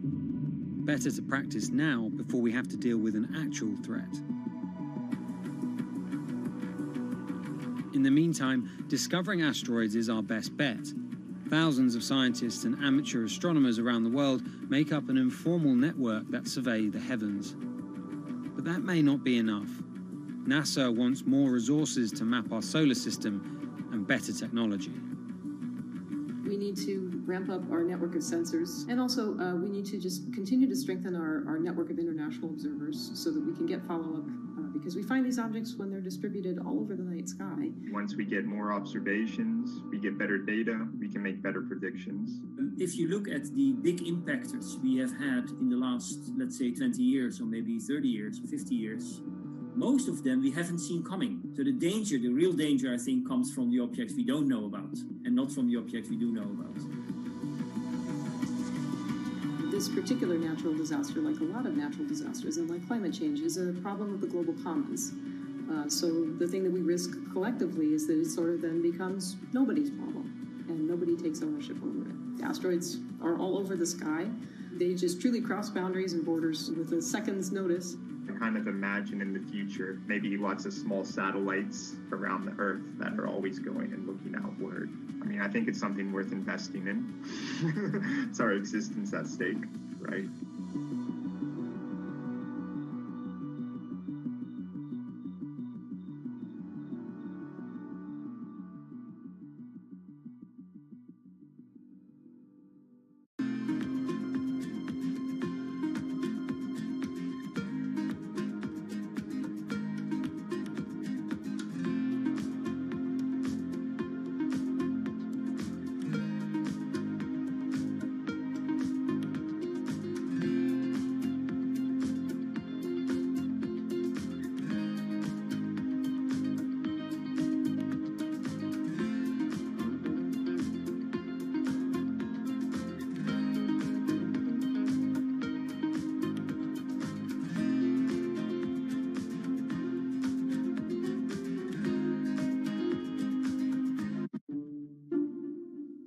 The pandemic has affected everyone in different ways.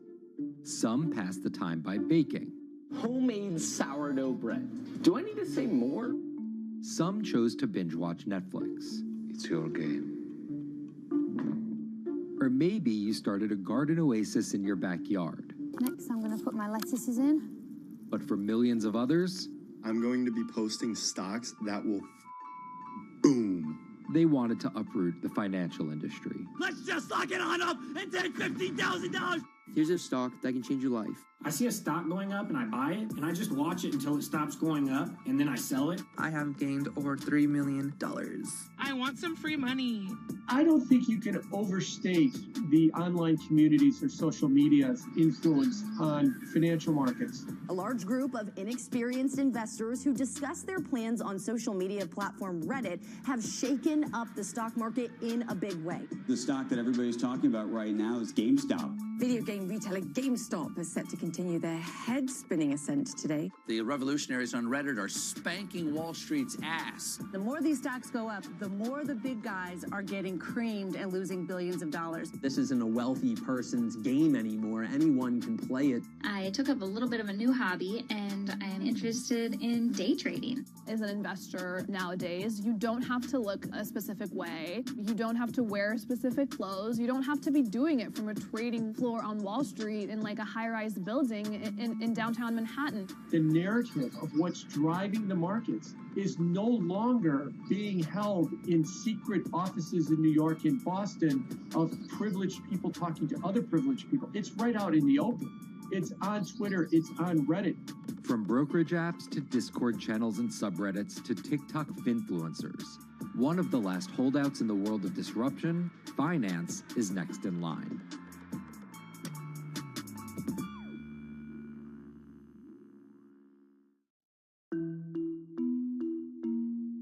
Investing should be as ubiquitous as shopping online. That's Vlad Tenev, the CEO of Robinhood, the online brokerage app, talking about how he wants his app to disrupt the world of stock trading like Amazon disrupted the world of home shopping. And I think that speaks to exactly the mission that a platform like Robinhood has, which is to democratize investing. Robinhood was started in 2013 by Vlad Tenev and Baiju Bhatt in, where else, Silicon Valley, as an alternative to the big brokerages, but with one big difference. As they were building the social network around finances for people, they realized that there was a gap in the market and that free trading could become something that they could bring to the markets, they could disrupt the industry. While no-fee trading is industry standard today, it was unheard of when it was first introduced.